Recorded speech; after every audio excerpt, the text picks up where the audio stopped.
like steep curve for this team as far as where they can go if they can work together well. So I have some pretty high hopes. I hope that that they can get to MSI as well and perform internationally again. Yeah, I mean, it just looks so winnable against JDG that's what made it hurt more, is that every game you can see how the path to victory, right? And I definitely think there is a lot of room for growth. Obviously, the team hasn't been together that long, and I think Dokla, individually did not perform well at all at first stand, and we have seen him do a lot better. When you think back to Worlds, obviously he did a lot better at Worlds, and so it is always one of those things, though. Like when I see some interviews, like Berserker, gave an interview basically saying like, oh, like, we're not gonna be able to beat the LCK LPL teams before they even went. I'm like, is this like a nameplates on thing? You know what I mean? Like, how much are you kind of in your own head sometimes? Because with some of these plays where, they are getting a little bit more nervous, they are getting a little bit, I think, kind of taken advantage of in that way, where it's like you're sweating because of who you're playing against more than because of the situation in the game. Yeah, I really, that attitude makes me so sad when I hear that, like the early Berserker interviews of not having hope, because at the exact same tournament, whereas we're kind of judging Lions' performance by like, oh, we kind of expected them, to at least beat Brazil and then like maybe look good or do well and take a game or some games off LPL. Yeah. We didn't really expect anything versus Gen G. But then at the same tournament, you have these G2 players and their mentality is we're going to win. We're so much better. Like, it just seems like such a better mindset. Of course, they've been able to play against with each other for a long time. And then obviously when you have Caps on your team and he has so much history of success, like there's a lot of things that would make their, mentality a lot easier to have a good mentality about it and an attitude about it. But at the same exact tournament, and they're like, oh, they 3-0 Gen G, and Skumond is also popping off, and he's also like so nice in every interview and talking about his how good his teammates are and blah blah blah, and having the two so close together at the same tournament was like, oh man, just G2 team is making me kind of jealous. But I do have some high hopes for this team. I went to play, speaking of Dokla specifically, I felt real bad because he was pretty down on his own performance. We did, because we had the week off, get to go play our beach volleyball, and I made a joke about I forget exactly what the joke was, but it was basically about Lion. But it was really funny. It was really funny, and it was about Lion losing and Dokla. But Dokla didn't. He didn't laugh. What? Yeah, it was. Hey, remember no sense of humor. No, but he didn't even bite back at all. It was my fault. Like, I got picked off, and I was like, oh no, I'm sorry. You kicked the puppy. Yeah, because he just like immediately was like, yeah, I could have played with win better. Like, I got picked off a bunch of the side, and I was like, too soon. But yeah, so if they lose that MSI, it was Kobe's fault. But also they beat down Dokla mentally. Even because we had Dokla on the analyst desk afterward, and he was doing the interview, and immediately after the series too, you could tell like they're all thinking about their own mistakes a lot. Yeah. And so I do have hope that they can like get to the point where they think that they can win and don't feel desperate. Because, there were definitely some plays later into some of those games where, like flashing forward to go for some crazy stuff because they're like, we're losing. We can't do anything versus these guys. Go. It's tough. It's tough when you've been losing, coming off of getting 3-0'd by Gen G. I'm sure if they're scrimming those Eastern teams, like scrimming Eastern teams is like such a rough experience most of the time. Sometimes you can win if your team's really good and it's a good patch for you, but a lot of the time you are just getting destroyed everywhere. It's like lanes are going bad. You feel like you're getting outdrafted every game. It feels like nothing you do works. And so I kind of get where they're coming from. And I don't think you should say it in an interview. You should at least fake it kind of deal. I don't think you should go in being like, yeah, no chance. Like, we're going home quick. Like, let's get this over with kind of deal. I don't think that's great. But I do think it's hard to fake the confidence because it sounded like G2 was actually just winning scrims. Right? I think that didn't feel fake. They actually knew they could win. Lion had the best scrim record against them. We're the scrim world champs. I was going to say, I believe Dokla himself was saying, yeah, we were really competitive and close with G2 and scrim. So that was also some very good news. He was like, yeah, there's not a very big difference. So yeah, we can also compete. I've got confidence. The fake it till you make it thing too is actually so funny because there's a lot of like psychology that really backs that up, that it actually will manifest because I think it's important. repetition. And so like the fake it till you make it, like it rhymes, so people are like, oh, that's cool, but it's actually where there is delusion, there is hope. Yeah, it actually it actually does not hurt. It does, it can't help. I mean, the opposite does hurt, and that's the bigger thing for me. Is that I remember with one of my teammates when we used to play tournaments, he had this habit of like when a game was going bad, he'd be like, we're screwed. We can't do anything. This game's like in the middle of a game, depressed. And then everyone gets depressed, and you're not talking about. Like, even if you are kind of screwed and everyone knows it, there might still be a small chance you can win the game, and you're not focusing on the chance you have to win the game and that kind of thing. And so I do think through that lens, it is actually really important to, like, even if it is delusional and you all know you're probably screwed in this game and it's going real bad, you should still focus on the small percent chance you have to win, right? Like in any given circumstance, whether it's a 90% chance from your spot or 1%, you should be really focused on that. So we had to make like a literal rule. We're like, okay, we're not allowed to talk about like anything negative during the game. Like, save it for after. Yep. Yeah. That remind on C9 we had something similar. I don't think anyone ever would like doom post in mid game, but we definitely would have just like a agreement that no hindsighting in the game. If something went terribly, you just wouldn't address it. You just talk about it after.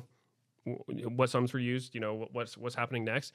Definitely good. I think, going off of the doom posting. That's a really common thing in solo queue. And then the worst is the whole game is just saying we lose, and then say you do end up losing in a completely winnable game, and they'll go like, I told you guys this at 5 minutes. I'm like, dude, if you're trying to lose, it's not that hard to lose on purpose, right? It's like, don't feel good because you said we're going to lose and we did. Like, what are you saying, It's like a 35-minute game. It's close. Told you guys at 5 minutes. Yeah, I'm just like, damn, nice, man. Like, how about you try to win next time, and maybe that'll happen too. Like, yeah. The whole time the guy's doing the bare minimum. He's like farming a couple camps and recalling at full health to go by and like going back out, farming his camps again. Like, no, of course we lost. So yeah, that's definitely accurate. On the thing that you talked about with solo queue having some benefits of like training the mentality of, well, it does actually train you to react to imperfect scenarios if your teammates don't do what's expected. We had that topic come up again recently because JoJo, playing over in Europe, of course, gave a little interview where the headline was pretty funny. This one was on RiftGG. The website is down, so I can't tell you what the author was, but it was from RiftGG. Yeah, I'm trying to see. I'm looking at this thing here too to see what the author. Oh, maybe you have it. But yeah, he was basically saying that. Well, I have the exact quote. Oh, perfect. Okay. He said, "You learn way more about the game watching Vons than you do laning against Scrub Daddy 400 on Malzahar in solo queue." And yeah, it just says Rift GG. Let me go find. You continue. I'm gonna go to the website. Their website's and see if we down. can find who did it. But yeah, I mean, I agree to a point. I think that there is like value in both, right? I think that. Probably the perfect world exists somewhere in the middle, and I think sometimes this kind of attitude gets memed because sometimes it's used as an excuse for people who don't want to play solo queue, right? And they don't want to practice. So they're just like, no, like it's just more efficient to do what I'm doing. And I think there's merit to both sides. Like you need to play the game a lot. That's just a reality to like build your muscle memory, to learn new champions, to do all these things, keep your reactions sharp, but also.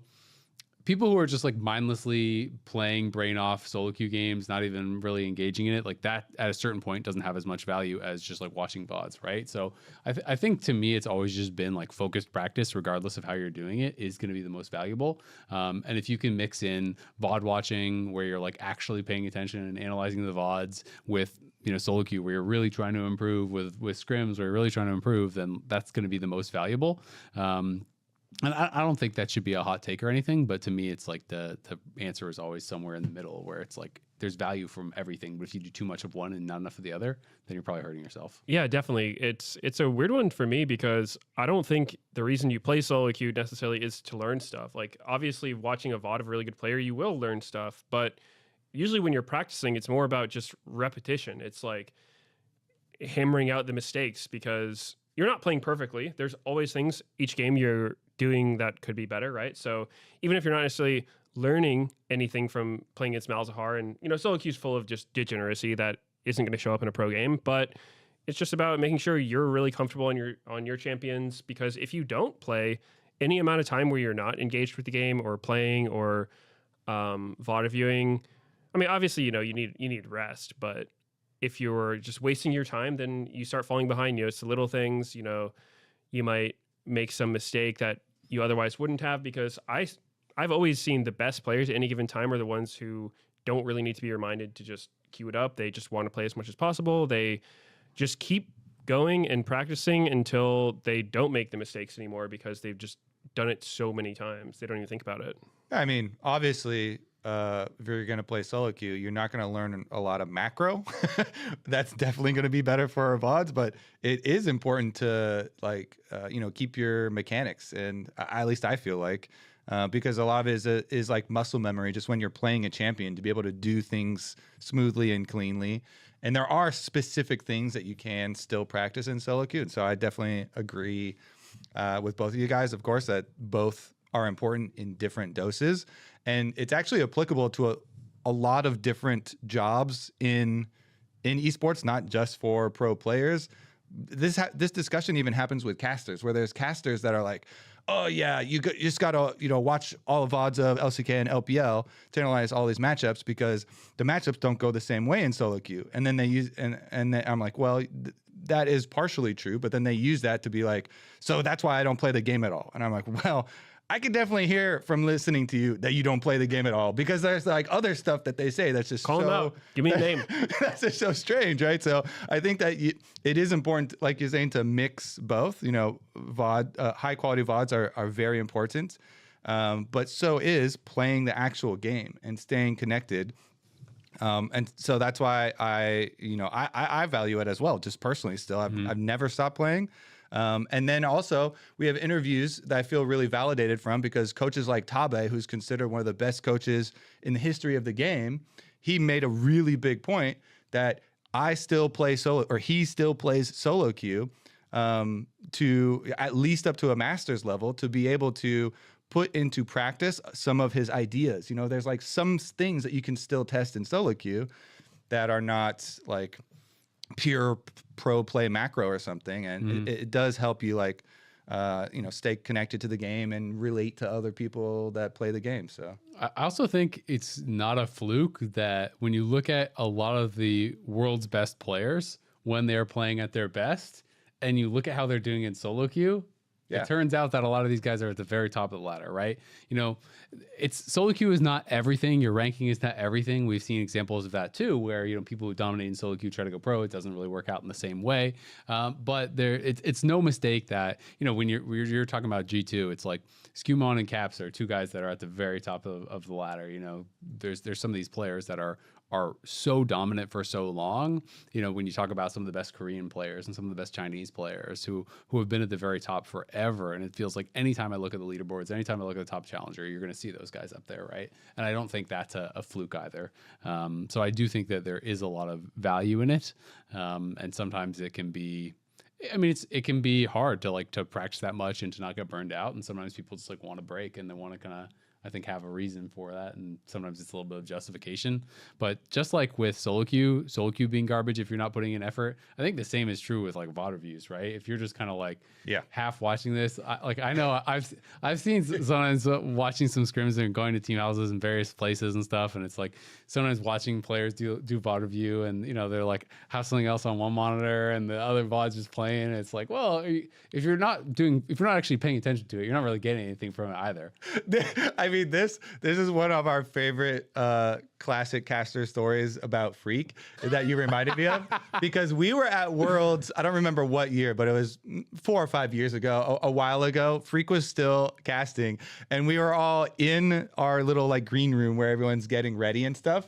And on the monitor, there's a game playing, but Freak is sitting in front of this, and so there's a game playing. Freak is sitting in front of it, but he's looking at his phone, playing a mobile game, like completely in there, you know, like some gotcha game or whatever, like spammy or whatever. And then he looks up after like 15 minutes or something. He's like, guys, keep it down. I'm watching this VOD. And he looks back down at his phone. Oh no! I was telling him to turn off the volume because he's listening to a VOD loud as hell. And I'm like, brother, you're not even watching it. Yeah. He's like, yeah, I am. I'm like, mother, you are playing like Clash Royale or something. I'm like, and then I pause it. I'm like, tell me what happened in this game. You didn't know a single thing that happened. It's definitely the same thing. But as I like your report about like putting intention into VOD watching, because I come into this problem when we're like prepping for Worlds and you have to prep for so many teams at the same time. Sometimes I'm just like watching VOD after VOD and I'm trying to pay attention. I'm even taking notes and they're still like they bleed together, you know, and I'm like, wait a second. What game did that happen in? When did this happen or whatever? And like things can just get kind of mushy if you don't have like proper intention and then breaks to like remember lessons that you've learned and stuff. And so, yeah, it seems like usually the best course is involving a mix of everything. Staying connected to the game in some way, I do think is important to at least play it some at all and not just be a pure VOD watcher. Yep, absolutely. Speaking of staying connected to the game, we got April Fool's merch that's coming out here. You can be connected too. There you go. I actually really like this shirt. It's a little bit small for me. Otherwise, I would have been wearing it. But we got the Dumpling and Moo Moo. We got new merch here. It's the new April Fool's merch that just came out. We got Dumpling, Darlings, and Moo Moo. We got the Durian Defender Rammus tees. And then also there's a Pengu Garen figurine that came out and a Baby Galio plushie. You can check it out on merch.riotgames.com. If you're interested, go grab yours now. The patch notes also just came out, 26.7. Doesn't feel like a super big one. The only one that kind of is interesting to me is the support farming changes where they took off the restrictions from support farming. So there's no longer a cap on that. I don't really think it's going to be super relevant for pro play at all, but I was thinking like it could be interesting, where you're doing like the fasting Senna stuff. Like I wonder if there's some strategies there where it could kind of be impacted a little bit, where it's like, okay, you have your farming TK or whatever, but now like Senna could take like a larger portion of the gold while still playing support or something, like with a support item. Because if you get to play support as Senna, you can focus more on farming souls, especially in like melee matchups. It's really easy to farm a lot of souls if you're not focusing on farming minions. So I was kind of wondering like maybe there's something there where Senna could start picking up minions earlier, like try to accelerate in some way. Otherwise, I don't really see it as affecting pro, but definitely is one of those ones in solo queue where when you read that, you're like, is my brand just going to take my whole wave now? Well, he probably was going to already, but he'll at least get more gold this time. That's the real answer.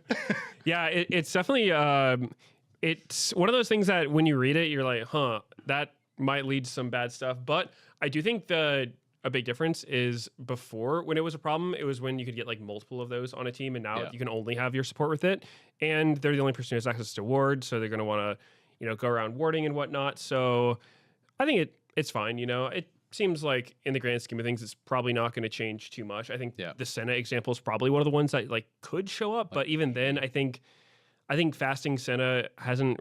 No. I mean, we've seen a little bit of it with Sion and whatnot, but it's a weird one because with the way that you select your role when you go into champion select, I don't know if you're even allowed to have your bot laner play the Senna and your support play the Sion or whatnot, unless well, you can swap role in champ select.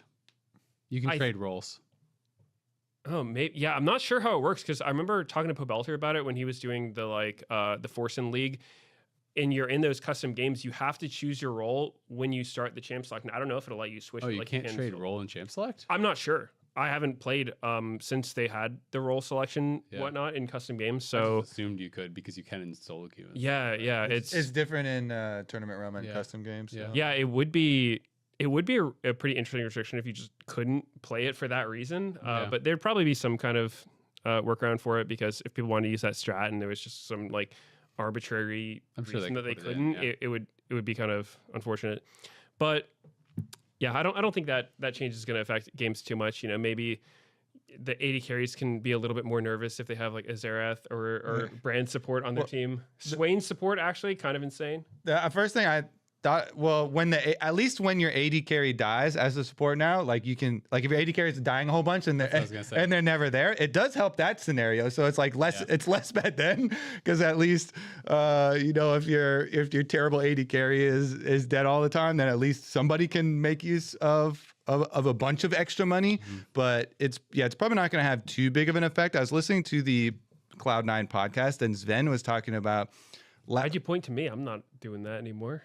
It's just off into the distance. Cloud9 is actually located there. I see. Okay. I'm always making it about myself. Cloud9 merch now.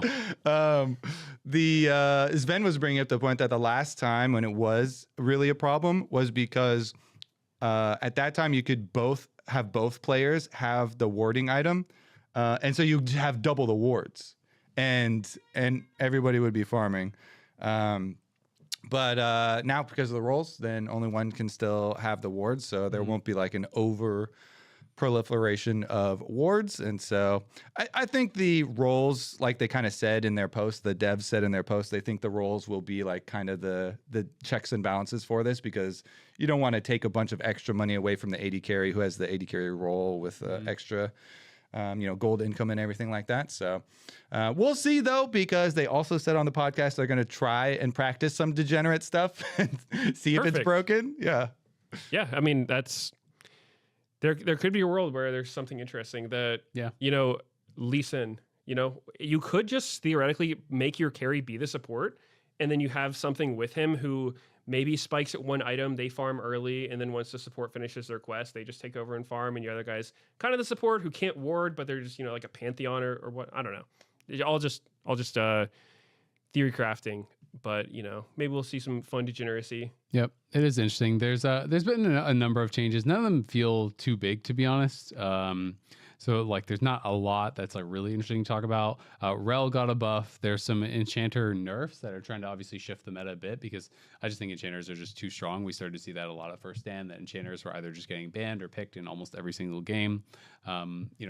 I've talked about that a lot. We talked about it even before the season started. It's the role quest changes. You get so much more gold, and enchanters just scale way better. You can realistically get in pro games now to multiple items as a support. And when you can get to 2 items, 3 items, whatever, you just scale so much better than the melee supports do. So they're doing a couple changes. Nami is getting a nerf. Karma's getting a nerf.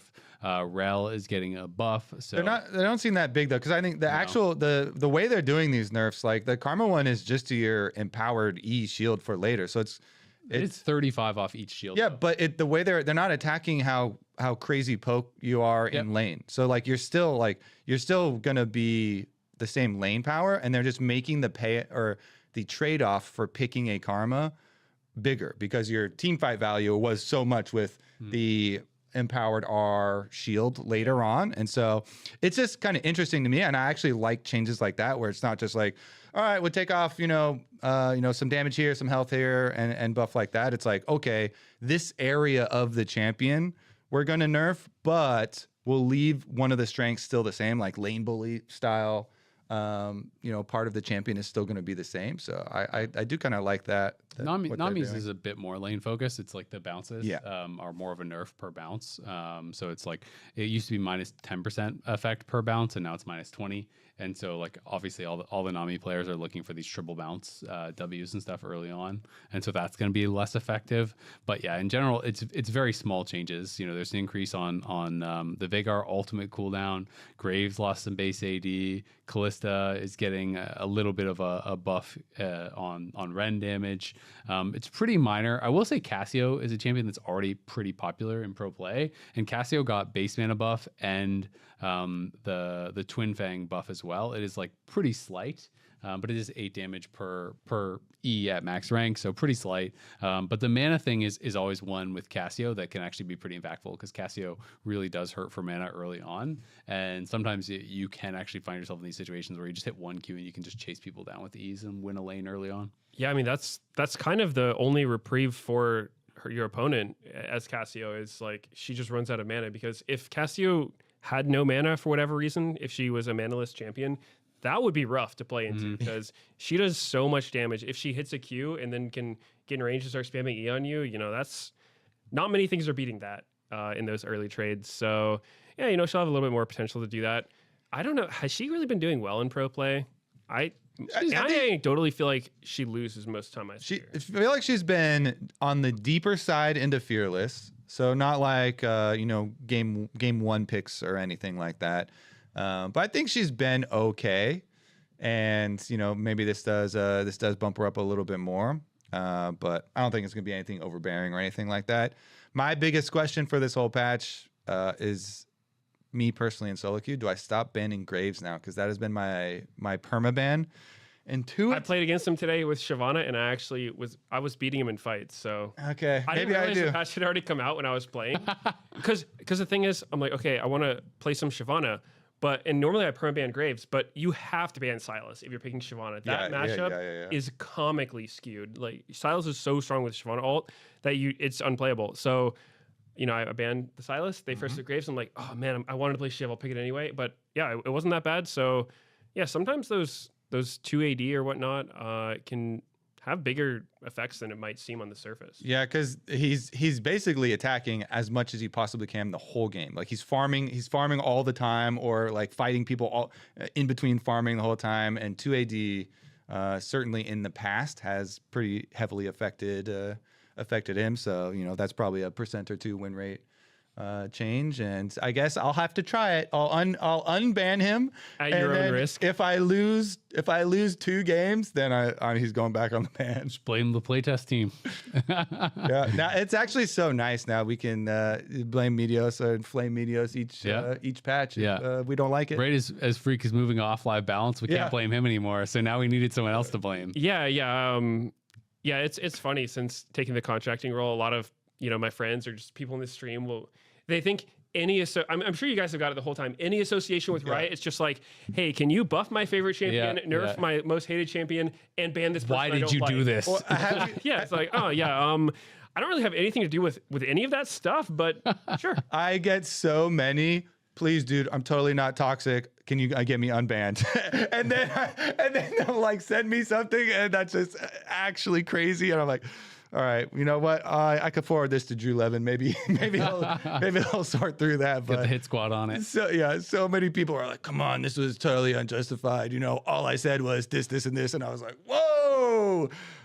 No reply. Yeah, and then you just see in chat like, so the summoner has been muted. Blah blah. Yeah, yeah, exactly. Yeah, they usually forget the really bad stuff. They'll point to one game where they're like, yeah, all I did was I didn't help my losing bot lane one time, and I'm banned for it. I'm like, huh? What about like all the slurs, complete heinous chat? And they're like, well, that game my team was so bad. I'm like, oh, okay, so they deserved it.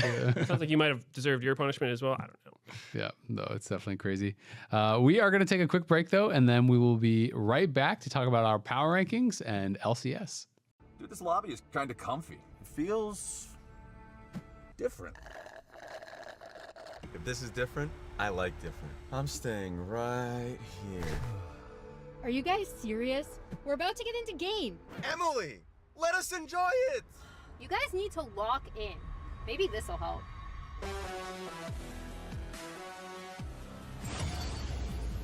Oh no, not already. Welcome back to the dive driven by Kia. It's time to talk about some LCS. Spring Split is going to be kicking off this coming weekend, which reminds me, by the way, we are going to be live in the Riot Games Arena for April 4th and 5th. So you can get your tickets now on the LCS website or on Riot Games website. You can go find your tickets. It's going to be April Fool's themed tailgates before the games this weekend from 11 a.m. to 1 p.m. The ticket link will be in the description, so you can just use that if you would like. And it should be a lot of fun to kick off the Spring Split. Mm-hmm. They're going to have like games and stuff set up. I've heard that, I like games. I've heard that Cloud9 has some sort of reaction speed new game that they're going to set up. So we'll see about that. And there's always boba and free food and stuff like that too. So it's a good time. Now the power rankings that you brought up, they need some adjustment from lock-in power rankings because a couple of those did not go as we expected. And one of the funniest ones, because previously you and I had TL as number 1. I believe Meteos, you still had Cloud9 as number 1, and you put TL like second or something probably last split. Yep. But But that was one of the biggest like differences between where they actually placed and where we and a lot of people thought they were going to be placed because again of all these scrim rumors that were happening, and because they had played their boot camp in Korea and played in Kespa Cup and stuff, and so there was a lot of stuff that we were pointing towards. Okay, this will probably be some early success for this team. You know, they've got the extra time and advantages, and it really didn't pan out. But still all lock in long while they're not performing on stage. Everyone's still like, oh yeah, you know, the scrims are still going great. Like they're still crushing everybody. And then Cloud9, people are like, yeah, that, you know, TL is still way better than all these other teams that they're smashing and stuff. And it's just like, I'm not going to put them first again, but I am still going to place them higher than they placed in the lock-in tournament. Honestly, I guess we should just say we didn't actually aggregate all of our power rankings, did we here? Well, our top three are all Our the top same. three are all the our same, top three are all Lion, C9, then TL. Yeah. Then it starts to differ a little bit. I had FlyQuest fourth, while Kobe and Mitos had Sentinels fourth. I think the biggest difference here, maybe we can just start talking about the differences, because I think the bottom half, it gets pretty hard. And I think that kind of makes it interesting, right? Because it doesn't feel like there is just like a guaranteed last place team. I had FlyQuest all the way up at fourth. Meteos had them in eighth. So that is the biggest discrepancy, I think, out of all the power rankings. So, okay, so go fourth. And, you know, I will start by saying I'm not a FlyQuest hater in any way. What I base this off of is basically how I feel like the team's trajectory was during the first split. And granted, I think FlyQuest had a really hard schedule. That being said, I think that the way that they played kind of trended downward the more that they played. In the same way that we talk about Berserker feeling hopeless on Lion against the international teams, I think FlyQuest might have been feeling kind of hopeless and desperate in their games. And so I think that for a team with really young players, they came in with this bravado, confidence. They were making really flashy, cool plays. But the more we saw them, it felt like they just were playing worse each time. And so that makes me a little concerned for the team, whether or not they'll be able to bounce back. I don't necessarily think they're guaranteed last. I don't think they're guaranteed the worst team, but it's just of all the teams in here, I think that some of the other ones have a bit better chances. what about Shopify though, right? Because you're talking about trajectory. Like Shopify didn't win a single game. That's fair, which is why I had them seventh. I think for Shopify, Their trajectory wasn't downward because it was just flat. It was just a dead heartbeat at the right. That's fair. That's fair. For Shopify specifically, since this team has been around you, or like that roster of contracts and fudge, you know, going back to energy and whatnot, they're just so inconsistent that I think if they did really well, I would be more likely to rank them lower. Because they did so bad, I don't think they could get because worse. they're so inconsistent and they were so bad in the first split. Yes. They can't possibly Actually, be no. They're due for wins Actually, now no, because they can't consistently It's lose. got to go up. Yeah, I think that they're kind of. That's crazy. I think maybe they're going to win, and also, you know, Maybe they're gonna win. yeah, I think that their games didn't look all terrible. There were some hope occasionally, but like Zinni didn't show up at all. You know, did not live up to the hype. But we've seen before, Quid's debut was pretty rough. I think it's totally possible that with a little bit more experience, being here longer, he finds his footing. And I don't think they're a last place team looking at the roster. Maybe, but Yeah, they were last time, but maybe not this time. I mean, it's interesting.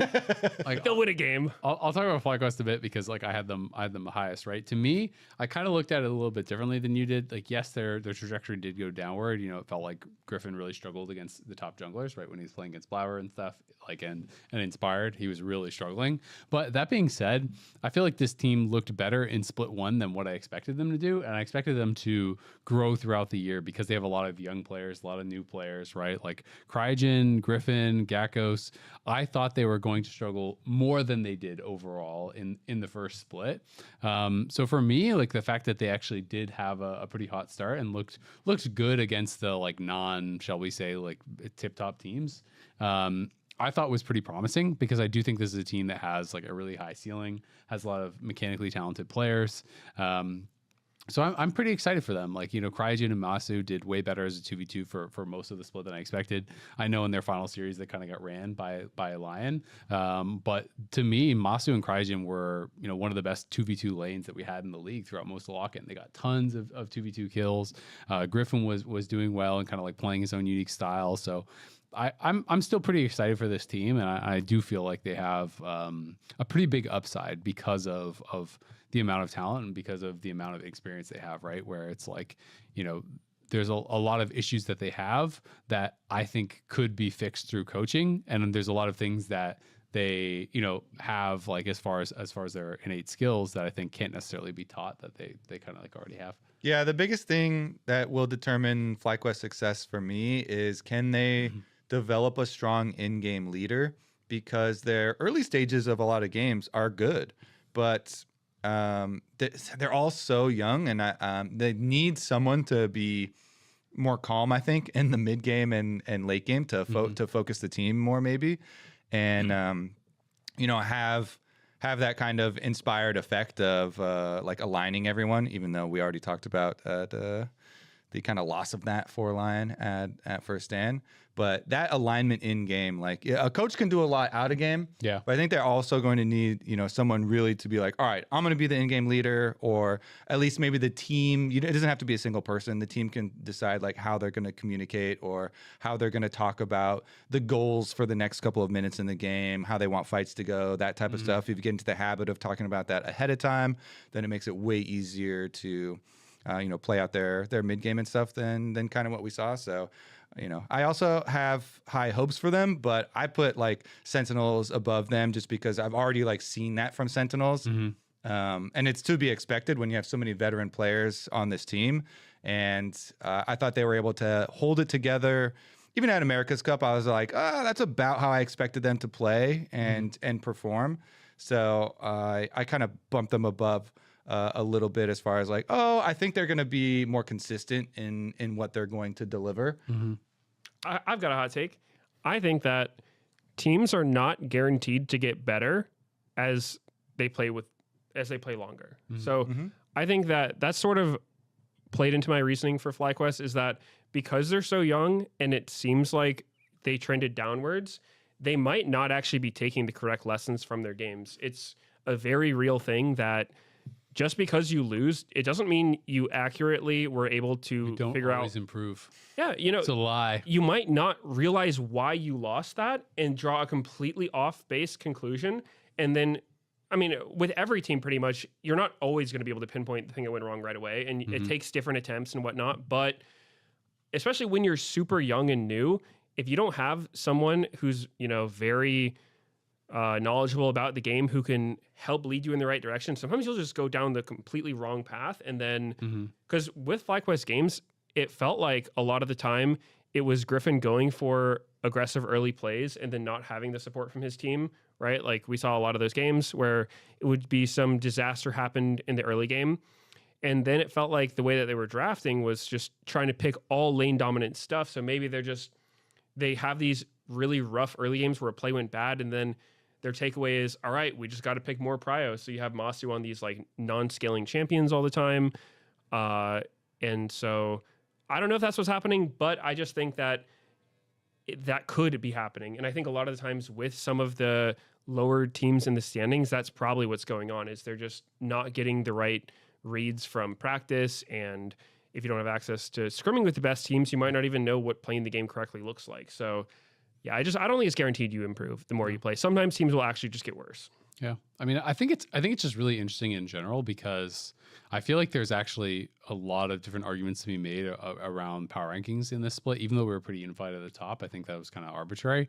I mean, Lion, I think, is coming in obviously as the favorites. Like they won, they look good. They felt, even though they had their struggles at first stand, throughout playoffs in lock-in, they looked by far the most unified, right? They looked by far the most on the same page, and I think they're going to come in and they're going to be going that same way. But C9, for most of lock-in, looked like the best team, right? Like they looked really, really good. Then they completely face-planted in finals and in America's Cup. So everyone, I feel like, is almost like overreacting the other way. Like when I see the talk about them online, people are talking about C9 like they're total garbage, but like I would not be shocked if C9 even won the second split. I think that is the hump they have to get over, is actually showing up in the big match and showing up, for finals or for one of these big important matches. But I think that they could be right in there, and they showed that for most of the split. TL as well. I think TL had a pretty bad split, like a really bad split. They honestly, I think, if you replay that Dignitas TL tiebreaker for the knockout stage, if you replay that from the position the FBI was in a number of times, Dignitas usually wins, right? Like I think that's fair to say. So like they were close to not even making playoffs, but yet I would also not be surprised if you came from the future and told me TL wins Spring Split, right? Like I wouldn't be shocked because they have a lot of talent on that team. So I think that's one of the things that's kind of making it really interesting for me going into this split is that, yeah, Lion are the de facto number one. They are going to come in as the favorites, but if C9 and TL perform well, I think the top of the table is going to get really interesting really fast. And I do feel like there's pretty reasonable arguments for most of the teams beyond that to be the ones that are kind of like rounding out the middle of the pack, right? Like whether you believe that FlyQuest is going to get worse, better. Sentinels, had a strong showing. Like you can even make arguments for Dignitas and DSG and Shopify that they should be able to improve. So I do think it's actually I'm pretty excited for the second split. Yeah, I think because we always just do normal traditional power rankings, and it gives the idea that it's top to bottom, this is the pecking order. But if we did a like magnitude of power discrepancy between teams, we'd have a blob. This split would be so much tighter than usual. Like I feel like usually, and sometimes in the past, like last year, we would even had like, okay, well, the first four are pretty close. They're all like really powerful. And then the second four would be like really tiny, magnitude of difference and power. So all the other ones would be close, but like so far away from the top four. And it is pretty interesting how, there's way more condensed. I feel like the league overall is a lot more competitive with each other, which does make it very, very interesting and makes power rankings a lot harder because you're just seeing the 1 through 8 as normal, and a lot of these I think have some pretty strong wiggle room based on individual performances that we do see, or like how compatible players are going to be in this split and how well they're going to work together. So some of the other big differences though, you talked about the Team Liquid one and kind of the Cloud9 one. I mean, I don't know. Cloud9 one is probably. Do we need to talk about more because the discussion of the, America's Cup and First Stand are so prevalent? Maybe people are like, "Why don't you have them lower?" Type thing, or do you think? Sure. Or do you think people are gonna kind of be on board with that? I mean, I guess we could go over what the matchups are going to be. I think with C9 and TL, I could totally see them bot 4ing either of those teams just due to booming or whatever, but I don't know. I think the question just comes down to who are you putting above them, right? I think Lion number 1 makes sense. Inspired he's yet to show that he's just not gonna win, right? I was kind of doubtful this year. Yeah, I was somewhat doubtful this year. I was looking at it coming in being like, okay, he's actually mostly played with new rosters who are players that are just going to put a lot of trust in him, and I think that is the formula that works. So how is he going to work with people who might have stronger opinions? And he's going to break their wills too. Yeah, I was thinking, maybe this team's just going to explode because they have all these like strong conflicting personalities. But he's shown he can make that work too. So I'm not doubting Inspired anymore. I never did a whole lot in the first place, but yeah, I think it would just be crazy too at this point. So that one totally makes sense. And then it's just tough. I think a lot of these teams, nobody looks untouchable. Like the range, the potential for each of these teams, I think is pretty big. Yeah. I would just look at, I think some of these teams have very big weak points, whether it's like a player's performance or their team play. And so I think that's sort of, for me, the stuff that stuck out to move people down. Yeah.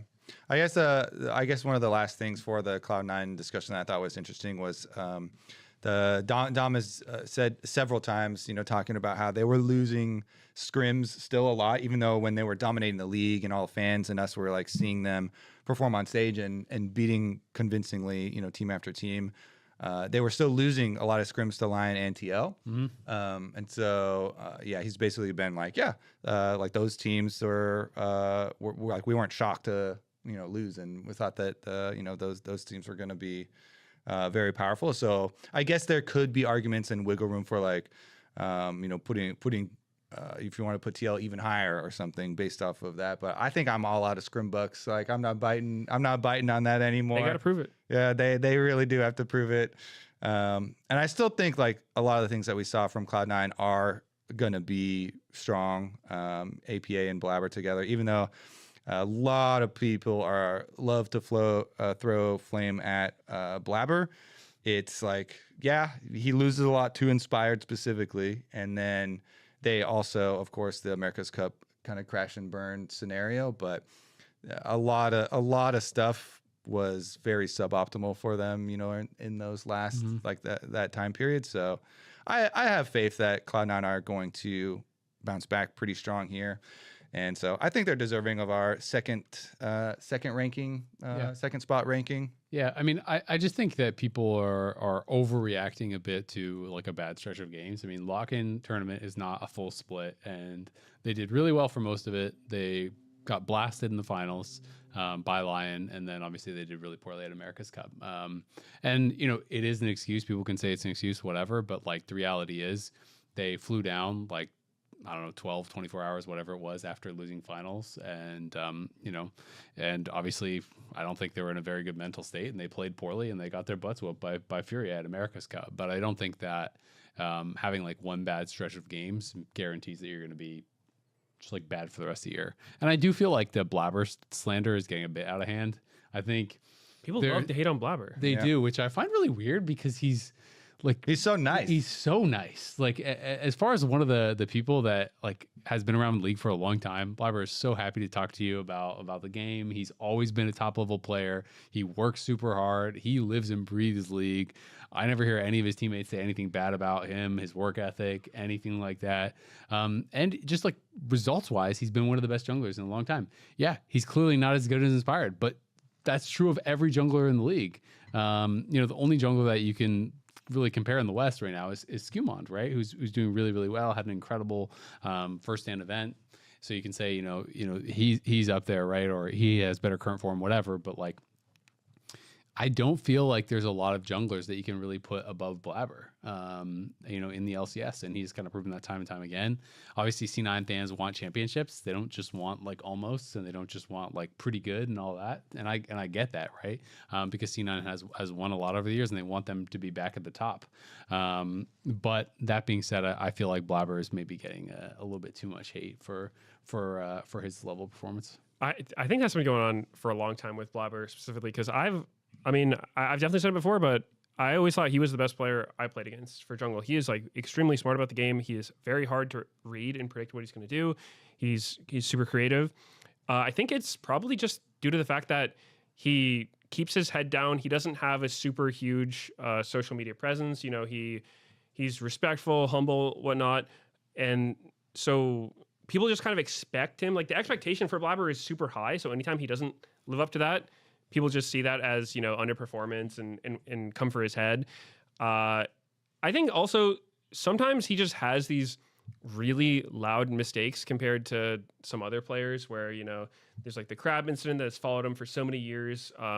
There's a lot of plays where he'll do something that's just so crazy looking. He'll just have some mistake, like flash in engage when his team's nowhere near and just throw the whole game. And it's like, well, everybody makes mistakes. That one was pretty apparent compared to some, Every game, the losing team has mistakes. I mean, every game, everyone has mistakes, right? Yep. And so I think people like to latch onto Blabbers just because combination of him having really high expectations and just, yeah, he has some funny looking stuff because he plays very aggressively. Yeah. Yeah. And I mean, I think it's fine to criticize him and his play, but I feel like people are talking about him like he's a bum, and it's come on, he's one of the best junglers in the league ever. So I do think, it's fair to have high expectations for C9, but to me, it's like give it the full split in spring split and see how C9 does, and then I think it's maybe more fair if they're struggling through all of spring. Hey, C9 is not a team to sit around and not make any changes. If this team looks really, really bad after spring, I would not be shocked to see them make changes, but I think it's a little bit too early, and they're going to have an opportunity to change the story a little bit about themselves, because our kickoff match for week 1 here, spring split, C9 versus Lion, I am actually really excited for it, because I feel like if I'm C9, I will be so hungry to prove myself against this team, because they whooped your butts. Everyone's talking trash about you after America's Cup, after finals. And I feel like if you come in and you win as C9, it's like the monkey off your shoulder, the monkey off your back. You get a little bit of room to breathe. People are going to get off you a bit. I talked earlier about going to play volleyball and asking the different teams could come. We made specifically the day be Sunday so that the people from LCS teams could come, but nobody from Cloud9 could come because Cloud9 were taking 0 days off. The other teams got 1 day off. Cloud9's taking 0 days off. They're practicing all the way through. So very clearly it's buckle down mode. Like they're locked in. And so I like to hear that, because obviously we always say this and we're always trying to, tell people like, okay, like you shouldn't be flaming so much. The players are going to feel the losses way more than you. And all of them clearly, the underperforming really hits them hard. And so they're fully locked in, no days off, practice, and show up. So I think that even make this Cloud9 versus Lion matchup is going to be a super banger for opening day. Yeah, I mean, they certainly aren't going to come in as underdogs, I don't think. I mean, maybe Lion will be slightly favored based on recent games, but I don't think anyone should be expecting that Cloud9 can't win, because I think there's even a decent chance they do win. They've always pretty much looked very good in the beginning of splits in the year, and then trend downwards throughout the year, especially near the end. So, I think they got some good motivation coming into this one. The next series of the first day on Saturday is going to be Sentinels versus DSG. And we didn't talk about either of those teams super in depth.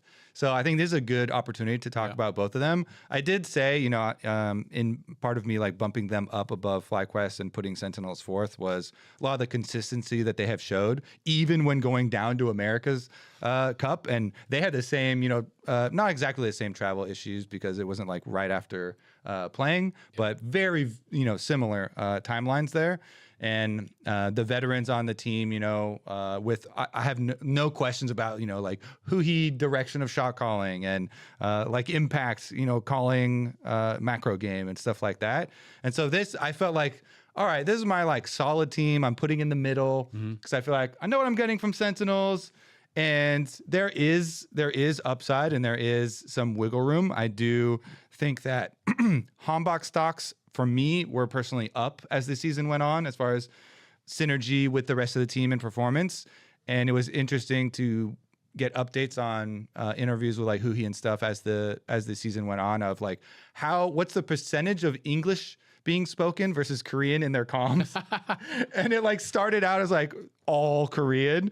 And you could definitely tell Darkwings is like Darkwings is like, what's going on, guys? And yeah, their plays were like disconnected around mid for sure. But then as the season went on, they shifted over towards English, and it did look, like they were, had better synergy with Darkwings, especially Hambach and Darkwings. And so I think Hambach plays some like aggressive plays for sure, like some aggressive jungling, and plays some carry junglers pretty well.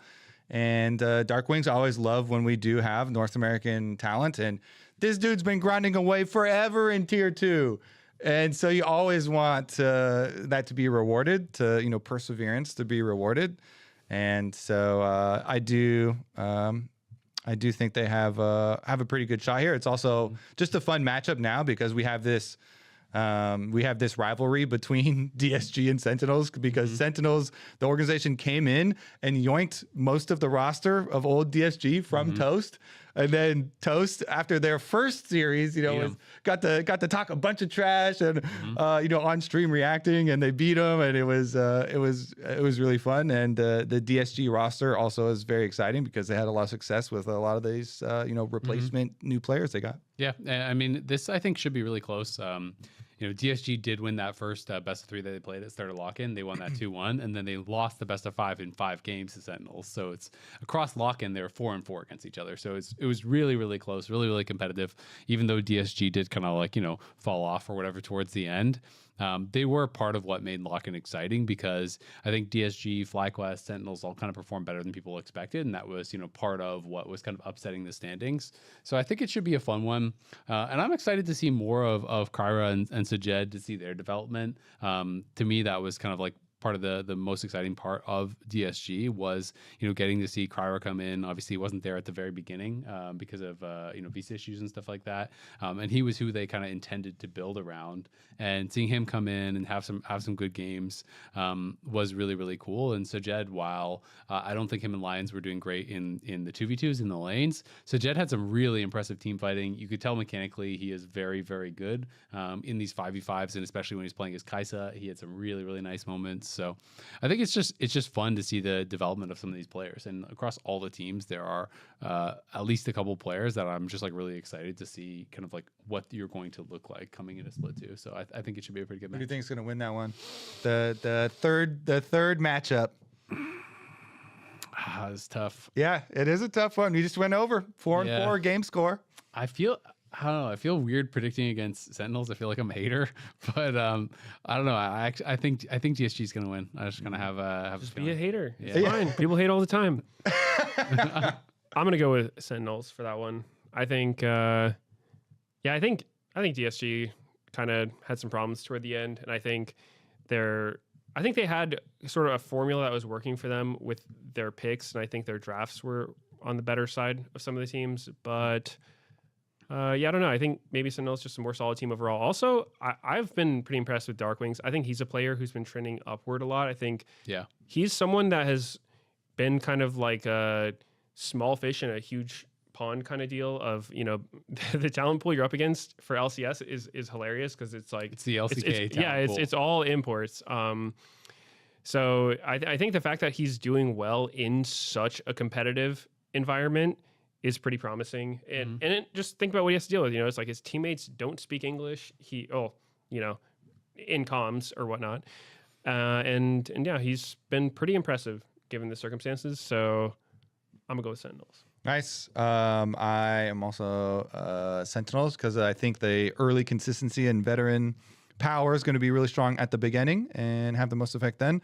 Sunday, our matchups are Team Liquid versus FlyQuest. I said I'm done with Scrim Bucks, but I'm still going to predict Team Liquid over FlyQuest. And you still put them third in your power rankings. And still put them third in the power rankings. So I guess, even when you think you're done with the Scrim Bucks. It's a gradual thing, It's like he's quitting cigarettes, but he's still using nicotine patches, It's going to take a little bit of time. I quit Scrim Bucks, but I've got the Scrim dollary dues or whatever the hell. What were your Canadians called? Looney Tunes? Loonies and yeah. I'm on Scrim Looney Tunes now. Toonies? Yeah, Scrim Toonies. Yeah, TL, it's be a process, You're weaning yourself slowly off of the Scrim Bucks. Yeah. I mean, I think it would be hard to not go for TL here. I think you'd have to be like really a FlyQuest super fan to predict against TL here. Mm-hmm. I hope I don't hear about TL scrims. That would give me more confidence in them, because like for so long we've just heard about TL scrims, and it's not been manifesting. So, I mean, I think their players are good, right? I think Quid didn't really look like himself on this team. No. But it could just be a new environment. Like I mentioned earlier, on 100 Thieves, he had a pretty bad debut, and he's just somebody that he's a really good player, and sometimes he'll just show up and do insane stuff that really no one else will do. So for that reason, I think that this team's still very strong. But their team play was pretty lackluster, and that could be something that is improved with time. We'll have to see. But I did put FlyQuest last place, so it'd be weird to predict them over TL. I also felt like even just when you're looking at individual play, not even just team play, I thought Jan actually didn't even look good in lock-in, which was so weird, because I felt like across these last couple iterations, even when TL looked really bad last year, everyone's like, but they have Jan though. and Jan was still looking really good individually, even when the team was struggling. So I was a little bit surprised to see him look not that impressive. I didn't think he looked great. I didn't think Quid was impressive. I felt like, honestly, everyone except Morgan. I thought Morgan looked good individually, and Lion even talked about that, how their whole plan was basically just Morgan's the only one who's going to do anything, so we're just going to do range counter picks top and just kind of like neutralize him, and then the game will be easy. And you're like, well, that's pretty bold. And then they did it, and you're like, well, I guess that was right. So, TL is definitely going to be a team that is grinding. Yeah, people get sick of the Scrim thing, but it's like, Scrim's also somewhat our reality. You can't have it both ways. You know what I mean? It's like people get tired of hearing about Scrims for when a team is performing well in Scrims, but not on stage. But it's like, okay, yeah, but then you have the other side of it where Lion was performing well in Scrims and getting better and better in Scrims and was doing well in stage 2, right? So a lot of times it is also correlating, and people just kind of don't always focus on that. Because at the start of the split, that was definitely not true for Lion. Some people were telling me they thought they were the worst team in the league. And they improved in their scrims throughout the split, and obviously that did translate to stage. So I'm excited to see how TL looks. I'm hopeful that we are going to have this really competitive top end of the league, and TL would be part of that. So I think it should be fun. See this match. We also didn't get to see it in lock-in at all. TL versus Fly. So I think it'll be a pretty cool one. Yep, definitely. All right, the last one. We've saved the best for last. The Palafox Revenge Part 2. Shopify versus Dignitas. Who do you think's going to win Part 2? Huh? We got the matchup again. Last time around, Palafox was victorious and led the Dignitas soldiers to victory and kicked Shopify out. As you said, Shopify, no games. Winless. Yeah. They Kangas put them first place on his power rankings, and they didn't win a single game and got last. That's like the most wrong you can possibly. Incorrect power rankings of all time. Actually, I don't know if anyone's ever I'm just gonna say no one's ever been that wrong before. I would agree. He was so wrong he ran off to Europe. Yeah, couldn't be seen in the country anymore. Yeah, this Crazy. one. I think for me, this one really just hinges on if Zinni can get it together or not. I think that if he looks like he did last split, then, he's probably going to get run by Palafox. But, Palafox also both these teams are just like, it's basically just both halves of energy that were very inconsistent all the time. So really hard to predict. I think Dig was looking pretty decent at the end of the split. I think, they had the visa issues, but once FBI and Ignar were able to show up, that's a really solid duo. Yeah, I would say. And, Bivoy and Seos, they're not bad, but I would still probably favor Dig there. And yeah, so I'll probably give it to Dig overall. But I do think that Shopify could turn it around this season. I wouldn't be surprised if they, came in top 4 finish. Just because they have good players on their team who've had success before. But like I mentioned initially, I think it comes down to Zinni if he shows up or not. Yeah, and I mean, just because he had a bad first split, people are always going to use the Quid example, right? Because Quid came in, people were calling for his head on 100 Thieves. People wanted him completely off the team, and I remember when it got announced that after that first year that he was going to be coming back, people were kind of pissed. Like a lot of 100 Thieves fans were pissed, and he ended up winning the MVP. So we'll see if Zinni can turn it around. I also think that it's not just about him, because to me, Fudge had been one of the most impressive top laners in the league last year, and I did not think he had a good lock-in. It didn't feel like he's the it's not like it's just his fault or anything, but he was not making a big impact. I don't think Contracts was playing well. I think it was a whole team thing, right? This team was struggling individually. This team was struggling, to actually have much cohesion. And Dignitas did look better once they had their intended bot line with FBI and Ignar. But I also think Photon was a real bright spot for me. Photon, I think, I really liked that he was bringing out the Ignite in some of these matchups and actually putting himself in some really good spots. He had a really, really good Kennen game in a loss that kind of like stuck with me. And I feel like that if that wasn't against Lion, I remember where Inspired kept hunting him out and actually forcing his ult and kind of just like solo won that game, I felt like. But Photon I think is a bright spot. I feel like if their bot lane is playing well, then Dignitas should be favored, but that's just kind of based off of lock-in. And yeah, I mean if Shopify hit as high as we know they can, then they could be actually a really solid team. Yeah. Should be an exciting one. Can't wait for part 2. I'm hoping that Shopify do like bounce back and show some of the upsides of they're supposed to be high variance team, and Just got a bunch of losses last time around. The so. slingshot is completely primed. Yeah. They're so far down. It's like all the way down here. It's like, pew! To the Can't moon. go a whole lot lower. They went winless in lock-in. They're going undefeated in spring. Nice. Not even a game. No. Not one game. But then in playoffs, they're going to completely bomb Yeah, back they'll out. The trigger regular that. season, they'll be first place, Yeah. and then boo, right back to the Yeah, bottom. exactly. Then they're just dead last. All right. Well, that's a pretty fun one. Yeah. I'm looking forward to this weekend. Yeah, it should be a lot of fun. That's going to wrap it up for us here on The Dive, driven by Kia. Be sure to subscribe to us on Spotify, Apple Podcasts, and YouTube so you don't miss an episode of Dive. Also, leave a comment and maybe leave a suggestion for Medios on how to buff your favorite champion or nerf your most hated champion. Anyone Don't you forget need that banned, too. I'm not your guy. Medios has you. He also personally does unban reviews. Yep. LCS returns this Saturday, April 4th at 1 p.m. Pacific with a finals rematch. Cloud9 hungry for some revenge against Lion. Tickets are online now. Check out the link in description and show up early for the tailgate. It's going to start at 11 a.m. We will see you there for some free coffee and boba.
Hello and welcome back to the LCS. We're outside here in the fan zone. Opening weekend of 2026 spring. We have our power rankings on the board here. More as a conversation starter. We're going to have these up throughout the day. We also just had Rob Moore visiting us. He blamed me because I wanted to say that I considered putting them 8th. Notice how I did not actually put them 8th, but the fact that I considered it is a felony. Yeah. Yes, and it was as if the moment you said it, I had to attack. But I had them tied with highest with who? It was with Kobe and with Kangas, who's not even here. Yeah. Kangas is the turncoat. Also, didn't put Shopify first this time. Yeah, Yeah, I now just he's want cheap. Shopify I just last. want to point out that Rob gave Emily and Raz stuff, but he did not give me stuff. That's so true. We're gonna go to fan For- questions right now. Rob is here. Does he have anything to say officially to the broadcast? We have the microphone right here. Took off my lanyard. Hello. On behalf of Team Sentinels, I would just like to point out that on his podcast this week, Jat was on the verge of putting us 8th. Buzzman! And then Raz is like, what are you talking about? He's like, you're the biggest Team Liquid lover. And oh, wait, did Sentinels play Team Liquid in kickoff? They did. They And may who have. won? That was Not only did Sentinels win Sentinels. 2-1, but on game 1, Impact decided to play one-handed. He's like, give me a champion and give me the worst possible rune, and let's see if we can beat him anyway. Yeah. Yeah. And instead, we beat Team Liquid. And at America's Cup, Fury in their post-game said, we were more afraid of playing Sentinels than Cloud9. So maybe we should be rated 2nd. Just Maybe. saying. I would personally disagree. I will accept all of your inspired love for now. Okay. Nice. That's But perfect. I It'll do. turn into Hambach love. I unironically love Hambach. I watched him actually like on KT Challengers. My dream is nobody's watching today because my hope is Hambach gets to play Skarner. That is my favorite thing to watch him play. He's hilarious. Because he lands an inordinate amount of his ults, just dragging people into the team Yeah. over and over again. Yeah. So I will say still, and then my favorite other part of the podcast, not the one with you, but the one with Vedius, is when he pointed out that Inspired likes to refer to his teammates only by their champion names. I thought it was hysterical. That was funny. That was funny. Why is my Nautilus roaming right now? Anyway, so if we lose today, I will come back to take my heat for Nice. mocking Appreciate you. Appreciate it. All right, All right, thanks, Rob. on to Thank the next. you. All right, let's That's bring in the awesome. first fan That is question awesome. Accountability. / comment. Okay, so my comment is top lane is an irrelevant role. All that matters is support in mid lane, and that's it. That's it. Support mid. That What role do you play? is not Support. true. Okay, well, there it is. So I'm not gonna touch the top lane is irrelevant part. I disagree with that part too. But I also think support jungle, not only separate, but as a duo, was the deciding factor at first stand. And that is why I vehemently disagree with you. I'm sorry. So the thing that I think there's a kernel of truth here, that if the game isn't close, top lane doesn't matter. Top lane matters in close games. Yeah. Because we saw a whole split before finals of Thanatos doing amazingly in lane, and then having the worst fantasy score of basically all players because he'd end like 0-0-2. Oh, God. Support it. Yeah. I've got it. I think Attacked Rob by is power back here rankings. pushing our power He's rankings over hating because on no it. one has Sentinels in I the might top just 3. throw in the other way. Yeah. In the other directions. Yeah, it's getting windy in here. So I'm of the opinion of if an international team has Xiaoshu in it, it probably doesn't matter. Oh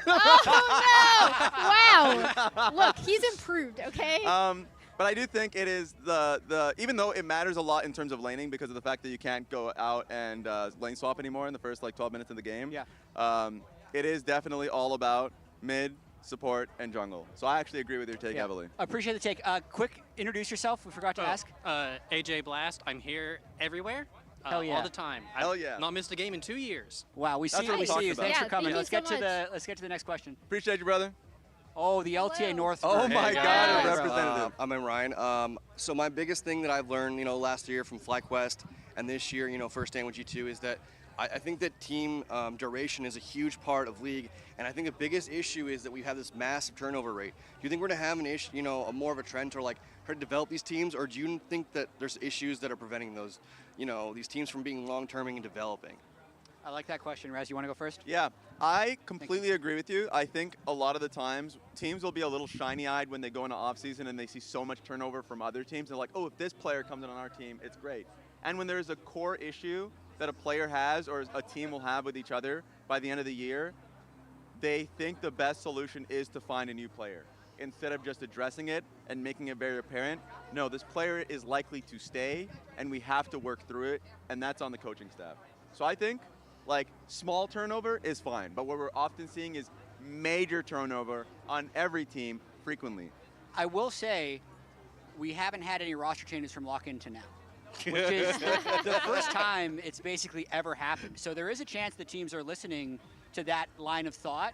I think part of it is also the expense of the turnover as well, which teams are probably trying to save a little bit at this stage. But the thing that I always think of when I think about turnover is what happened before professional league. So I played a different game competitively. I know I'm going to do a weird long tangent here, but we're in waiting room. Hate yourself. Yeah, I played Guild Wars back in like 2007, and this tournament would have monthly tournaments, and it would be rare that even the top guilds would run the same 8 players month to month, let alone year to year. So I think competitive gaming in general is just an incredibly high turnover thing to do.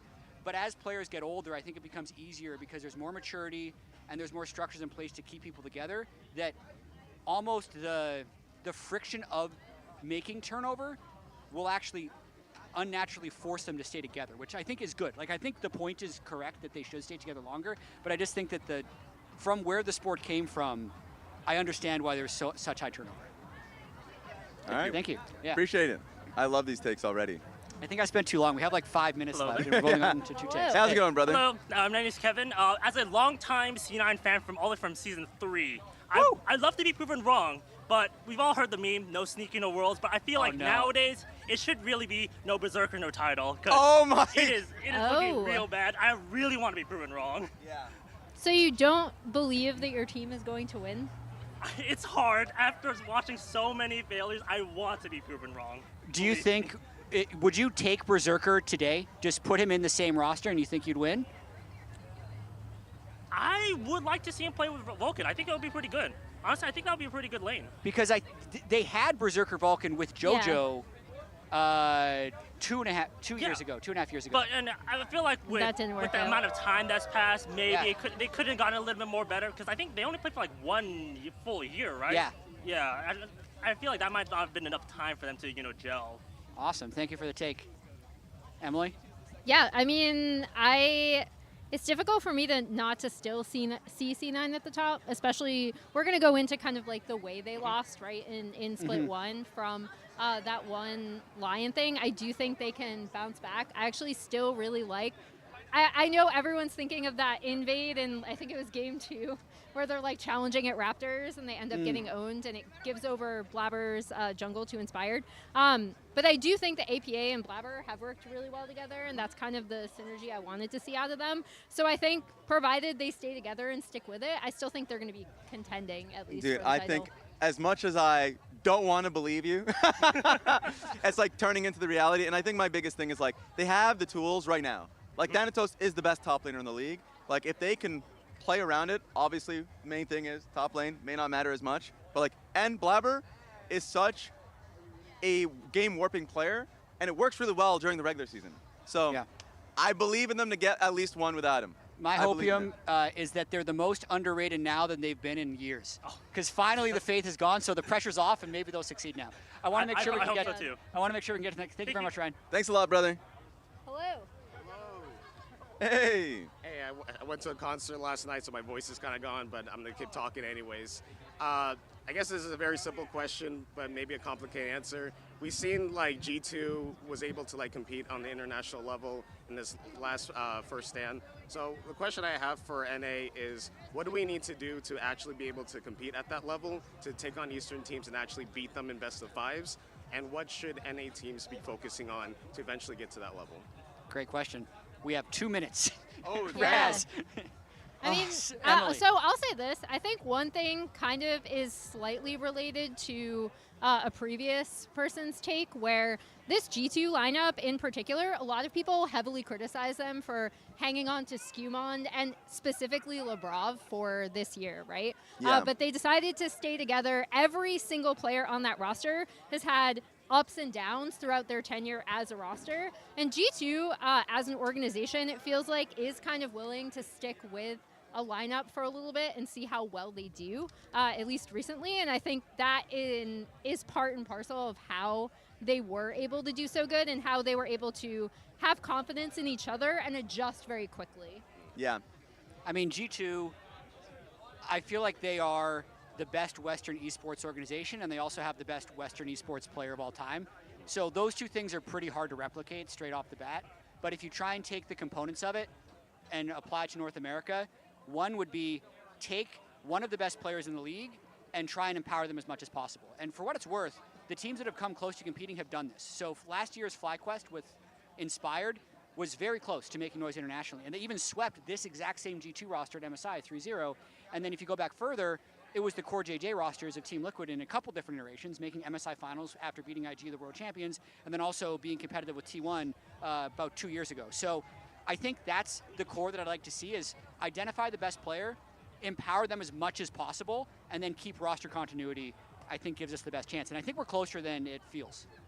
Yeah, I fully agree. I think incremental changes will always be the way of going it, but the best North American teams have always been really confident in their way of playing the game. So like, you should just be confident in your way of playing the game, even if you get blasted in scrims. That happens a lot of the times when you go internationally. Just be firmly confident and make small tweaks when you can. Real quick, since you have the question, we have to wrap up soon. Which team do you think is closest to making noise internationally right now? Ooh, I would say in the past Cloud9. Nowadays, I mean, Lions has been doing very well, at least domestically. But I don't really see any team right now that's really strong internationally. That's totally understandable. All right, thanks very much. That's going to wrap up the question portion right now. But we brought them to us. Now I want to go and check out the rest of Tailgate because you guys can't be missing stuff like this. Let's go, let's go, let's go. Now the beauty of all of these things, as you can see over there, Dignitas got their Baron throws. So if you've been losing Barons, go over there. If you can, check it out. Tomorrow we got tickets still available. So if you want to check it out here, what do we have here, Rob? Here we have Mini Cubert, the mascot of Sentinels, and Raz, who's now unofficially part of Sentinels. That's what I like to hear. He's the only believer, the only real believer Hell here. yeah. He would have put us third, but he felt so much peer pressure from Jat that he put us fourth. We're blaming Jat for that one. Let's check out the rest of this one. But I appreciate you, Rob. Hell yeah. Over there, you can see Lion is, they have a few tricky games. I was there a little earlier. I'm not going to play them now. I would be embarrassed. I would be embarrassed. How you guys doing?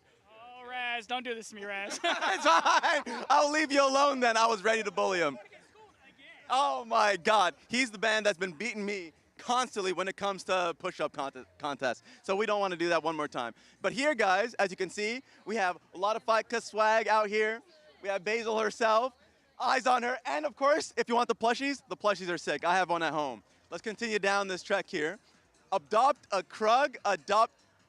What does this sign mean, adopt a Krug? Well, you just get your Krug, you put his little hats on, and then you get to take him home. But you have to promise to always protect it from junglers every day. That's not me, I'm a jungler, I'm killing that thing. Let's go. Now, I do believe we have a prediction here, a tier list maker, something like this. So it's a stonk situation here. So, what's your name, brother? AJ Blast, hello again. That's true, we just saw you a little earlier on. Now, I want you to pick a team and to say where their stonks currently are. Currently, since you have that Team Liquid jersey, where are they at in the stonks meter? I'm going to give you this. They're almost off the charts. So I'm going to give you the mic. What you're saying? They're almost off the charts. I say they're like up here. What? Yeah. Your power rankings agree with it. He's got me on that one. And where would you place? Ooh. Everyone's been talking about Cloud9. What about Cloud9? Cloud9, I have them right over here. Okay. They're just a little bit below. We can beat them, of course, as long as we lock in. So. And the last team for me is Lion. A lot of people have been talking about Lion. Where do you place them currently? So with them, I actually have them split with C9. They're a 50-50. It all depends on whether or not Inspired references to his team by their champion names or by their actual summoner names. That's a great question. We just saw them at first stand, and we got, honestly, some comms from them. So let's check that out. Okay. Alle ult to Jin. Are you waiting? I missed it, yeah. Ultim out. Okay. Renekton behind us. It's not that good, looks like. Looks bad. But Kite back. oh. How did we die? Well, you guys can't mark Renekton or what? Like, I mean, I guess I tweaked. Okay, at least I was behind here. Okay, wait, guys, I'm fighting. Come. Okay. Yeah, I'm ready. I'm ready. I'm ulting up. Give me. Oh, wait. Any no flash. Okay. I can do that. Kite. Look me. We have to take it really slow, guys. Yeah, really slow now. Really slow. Engage me. I'm fine. Yeah. Look here, guys. Yeah. Come. Hook no flash. Just look front. Yeah. Look front, guys. Okay, looks really bad. Back. Guys, don't come to me. Yeah. Look here. Just stay low. Kite out. Back. Yo, Corky, just what are you doing? Hold your position. Annie was getting by me. Okay. Any no flash. I'm going top. Oh, I need a for item. I'll take some. Please, just keep playing. Yeah. Just hold the line. Yeah. Okay. I mean, I have to fight like Jinx there. Yeah. Okay, flank. I have blue. I'm in the pit, guys. They might fight here. Okay. It's gonna be fun if they go for me, maybe. I see them in river. Fight like this. Jinx is alone. Can you fight here or not? I'm coming behind there. Fine. Look, Christian, we are Jinx fighting. so fast, Jinx so fast. Jinx so fast. Okay, loop fine, loop fine. Next tower, go. Jinx wants to get the Okay, loop fronte. 3k. Jinx so fast. Finish. Hey, slow. Beat me. Siren flashed in. Jinx no flash. Maybe winnable. Hard. We lose all fight. How? No, because we are just worse. Inspired, honest, and speaking his mind.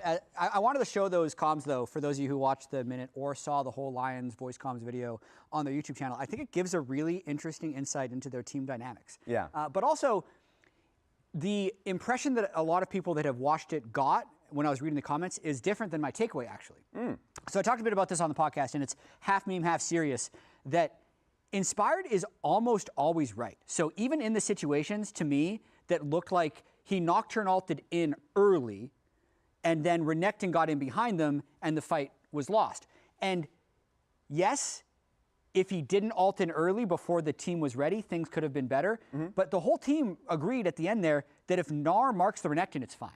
Because he gets the Yunara ult, the Yunara backs off, Inspire can back away, and the team can keep playing. And then the second one, when he ults in on Annie, or is fighting Annie, and the team followed him over the wall, when he says, guys, hold your position, both Berserker and Isles immediately acknowledge that they should have held their position.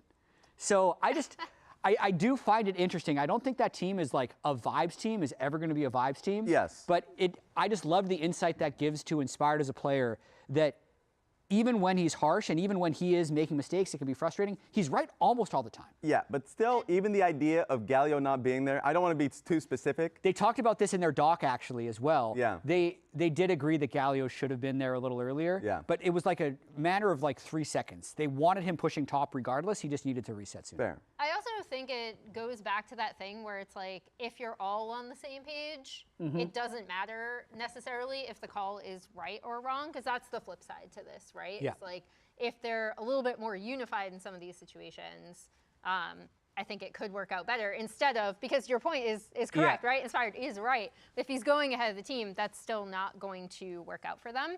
A time where stuff did work out for them, however, was against C9 in finals, right? And I think a lot has been said about how Inspired had these really specific jungle invades. This was actually capitalizing on a C9 invade. And what's going to happen is he's actually going to get a lot from Blabber's jungle, and then eventually that all-important second Scuttle Crab, which is going to spawn on the bot side of this map, right? So you see Inspired taking Raptors after he pops Scryers. He's going to be able to take these Krugs as well. It sets Blabber back really, really far behind. So yes, the importance of the play was that they overreach, but the flip side to that is how much they're able to get off the backside, right? So Inspired's going to be able to back, he's going to do his own wolves, and then he's going to be able to kill that all-important Scuttle Crab. And I think this does show like how much, I guess, this first part is to show how quickly he is able to capitalize on over-aggressive mistakes, right? We talked about how much Blabber and APA, the Scuttle Crab death actually looks so dramatic now that it's not in fast motion. This is another invade, I believe, from game 4, where Inspired is going to basically invade blue, get Gromp, and then do a really nice level 3 gank. And again, this was not something we necessarily saw from Inspired in the regular season. It was definitely more something that I know C9 themselves talked about, Dom talked about, when even in his on-camera interview during this series, where Blabber is right there, but he's not going to be able to do anything. Inspired's going to do the classic Jarvan level 3 wraparound gank, since C9 are pushed so far forward in this lane. And once again, it just sets them up for success very early on in these games. And it was obvious that they'd taken C9's thought process of like, we're playing around Blabber getting super strong. We know how C9 are going to play. And Inspired was really able to capitalize on that from these more aggressive plays in the early game.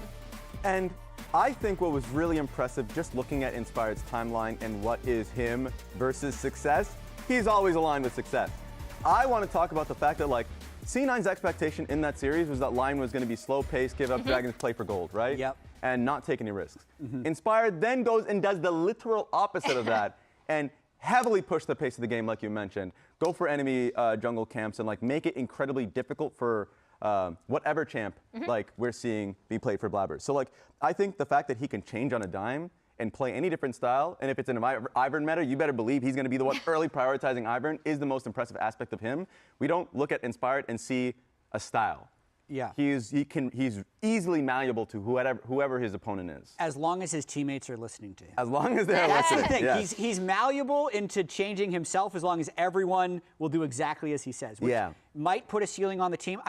I have said that at this point, until he loses LCS, he's the favorite to win LCS. Yeah. Every single split. Even though I do feel like there's plenty of teams that can compete with him, it's just the dominance that he has had now on EG to FlyQuest to this Lion team is just extraordinary. It's crazy. And I think it makes sense that Lion wanted to pick him up because Lion as an organization is an extremely successful organization throughout its history.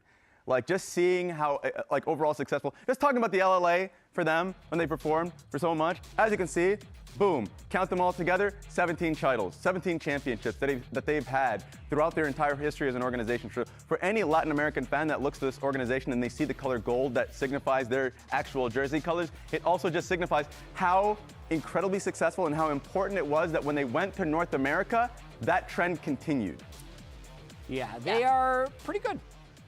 And the start that they've had to this year, last year was really rough for them. They got eliminated very early in a lot of the splits. They were usually about 7th place. Now they've been able to win. But we've done a lot of talking about Lion. I think it's time to talk a bit about Cloud9 because they had a rough finals and America's Cup. Yeah. And they need to find a way to bounce back because it's a big pattern now that they are very successful in regular season and then very poor in clutch situations. Yeah, and I think the big thing for C9 for me isn't necessarily that they got bested in finals. Obviously, they did not want that to happen. However, they were kind of running and dictating the North American meta up until that point, and then Lion figured it out. This is a quote from Dom. But basically, it showcases how, in an interview, and he also talked about this in his own like coaching reviews in terms of we didn't feel like we were massive favorites because of what was happening in scrims and kind of behind the scenes. And he was pushing back on the idea. Dom here. You were pointing out his watch. Yep. Yeah. He didn't button the top of his collar. He didn't button the top. That's Dom, actually, I didn't notice that. If he's trying to be sharp. Yeah. There used to be a Ty's Twitter account that's out there catching all this stuff. Yeah. All Ty's would have been able to catch that one. But like what he was trying to do is basically push back on the narrative of like they choked this time. Because that is now flatly and centered just like what people look at when they look at C9. It's interesting. So we didn't choke, we're just bad. That's literally what I was going gonna to say, I think it's the interesting part to me, again, isn't necessarily that they were bested in finals. We saw essentially Lion not only rising to the occasion, but really recognizing what they'd been good at and then punishing them for it. The more worrying thing to me is America's Cup, honestly. Right, for sure. Because that is where I would, look at Dom's quote and I'd be like, okay. So 12-1 game score leading up to the Lion series. Then they lose 1-3. And then that means that America's Cup, it continued to go poorly. You know what's funny? Like the moment I just turned to my right, I was like 7-1. I helped build this. Like talk about wanting this bracket. 7-11, I was like 7-11. No, that's awful. Though I might make a visit. No, the fact that this team had just played incredibly poorly from, you mentioned, America's Cup. And we made our excuses, all of them. Day one, I was like, okay, the trip over to Brazil, a pretty terrible one. Then they had to do this, then they had to do that. First day, understandable. But it's just them not being anywhere near the level that they were during the regular season. And I think that drop-off is the confusing aspect of it. Because if it was up against like better opponents and they failed in that moment, or versus someone who is similar like Lion and failing versus them in the finals, I would have completely understood that.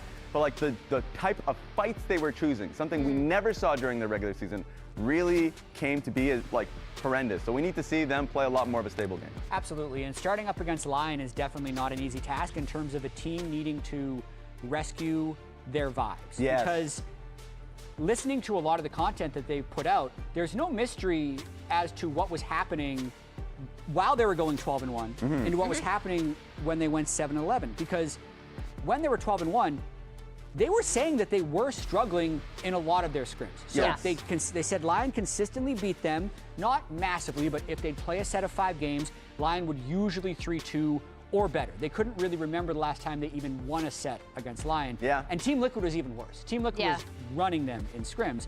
All that's fine when you're 12-1 on stage. You feel like you're going to have some type of stage magic. However, once you have the bad scrims, and the bad scrims aren't getting better, and the stage results start being bad as well, where do you search to find your confidence? Because now you're losing everywhere. Yeah, you're losing a lot. So that can start snowballing on itself, especially when you see all the social media uproar that happens when you go to America's Cup and get 5-0'd by Furia. Yeah. It can get really negative and mentally difficult to deal with. And I think that's the situation that Cloud9 is now in. So even though the pressure is low, the pit of self-doubt, they're deep in that pit. So a win would actually go a really long way for them if they're able to beat Lion today.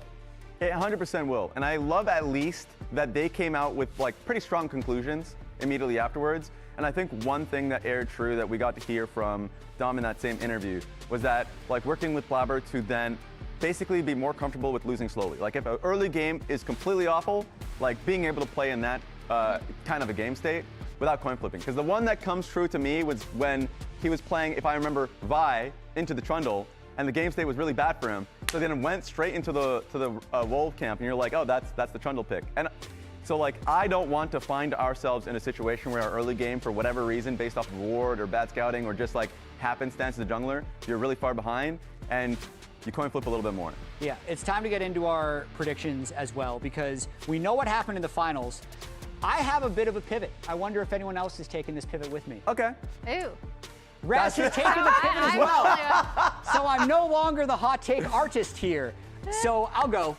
Couple of things play on this. Okay. There's, to me, usually a little bit of an international tournament hangover. Yeah. When you have those high peaking moments at international events, and then you come back, you're usually a little later to practice than other teams. I think Cloud9 is additionally hungry. And we got a little bit of intel today as well that you're going to see on broadcast.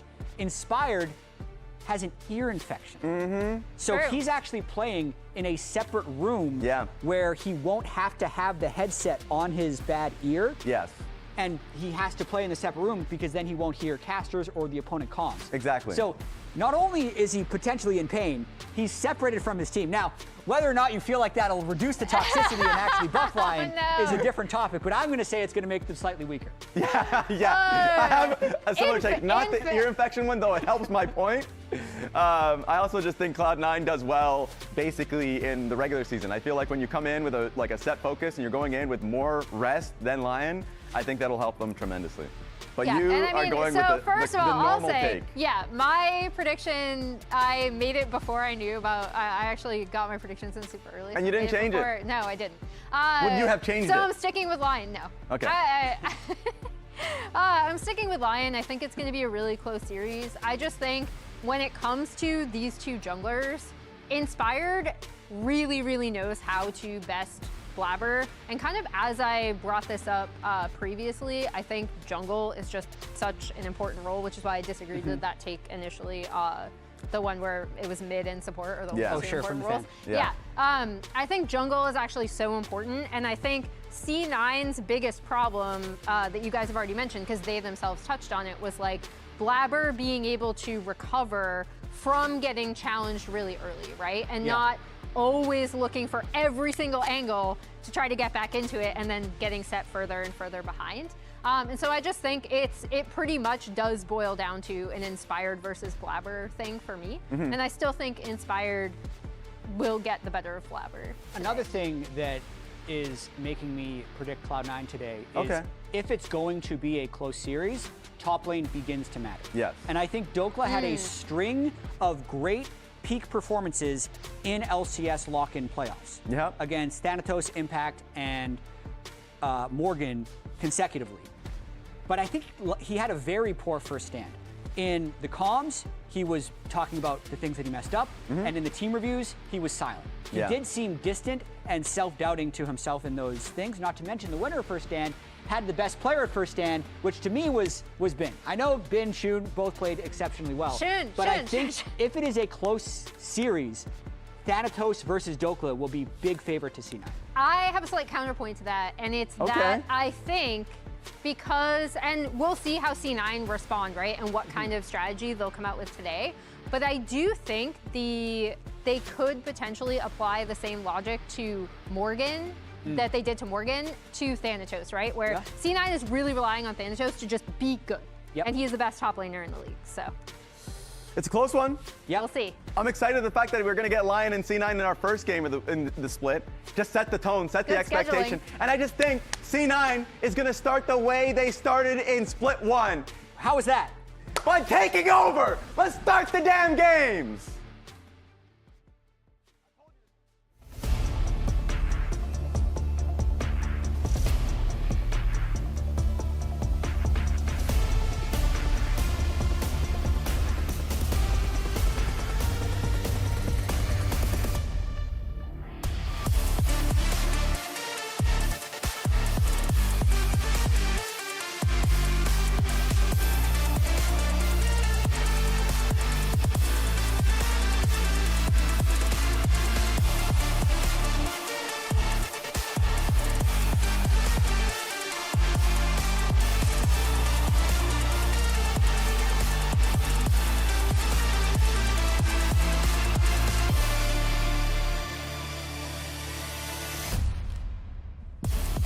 Ladies and gentlemen, welcome back to the Riot Games Arena here for the first day of the 2026 LCS Spring Split. We got done with Split 1, we went to first stand, we had some battles, and now we're back here in LA, ready for Spring Split to kick off, and we're gonna get to start this one with a rematch of our lock-in finals, C9 going up against Lion. You can see Cloud9 on your screen right now, making their way up to the stage, and Kobe, you know they gotta be hungry for some vengeance after the final. Oh, they certainly do. They lost the finals to Lion, and then because they lost that finals, went to America's Cup, and they definitely want some revenge for that as well. C9, they're back. Let's see it.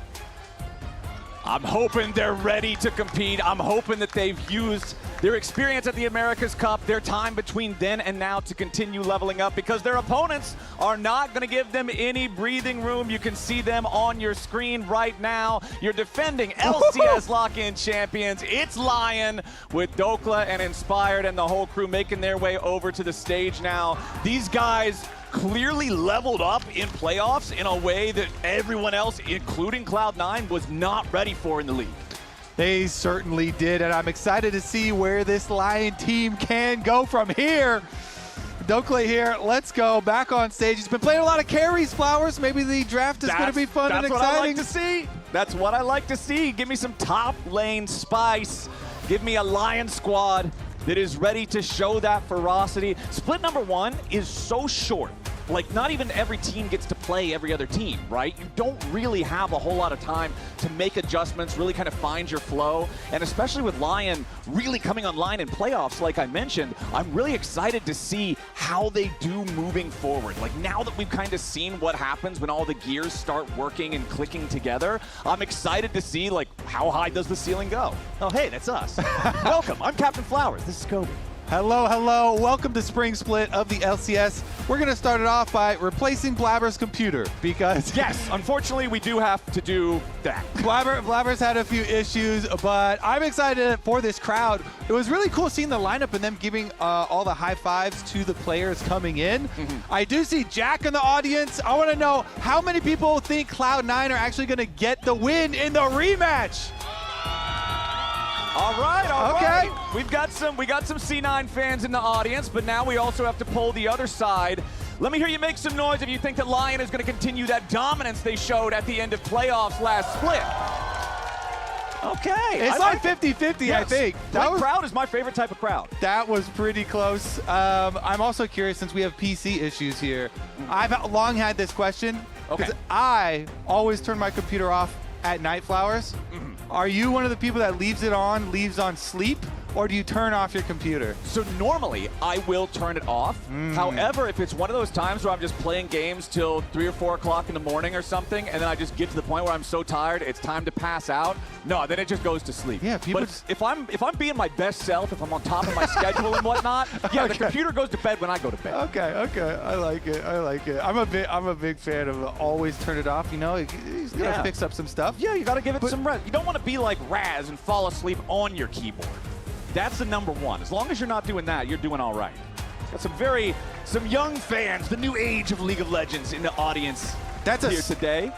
That's a scuttle crab, or what's inside there? Decode that picture real quick, Flowers. That's an objective. I think what that is. Yeah. That's an objective. Honestly, you got to secure objectives. The scuttle crabs are objectives, especially whenever we have Cloud9 on the Rift here. Really big proponents of throwing down over, especially the 6-minute scuttle crab. We'll see about that if it has a big determining factor. Dom draft gap, please. I'm glad you put the word down after the throwing in there. Because at first I was like, oh, whoa, we're coming out the gate swinging immediately here for this one. But C9's coaching staff, you can see they always dress to impress. Clearly sticking with that for spring. But we got Rain over on the other side. He's suited up too, so we got suits on both sides here, Flowers. Are we bringing back this era of the LCS? Are we going to have to find our suits from Worlds and put those on? Well, Rigby's got a regular T-shirt on there, so I don't know. You get like half points for suit plus regular T-shirt. Yeah, okay, I'll give you half points. No collared shirt. Yeah, that's fair. And Nero and Dom both have ties, fully suited up. Ooh, yeah, the ties are. Fun fact: when I first joined the LCS 9 years ago, I didn't know how to tie a tie. I had to spend my first week here in the office tying a tie with YouTube tutorials. I remember that. Yeah, I had to get some practice in there, and now I don't even have a tie. The times have changed. We've graduated. Some Nico fans in the audience as well. I think there's a high chance. Nico is still very, very strong in the meta, so you got some good chances with that one. Some pretty creative signs actually throughout here. I'm always excited when we have the people cheering for champions that will actually get picked. Like somebody cheering, yeah, pick Nico. That's great because, yeah, Nico's probably going to get picked. When a guy shows up with a sign that says somebody pick Teemo, you're setting yourself up for heartbreak. You feel bad right? for him? You know that Teemo's not getting lost. Mom thinks I'm in Sweden. Wow. Okay. Yeah, that's a pretty good bamboozle. Don't worry, we won't tell. Managed to sneak all the way over here. Your secret is safe with us, my friend. We can see league officials right now just getting done, making sure that Blabber's computer gets reset. It was some kind of issue with his keyboard or something like that, so just making sure that the computer gets swapped out and he's ready to go. Do you think the fact that Blabber plays with his face so close to his screen like that contributes to a lack of map awareness because the map is in your bottom corner? No, man, it reduces the ping between your eyeballs and your brain because they have to look through less inches of space to get to the monitor. Okay. Yeah. Close the distance and increase the awareness. The shortest distance between 2 points is a straight line, and the straight line between Blabber's eyeballs and the screen is really short. Yeah. So it works out, right? He is in there. I am excited for this rematch, though. I think that, especially with the way that America's Cup didn't go the way that C9 wanted it to, especially with the way that the story about the finals was just Lions' surge to power, it's kind of easy to forget how dominant C9 were throughout pretty much the entirety of Split 1 except for that finals. And to go from being the hero, to go from being the main character to all of a sudden crashing back down to earth so violently like they did, you know these guys have to want to say, no, that was the fluke. The real deal was the part where we were on top, because that's what the debate is going to be. Which Cloud9 is the real Cloud9? Was it the one who was running the show all split long, or was it the ones who ended up floundering and they were just on a hot streak? And I know for a fact they did not take any days off because I have an esports volleyball group where I try and get people from all the teams to come, and usually we can get one day where the teams have off. But Cloud9, they have practice all the way through because they want revenge. They want to make up for it. We still have some empty seats there, so it looks like even though we replaced the computer, we lost some players. Bathroom break, Flowers. Yup, it happens every time. Classic. Although I will go ahead, this is as good a time as of any to talk about why it might mysteriously be that there is a very important player missing on the stage for Lion. Yeah, so Inspired apparently currently has an ear infection, and he's not capable of wearing the headset on stage. So he's playing from our Howling Abyss setup, the B stage here at the LCS Arena. So he's still here. He's still in the building. He just cannot be on stage with the rest of the team right now because of the ear thing. So that's why if you guys are looking at the stage, looking at Inspired, you'll notice that the chair does seem a little more empty than it might normally be. Yeah, a lot more. I was like, oh no, we got a That's a big presence to not have, but you know, he's still there in the comms. He's still able to communicate with the team and everything. You saw him there with like one headphone on, one headphone off with the ear infection. But let's get into the draft here. We're in. We're ready. Locked and loaded. Let's go. Okay, so Lion going to be playing from the blue side as C9 selected first pick. Lion banning out the Karma, the Seraphine, and the Orianna. Over on the other side, it's Pantheon, Varus, and Azir taken out by C9 as they first pick the Yunara for Sven. And throwing down the Yunara so early. I mean, they do ban out the Varus, but we'll see what Berserker wants to reply with. Aphelios is another common answer where you can really use your level 1, capabilities with Green Gun. To go offensive and keep the Yunara in check and scale very nicely as well. So we'll see what sort of Yunara answers, because only banning out the Varus here, and we already got that sign answered, Flowers. Yeah, Nico's been picked. Nico, cosplayer vindicated, second pick of the entire day. You can't get much better results than that. So the Nico locked in for Lion. Now what do they want to go with here as that second pick? There's our sign. That's what we're talking about. And they'll lock in the Vi alongside the Nico. They're for Inspired.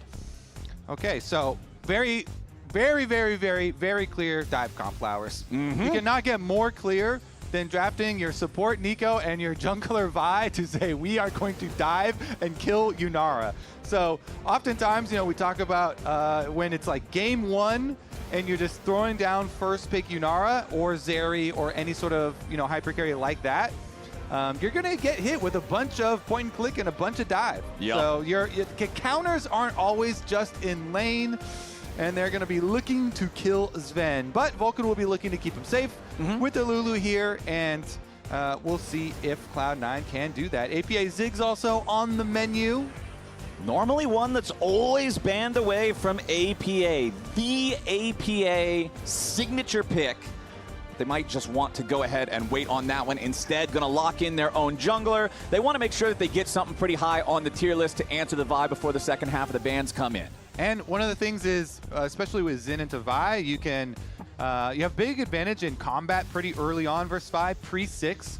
Xin definitely has the advantage, and so you can force a lot of stuff. And jungle was a really big part of the matchup last time around in finals, where Inspired had a significant advantage over Blabber in several of the games, and especially the later games in the series, he was invading Blabber pretty significantly. But when Blabber's on Xin and you're on Vi, the Vi does need to farm, have a lot more focus on that early. So we'll see the capabilities this time around. Caitlyn paired with the Nico Flowers, though. That's scary. The extra range here is going to do a lot early on, so going to have that pushing bottom lane. This is also going to be pretty scary, I feel like, for C9 to try to play around neutral objectives into this combination, right? Like Nico sneaking up through a brush. If you don't have total vision control over the area, the Pop Blossoms can just completely ruin the fight before it even starts. Caitlyn, if she's there first, is going to set up the trap lines to just give you this natural advantage based on the terrain. I feel like this lane can be very, very scary very, very quickly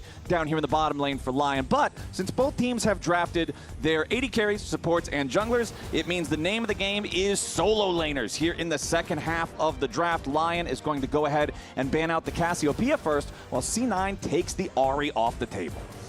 And honestly, Cloud9 are going to need, Thanatos on an engaged kind of tank-style champion up there. Yes, APA can also play some engaged mid-lane champions. He is good at that, but with the Nico being taken away, that's one of the primary ones. He could still go a Galio lane in mid lane if they really wanted to, but otherwise, if it's a more traditional AP carry in mid lane, then you're looking at like Thanatos, Scion, or something like that, where you can have a front line for the Yunara to work around, and some engage on your side as well. Otherwise, you just get hit with Caitlyn in the back here with all the extra range. So we'll take a look. They are taking out some of the mid lane engage options away. I like the Annie ban from Lion because of the Ahri ban as well from Cloud9. That matchup was a contested one last time around where APA actually got solo killed on the Annie by Saint's Ahri, which was not expected from the matchup. And then Saint went on to be a huge driving force in that game. But we'll take a look here. In addition to the Nico and the Vi engage, adding a Ryze on top of that is always really nice because you have multiple ways that Ryze can play the game. You can split push to apply pressure, and then you're facing fairly short range champions already, so you can come and you can realm warp to the fight and have a huge presence there. Or you can play those really fun realm warps where you get Nico popping the ultimate. Oh yeah, and then surprise. You realm warp the Nico into the enemy team for big engage that way. Okay, so we've got the Ryze locked in for Lion. Makes the Cassiopeia ban make all the much more sense. Over on the other side, pretty quick response from C9, going double AP in their solo lanes. You've already got a powerful AD jungler in the Xin Zhao, so putting Rumble and Anivia in your solos is going to feel really good. It is going to mean that C9 are basically all reactive here, though. They don't have engage other than Xin just running in and getting a Lulu ult on top of his head. So Anivia has that slow as molasses Q that she can throw at you and stun you. So they're Cloud9, they need to get advantages in their lanes so that they can get to objectives first, and then they can, you know, get the advantage there by having Lion have to come to them. But they don't get a lot of choice as far as when to force things, and so it's going to be a lot of reacting. And trying to get advantages from lane to translate into early positions added objectives. If you get there to the objective really early, then you're going to have a huge advantage. Same thing here for Lion. They've got Caitlyn lay down the traps, and Lion have mega hard engage, as we said, even just from the first 2 picks. They have, and then they put Ornn on top of it. That's crazy. So I'm seeing a lot more go on the Lion squad, and I feel like I want to see these guys just go, being that like coordinated style. Even if he's in another room, I hope Inspired is on the shot calling, coordinating everything. Yep. I will say, with these lanes for Cloud9, they should have both winning solo lanes here. Both Rumble should have a big advantage into Ornn, and then Anivia is a really good counter pick into Ryze. And so they should have some areas to work with, especially with a Xin Zhao early on. So we'll take a look at what Blabber wants to get to work, especially on the top quadrant of the map. All right, let's do it. Hop into our first best of 3 of the 2026 Spring Split. You can see C9 already off to the most modest of leads, as APA has a 10 gold lead over Saint, thanks to clearing out a little bit of that vision there. Thanatos on the Rumble. You can see both of our top laners do have teleports as expected, so no extra shenanigans with different types of combat summoner spells here. Everything pretty par for the course. Electrocute for APA's Anivia for the extra burst and trading potential. Bottom lane, everything also pretty much exactly what you would expect it to be. No summoner spell books on either one of our supports, so there won't be any unexpected teleports or anything similar catching anyone off guard. Yeah, so here we go. The early lane phase for the pushing Caitlyn and Nico, and trying to push as slowly as possibly here, build up a large slow push on the wave, and then finally get to crash and harass at the same time. Try and kind of milk it there, and with the junglers going opposite, that is going to mean Blabber pathing away from Sven and Vulcan, so they're going to have to deal with the pain all by themselves. Meanwhile, in the mid lane, we saw APA going in and using his auto to break the bone plating of Saint to try and prep for the next trade there. Pretty good spacing on the Q as well. Okay, tri-lane view, just kind of showing everything. No critical mass hit in any one of the lanes so far, as it is Lion with the push in pretty much all 3 of them here very early on. You already touched on it a little bit, but we do have junglers pathing towards opposite sides of the rift. Obviously, C9 has to be careful about this wave crashing into the bottom lane. They don't want to find themselves at the mercy of Inspired's pressure, but we obviously know, since we have perfect vision, that he's still all the way back over at his red, as all 3 waves are kind of going to get crashed into the turret around about the same time. Yeah, APA getting to work on Saint here, though, trying to work through these potions. again, you know, you pop the bone plating with an auto or something early, and then he goes for his little electrocute trades, and he has been getting some good value. Doesn't quite get that Q though. And it's about time for junglers to get involved, fully completing their full clears. Inspired has easy access to bottom scuttle, so it should just be traded with the top one there for Blabber. But nobody really prepped for any dives or anything. You know, Sven and Vulcan, they were very respectful while they're getting pushed in. Nobody takes any extra damage, so they're not really diveable down there. And we'll just go into pretty smooth second clears. Do you feel like we're going to get any early action, or is this more of probably just waiting till level 6s and seeing what we get at a bigger skirmish around like a dragon or something? I mean, with nobody blowing any summoner spells early, I would say we probably won't. Okay. The one possible area would be for me around mid lane, because you do have a pretty good setup there. You know, Xin has very good combat effectiveness early, and if they try and do something on Saint, but actually Saint using his ghost, he still has, you know, phase rush, and he has his flash though, so probably not too big of a deal. It's just going to be repeat second clears, and again, it is going to be Inspired clearing towards bottom, whereas Blabber here will be clearing back up towards the Ornn, towards that top lane. So if there actually is an opportunity with the Ornn getting whittled down, and maybe they'll get to work. But this is Cloud9's record versus the entirety of the LCS, and then what happened at America's Cup, because you mentioned it a lot in the intro, Flowers, but C9, they spent the majority of our year just dominating everybody they were on played top until it got to finals, and everything came crashing down, and then it continued crashing down in America's Cup. So everyone is very curious to see how they bounce back. Dokla goes for the flash and rises here. Yeah, Thanatos with the flash away, tries to escape, but Saint has already arrived. Thanatos knows the only thing he could possibly try to do is make this one a 1-for-1. Dokla continues trying to walk away from it. There's your Rune Prison. A little bit more damage from the Overload should seal the deal, and first blood goes over to Lion. Very nice gank. That's even pre-Realm Warp here, only level 5. Saint making the roam up to the top side, and it counts for first blood. That is huge, Flowers. This Ryze is so pivotal in their comp, because not only is he big damage, you know, once you get the Actualizer and stuff later on, but huge split push threat as well will be available. So very big to get a first blood cashed in here for Saint. Ooh, look at the damage on Sven as he tries to flash away to escape Berserker. Meanwhile, back over in the mid lane, APA versus Saint. Health bar's getting low. APA, though, might just be cooked. Inspired goes forward, but the flash back over the wall from APA keeps him safe. Yeah, he does not want to lose his egg early on, especially over there. Lots of flashes and summoner spells being blown. Bottom is vulnerable now. Saint, though. Whoa! Saint overplays his hand a little bit too confident there, and APA with the burst damage from the electrocute takes him out. And the last little bit of his mana, too. He had down to like 5 mana there. Yeah, calculated. Barely had enough for the combo. He gets it off, and there you go. Just like that, he fights it back. Flowers, that is crazy. After just getting ganked and losing his flash, able to get the solo onto Saint, who also... Saint just does not use his own flash. Yeah, and honestly, thought he could win. That's great for APA, considering Saint was the one who benefited from the first blood roam up top. He's the one who got the kill gold there. Now that little advantage he might have had is no longer there, as APA hits him with the classic XD. I like how he makes sure that he still capitalizes both the X and the D in this.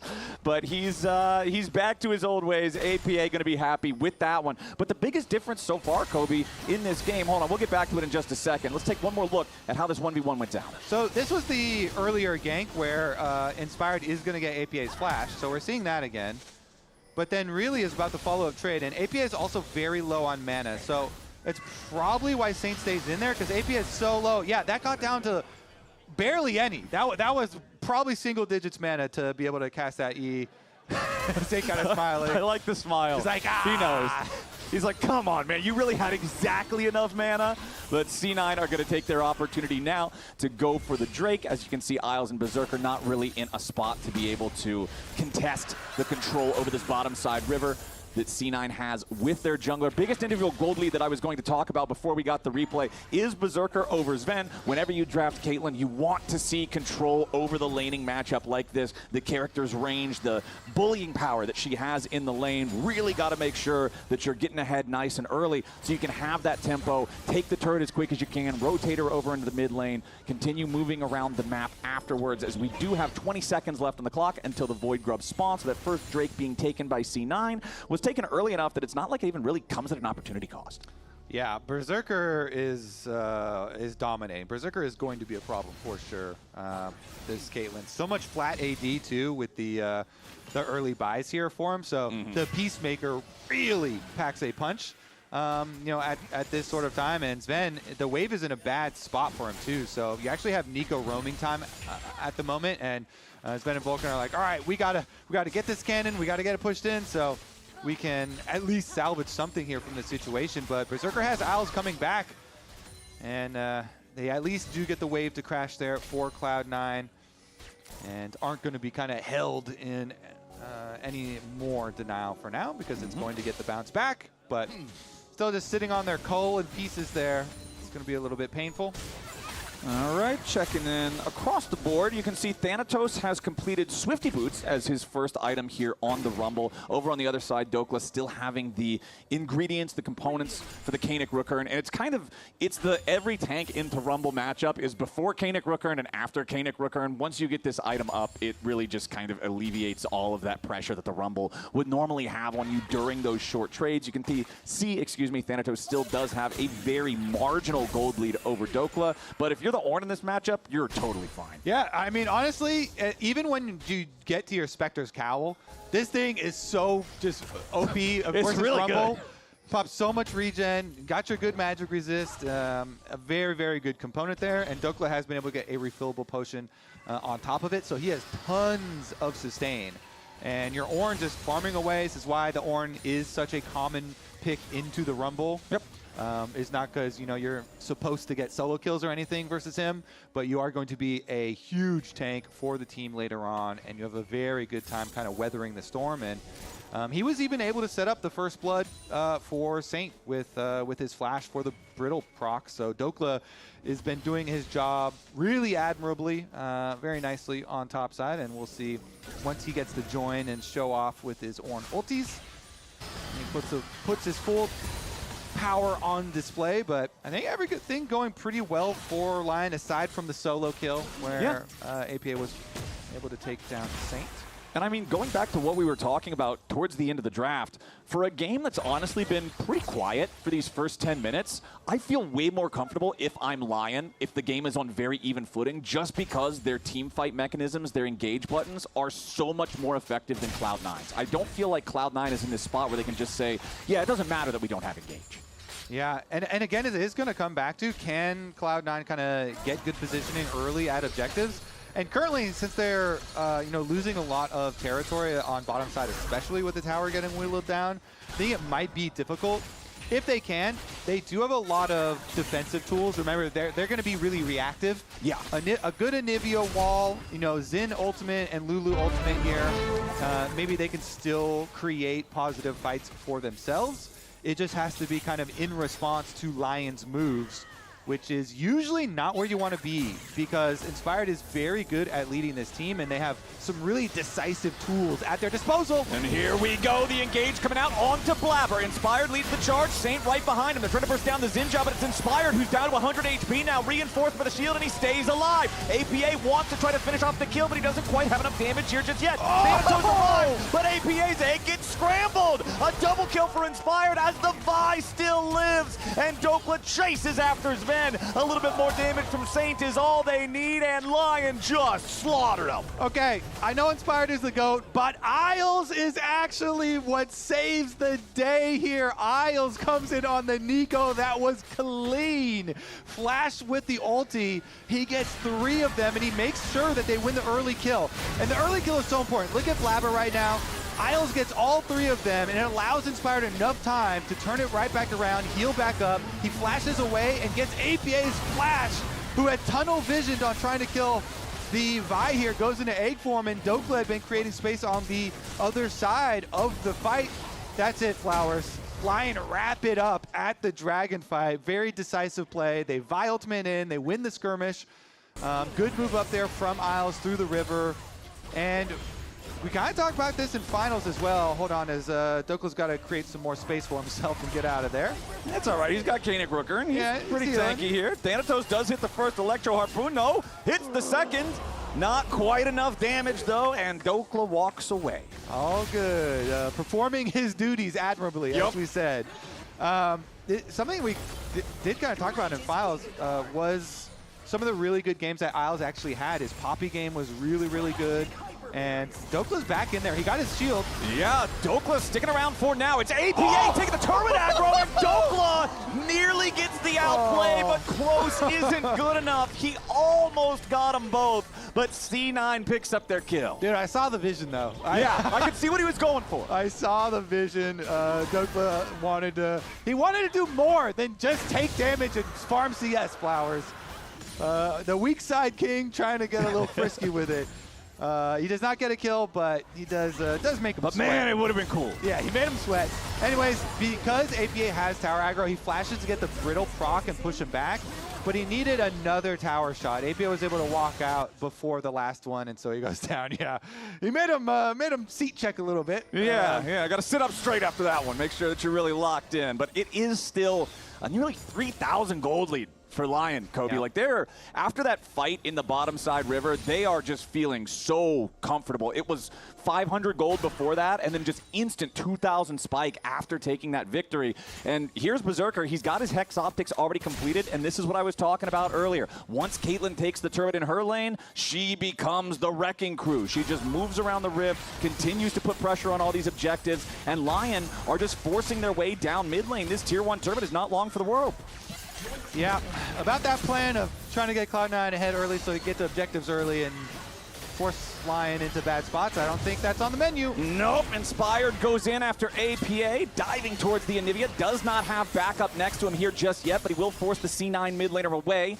Blabber and Vulcan both in the area means Lion do not want to overcommit on trying to secure this kill against APA, so the Anivia lives to see another day. Yeah, he's been getting into a few dangerous scenarios while he has no egg, but no death from it just quite yet. And it gets really dangerous for Sven to even get farm anymore because the mid tower is also down, very vulnerable. So you have to have people on both sides to be able to make this happen. But off their reset timer with the teleport used from APA, they are going to try and force down this Rift Herald. And Dokla's still bottom with no teleport, so I don't think Lion are going to have any illusion that they could contest. Just keep Dokla Split pushing down there while they wait for the last little bit of his teleport cooldown and get the wave into bottom side. Yeah, I mean, Cloud9 did get the Rift Herald, but minions are dying to the tower on bottom side. Dokla should be able to get at least a turret plate. You know, maybe 1.5 down there. And I feel like when you look at the scoreboard, there's one point of power for C9, and that is Thanatos. They have to play around this Rumble. They need to get good value out of the equalizers if they want to have a chance at taking a fight. Problem is, it's really hard to do that because, as we said, they are very light on CC. So, like, how do you stay on the carpet? Yeah, who's going to keep people on the Rumble ulti? Is it like Anivia wall? Blabber prepping his Q and then going for the knock-up into Anivia, you know, wall and Q as well. You know, it's, yeah, obviously it gets a little difficult. It's not going to be super easy for Thanatos to have very, very high value here and keep people in his cooker. But we'll see. Cooker. Gotta let him cook. And reminder, we still have tickets available for April 5th. That is tomorrow on Sunday. So if you want to come out and check out the LCS live in person, we'd love to have you here. As it looks like we are setting up some Caitlyn traps, Mr. Kobe. Lion wants to control the top side of the river here with Berserker. They've already taken 2 of the tier 1 turrets. Why not make it a full set? Yeah, control they shall have then, Flowers. I believe they will. Full top side controlled there and walled off. Bottom side, though, weak side again. Big dope. Here we go. You know what's up. The name of the game is try to kill this Ornn. They go right on in. Dokla busts the Anivia wall, wants to get the R2 out of the Ornn horn, does, but he does not have enough damage. And again, it's one more tower shot that would have made the difference in getting the kill. But C9 still accomplishes their dive. They're going to summon up the Rift Arrow to take the turret after, but at the same time, Saint is taking the tier 1 turret on the top side. So the last one. Huh? That looked a little bit strange. Okay, APA fighting back towards Inspired. Has the TP coming in from Thanatos, ready to reinforce the C9 mid laner. But Isles is also nearby to make sure that nothing bad happens to Inspired. So we will have the tier 1 turret trade across the bottom and top lanes. Yeah, I was going to say, like, the last attempt there from Dokla on the previous, like, 2v1 on top side. I saw the vision. I was like, oh, I'm down with that one. But this one, because Lion were setting up their top side play so far in advance, you had ample time to kind of just abandon the bottom side, weak side, and get out of there. And so that one, I don't know. You don't want to give too many kills back over to this Cloud9 comp. They are very low on CC, but they can be high on damage if they get the gold to do so. So have to be a little bit careful here with how many of those kills you're giving back over. Well, we do have the Infinity Edge fully completed for Berserker's Caitlyn now. We've got Seraph's Embrace fully evolved on Saint's Rise. The Rod of Ages, 6 out of 10 of the stacks Inspired. Also on the 2-item power spike here for the Vi. Lion is at some serious points of strength, and they're trying to use that strength right now. Inspired with the ulti engage onto APA. Dokla ready to try to follow this one up. Inspired does not want to overcommit to this here just yet. Blabber is ready to join the fight. Vulcan's also moving up towards the area. But Lion are not going to do any more for now. Inspired is already backed away into the jungle. C9 again trying to find the kill onto Dokla. The equalizer forces the flash of the Ornn, but Dokla stays alive this time. Meanwhile, the entire time, Saint is split pushing down in the bottom lane. This is what we talked about with the Rise. Yes, you can have fun doing Realm Warps with Nico in team fights, or you can just park your butt in the side lane and grab yourself some free money. Yeah, and he's at 2-item power spike, feeling pretty good. 6 stacks, 7 stacks now on the Rod of Ages. I see what you did there. It just happened to change over. It just happened to change over at the moment. Honestly, though, it's kind of rough for C9. That was 2 lanes pushing for Lion in exchange for just pressure on the Dokla side. So you just get the one. They did get their tower at the very least, but they lost 2 of the tier 2 towers. It's still pretty rough because you're in a situation where you're behind, and so you have to take the losing end of trades, very often. So you lose out on basically 2 for 1 in lanes and a dragon. And you can see Vulcan and Blabber are trying to see if maybe they can catch Inspired unawares, make a unexpected gank towards the red buff, catch him there. But no, Inspired is ready. He had the vision in the brush. He secures his buff. He walks away, doesn't have to spend anything really to do so. So we've got a 2-to-1 dragon count so far. It is a Chem Soul, which is also going to lower the priority on dragons in general. So not really going to be one of those it's got to be Soul and it's got to be now type of games. We are 20 minutes in, so one big team fight, one way or the other, could spell a Baron. But we're still not quite there yet. And honestly, this gold has been frozen in time ever since that last, like the 3-for-0 fight in the bottom side river. It hasn't really moved. Yeah, and that's better for Cloud9 to be able to keep the difference the same the longer the game goes on. Obviously, that's going to be better and better for them if they can keep it stable. But we'll see. There's some darkness in their jungle, so they don't know about the backside of the red pit here. And Lion trying to squeeze a little bit more out as they've got Dokla down on the bottom side. So Dokla now does have his teleport, and he's level 14, so going to be able to start handing out some upgrades, Ornn upgrades. And guess what? Berserker had better get his upgrade first. You want that Caitlyn with as much damage as possible. And so IE plus the Hex Optics. Wait a second. Ooh, okay. Isles gets away from that one. C9 trying to maintain their control over the topside river here. A few minutes ago, I talked about how a lot of the Lion players were hitting their 2-item power spikes, and now C9's squad are catching up. Fiend Hunter bolts done for Sven on the Yunara. Full 10 stacks for APA on his Rod of Ages. We still need Blabber to complete his second item completely, but overall, C9 is at a point where it looks like they could try to find a fight. And Dokla is just down there freezing. So again, it's just 3 lanes now for 2 lanes of farm basically in favor of Lion. They're always like +1 extra lane while this is happening. So Dokla down there, he's just, whoa. He's just farming, keeping the freeze and then waiting to use his teleport. Ooh, inspired with the supercharged blast cone over the wall there. All 5 C9 players are in this topside river though. Dokla still making his way up here. You can see Saint also posturing to potentially join the fight. Lion's looking, but they got to make sure they don't go too soon after whatever it is they want to go for. And instead, they're just going to allow Berserker control over the wave, access to the minions, get that one shoved out.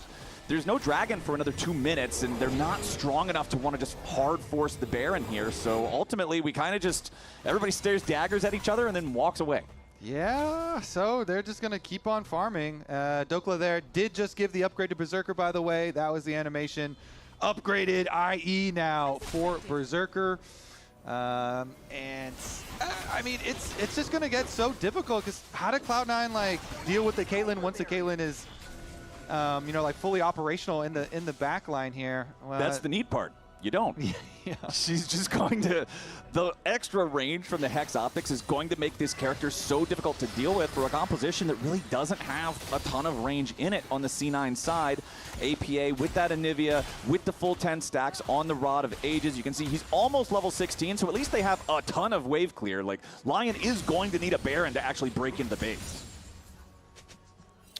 Their siege is also really good too, so yeah, I don't know. It seems like Cloud9 are like they're just kind of forced to sit and wait for an opening or a mistake. And so the best thing you can do when that is the case is try and keep up really good vision control on your side of the map, because that allows you to jump on any openings that do present themselves. When you don't have the ability to force a lot yourself, you need to create those options out of vision control. And so they're trying to do that. Like, they have decent vision control of their side of the map, and Blabber kind of walking around, but Lion have not presented an opportunity to Cloud9 just yet. They're kind of trying to like bait and get Lion to overextend and over-index, but Ryze is walking from base now, so Lion's gonna wait. Okay, Blabber loses about 1/3 of his HP right there. Berserker has rapid fire cannon completed on the Caitlyn now as well. We got another stare down, Kobe. Yeah, and the siege is just going to go to their advantage. Here we go. All right, Lion decides they want to go in, and they immediately jump after Blabber. Defensive Xinjiao ulti, keeping him alive for now. Wild Growth also reinforcing the Xin's health bar. It's a 1-for-1 trade here at the very start, but Isles again! Beautiful CC from the Lion support, and the rest of the team is ready to follow right behind. It's a 5-for-1 ace for Lion. All right, Isles, 5 out of 5, 10 out of 10. Yup. For this game. Whatever. Number out of number. He got the whole thing, man. 2 out of 2 Nico ults. Yeah. Have been really that's a good. 2 out of 2 for sure. They have been really good. And honestly, Lion overall, they're continued their controlled gameplay. Yeah, I think we have good items.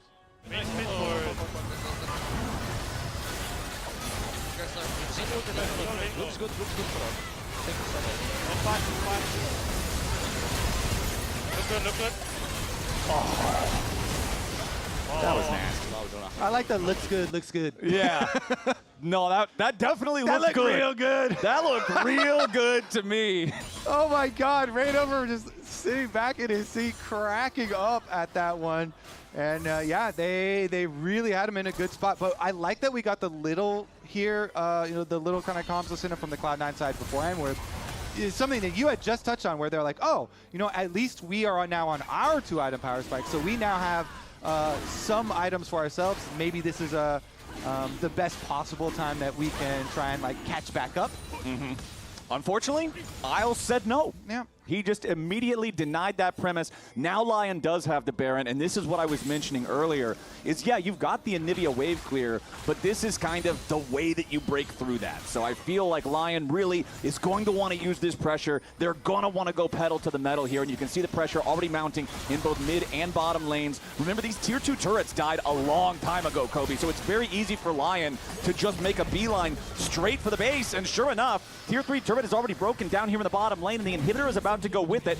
Realm Warp back over into mid to bring the minions with them. Now Blabber is rooted up, could be in some danger. Dokla wants to hit him with the Orn Horn, and there it is. Berserker takes the kill on Blabber, as now Thanatos arrives, only to immediately find himself caught in the cupcake trap. Now he's got to try to run away. Ace in the hole is going to take him low. He'll be forced back into the fountain. Sync continuing to just play as aggressively as possible as C9 scrambles to try to clear waves. But the problem is now you don't have Blabber. That's your only frontliner dead for the next 30 seconds, and the second inhibitor falls immediately.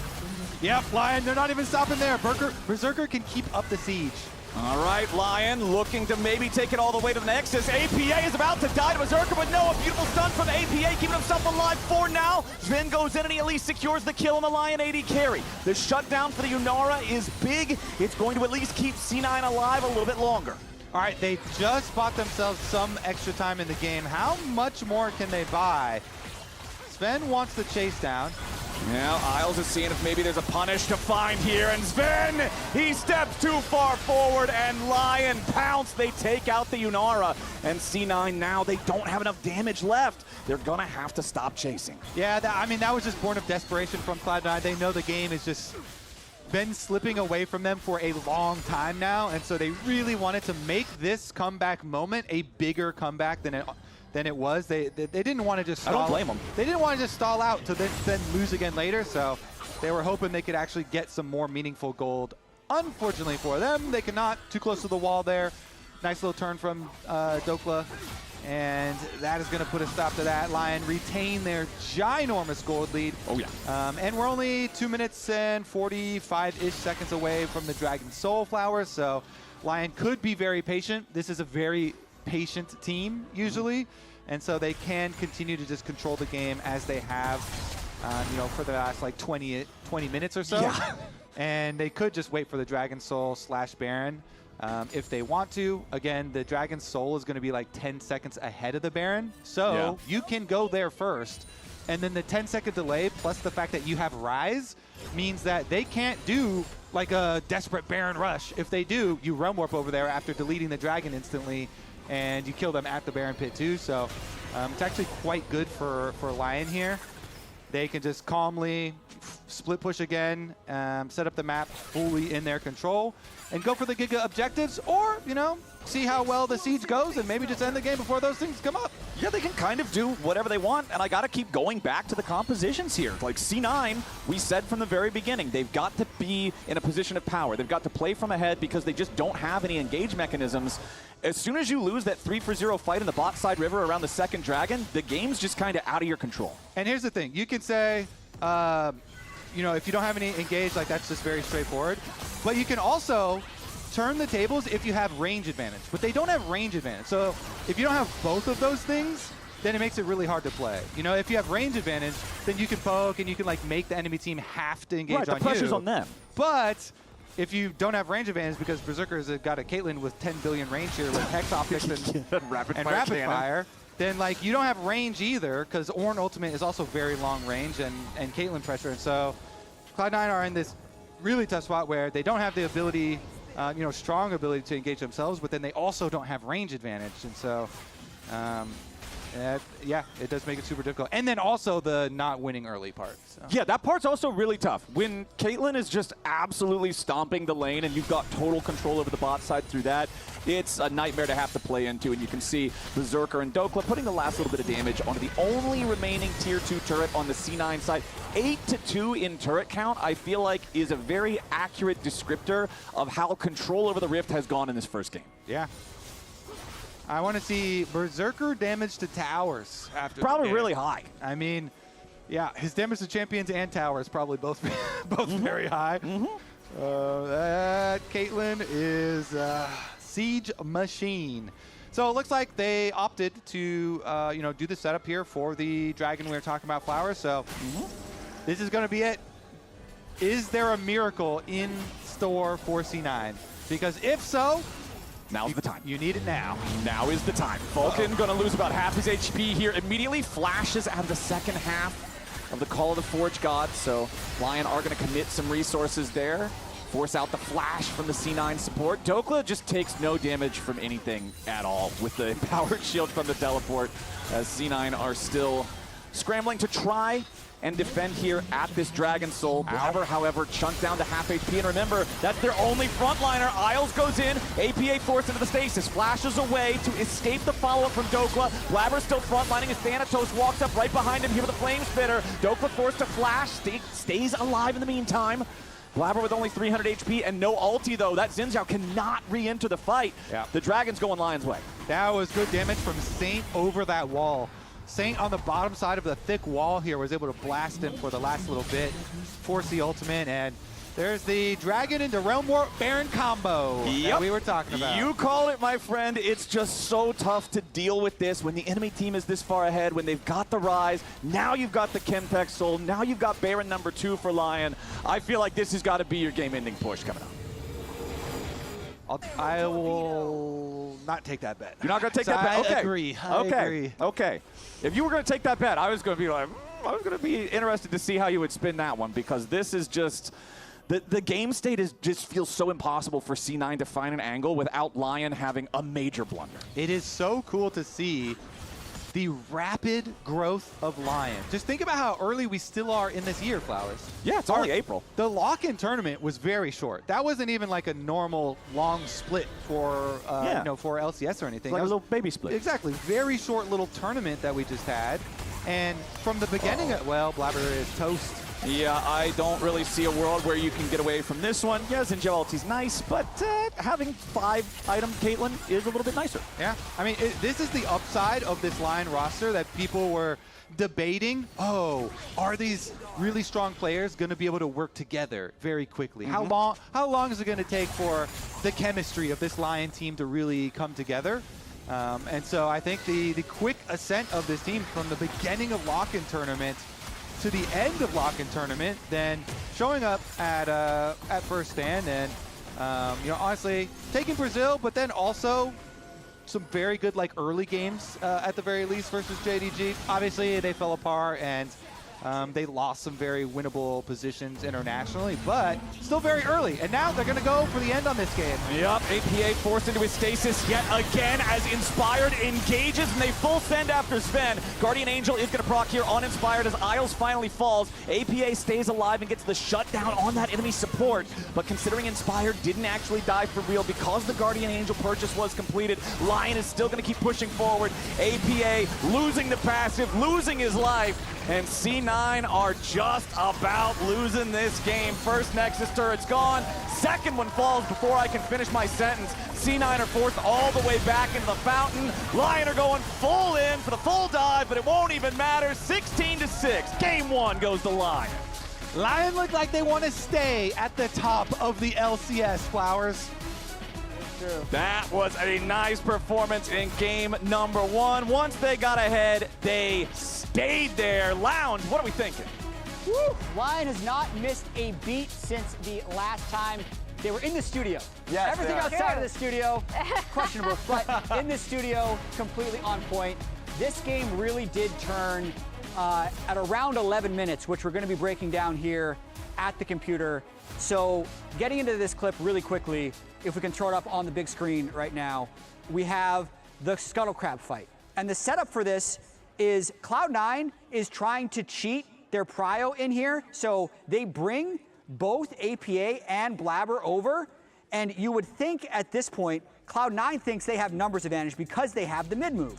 But I would say at this moment, it's very favored for Lion because Sven is trapped under turret. Also, his items suck compared to the Caitlyn items. And then Blabber just used his cooldowns on the Crab, and APA has already used ultimate onto the Vi, which he's gonna be channeling outside of right away. So if we watch the very beginning of this fight, Lion makes quick use of it. Inspired's already dodged the majority of APA's kit. If you look at the bottom left here, APA's used all his cooldowns aside from Wall, and Blabber also used cooldowns to hit the Scuttle Crab. So Lion has a bunch of free time to just hit Blabber. Even though APA puts up a nice wall here on the bottom to stop and delay the Nico and Caitlyn, it's still not going to be enough because APA used his cooldowns early and Blabber used half his cooldowns on the Crab. So when the fight really does begin, note the really good ultimate by Isles to get a triple stun on anyone who could do damage. And at this point, I'd say APA and Blabber panic a little bit trying to finish off the Vi, and they just don't have the damage. So we still have the Anivia cooldowns selected on the bottom left. Once Inspired gets the kill, he Triumph heals. Notice how APA fired his E without Q or R to give him double damage. Then Inspired dodges the Q or APA fires it low. Ult's in the wrong spot as well, flashes in. Basically, APA landed nothing in 2 full cycles of these cooldowns on top of not actually having the first move, and the gold lead from this fight absolutely explodes. As far as our player of the game, it's kind of shown in this next clip. Isles landed a great ultimate in the first fight, and just watch Isles right here on your screen.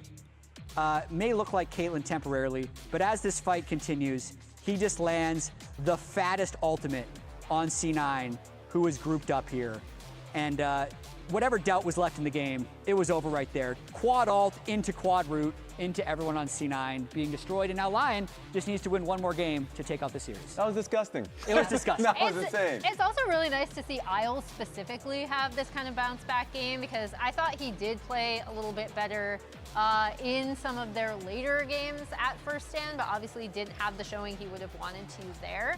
And then the other big thing to me was how Lion were moving around the map. They used Berserker's Caitlyn super, super well to take down turrets. Every time C9 tried to get something, Lion was always trading up. Yeah. What caught He your did eye? 16,000 damage. He did. I know Nico is a little bit of a mage, but that's 500 less damage than the Yunara, who is empowered by Lulu. That's insane. You were catching this actually within the game. The fact that you were taking Caitlyn at least within the like as the Nico, and so you had 2 Caitlyn range champions just knocking at the turrets. So 11-2. I mean, this was just. Oh my God. Look at the gold from the team fight right here. Look at that line right there as it just shoots up when he landed that massive ultimate as well. Nice. And then the first one, so player of the game, as we mentioned fight. before, Yeah. is definitely Isles. The gold jumps, the damage, the engages, and also the laning phase. Caitlyn helps, but Isles with the huge game. I did think he actually played well in a lot of the situations in the JDG series at First Stand, but when they lose, things are looking a little poor. And the fans agree with this. This was just Isles' game. Yeah.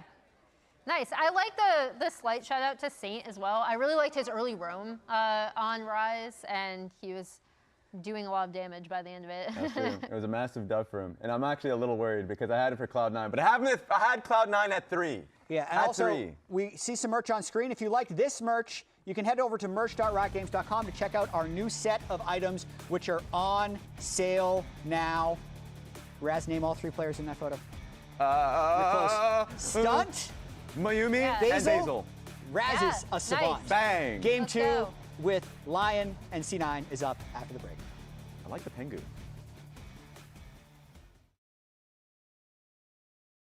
All right, shopkeeper time. What are we doing for this build? First pick, 564 miles of range. This should last us a while. What's next? Lane economy is key. Okay, how about 30 miles to the gallon then? It's a high tempo pick. We can't neglect power. How about 329 HP? We can buy one more item. What about vision? The map's fully lit. We're not missing anything. All right, let's get this show on the road. And Rez, hey, support means support. No running off this time. That was just a one-time thing.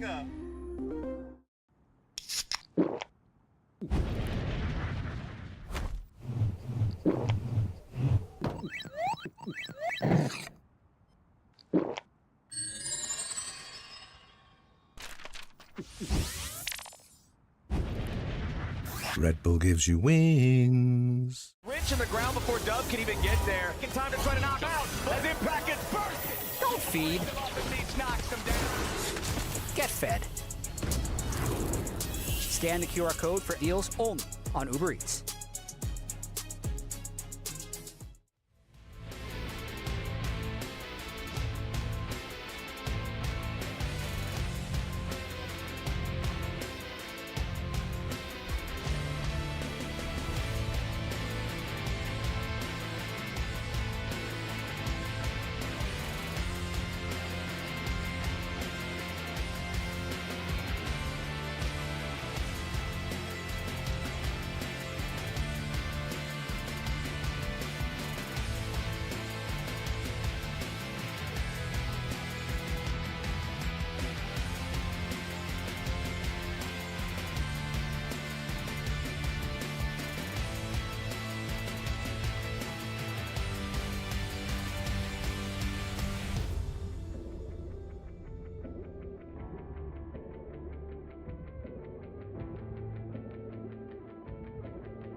and gentlemen, welcome back to the opening week of Spring Split 2026 here at the LCS at the Riot Games Arena. We're one game into our rematch of the Split 1 finals between Lion and C9, and game number 1 was pretty much all Lion. Yeah, we got to see some changes here for Cloud9. Hopefully for something where they will have more agency and they get to make more offensive choices and make some choices a little bit earlier before it becomes really difficult to play. Because Lion kind of picked up right where they left off, Flowers. You know, analysts that whole thing like, all right, we're going down to Brazil, you know, the America's Cup for Cloud9, then first stand for Lion. And, you know, so much has happened, and then there's also practice time after that, Flowers, and Cloud9 didn't even take any days off. They kept on practicing, but what matters is what happens on stage right now. And what's happening on stage in game 1 was Lion applying boots to butts. Cloud9 was not having a good time. Their composition lacked that agency that you're talking about, those big engage mechanisms. So once they fell behind early in that bottom river team fight where they lost 0-3 versus Lion in that skirmish, after that point, they're down over 2,000 gold for the rest of the game, and they could never actually make a decision that would bring them back into the game because they didn't have the tools. They were dependent on Lion messing up, and Lion just didn't goof. Yeah, I think the only small goof was the solo kill. APA can hold on to that one. Just a little happy gaming from Saint there. That was a close one. It was close. Yeah, he got down to 50 HP. Close. All right, let's get into draft for number 2 here. Because the Yunara first pick did not pay off at all. The Yunara first pick got immediately just blasted in lane and never got to be relevant in the game at all. The Nico and Caitlyn answer from Lion was very, very good and executed well and really determined a lot of the game. So we're gonna have bot lane priority again with Nami starting out. Nami right now has, did get a small nerf on the patch, but still has tremendous value because you have the versatility of going with, Ezreal, Corki, or Lucian type action. Sven has definitely been more of a preference towards like the Corki-ish, combinations with it. So we'll see where they go, but they did, nerf the damage a bit here for Nami early. So we'll see if it's still just as potent in lane or not. And funny enough, I do believe that these 6 bans are exact copies of what they were in game number 1. Karma, Seraphine, Orianna banned out by Lion. Pantheon, Azir, and Varus banned out by C9. That Nami first pick you already mentioned there for Vulcan on the C9 side is answered by a first pick Jarvan for Inspired. It's another one of those top tier AD junglers that's just been the meta game for so long now, and Inspired's going to be making plays on it. Yeah, but it always is weird for me to pick my Jarvan before I see the enemy carries, because Jarvan, you usually want your Jarvan into somebody that doesn't have dashes. Something immobile. What was I just saying? Corki and Ezreal and Lucian, those are pretty... Yeah, all 3 guys that know how to dash. Yeah. So that's the only weird thing to me, but because you kind of expect one of those pairings. Otherwise, though, Jarvan is pretty universally good. It is better when you can pick it into carries that aren't going to have an easy way out of your Cataclysm. But as you say, he is a pretty good fighter, just generally here. And if you've got a Nautilus too, then you've got very good engage again. And that was a recipe for Lion. They've got plenty of go of batons. Well, even though Corki might be able to fly out of the Cataclysm, the spear is one of nature's hardest counters to the fish. Okay. So Nami is definitely going to be in some trouble here. Vulcan will be very easy to kill with the engage power that Lion has, and it looks like alongside that Corki and Nami, we are going to go Renekton for Thanatos in the top lane for C9. Back over on the other side, it's a very nautical-themed bottom lane matchup here in this game. Water. 3 out of 4 champions are some type of related to the ocean. So we've got MF Nautilus going up against the Corki and the Nami. You talked about the CC with the Jarvan and the Nautilus having plenty of engage. Bullet time flying over the top of that is a nightmare to have to deal with. Yeah, Lion said, okay, well, recipe worked pretty well in game number 1, and we are going to have a strong push bottom lane here with lots of kill pressure. We've got a ganking jungler. So Nautilus Misfortune lane has huge burst damage, huge CC setup, and if you get a Jarvan controlling gank angles around the bottom lane, this could very well be another, bot lane diff here for Lion already early on in the draft. Renekton is a pretty good blind pick here, especially because it's Thanatos, and he really likes and loves Renekton. But you also get a couple of protection bans because this is the other side for them. So take out the Gnar, the common answer here. And since they already banned Dokla's Varus, you don't have to worry about the Varus top lane into your Renekton either, which can also be painful. Well, we don't have the exact mirrored role selections in the first half of the draft like we did in game number 1. Lion still prioritizing their bottom lane and their jungle. But since we have that, we got a lot of build water here. Well, they didn't do the gangplank. I was hoping for the full synergy. The full LARP is denied us for now, but we do have double AD jungler bans for Lion in the second half here, the Wukong and the Nocturne, keeping those away from Blabber. And alongside that Gnar ban you mentioned, LeBlanc also banned out by C9, and the response for Dokla into the Renekton is Cannon. That's a bit of a combo with the Wombo here, Flowers. Yeah, Slicing Maelstrom plus Bullet Time does hella damage. Yeah. I don't know the exact number, but it is hella. It is at least 1.5 hellas. I mean, and you've got Jarvan and Nautilus here too, so that combo right there is looking pretty good. All right, but you know what also looks good? Ziggs. Yeah, this is the trump card. The last pick for Cloud9. But I raise you an APA Ziggs. Okay. Fair enough. If you're really good with your satchel as well, maybe you can like delay the Kennen getting into your team and try and zone the Kennen off a little bit. They do have Sejuani ult this time around as well. So they've got Sejuani ult into Nami ultimate. So Cloud9 do have their own engage and their own ability to make and force fights this time as well. Plus Sejuani and Renekton is just one of my favorite combos of all time for top lane and jungle.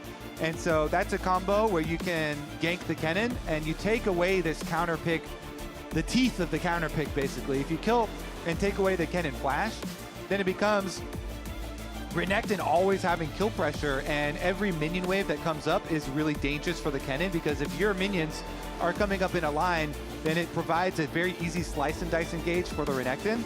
So if Sejuani can get a single successful gank off on the Kennen, it can really turn the matchup. But if the Jarvan is doing a lot of work here and sets up both his top side and his bottom side for success, then those could be oppressive matchups.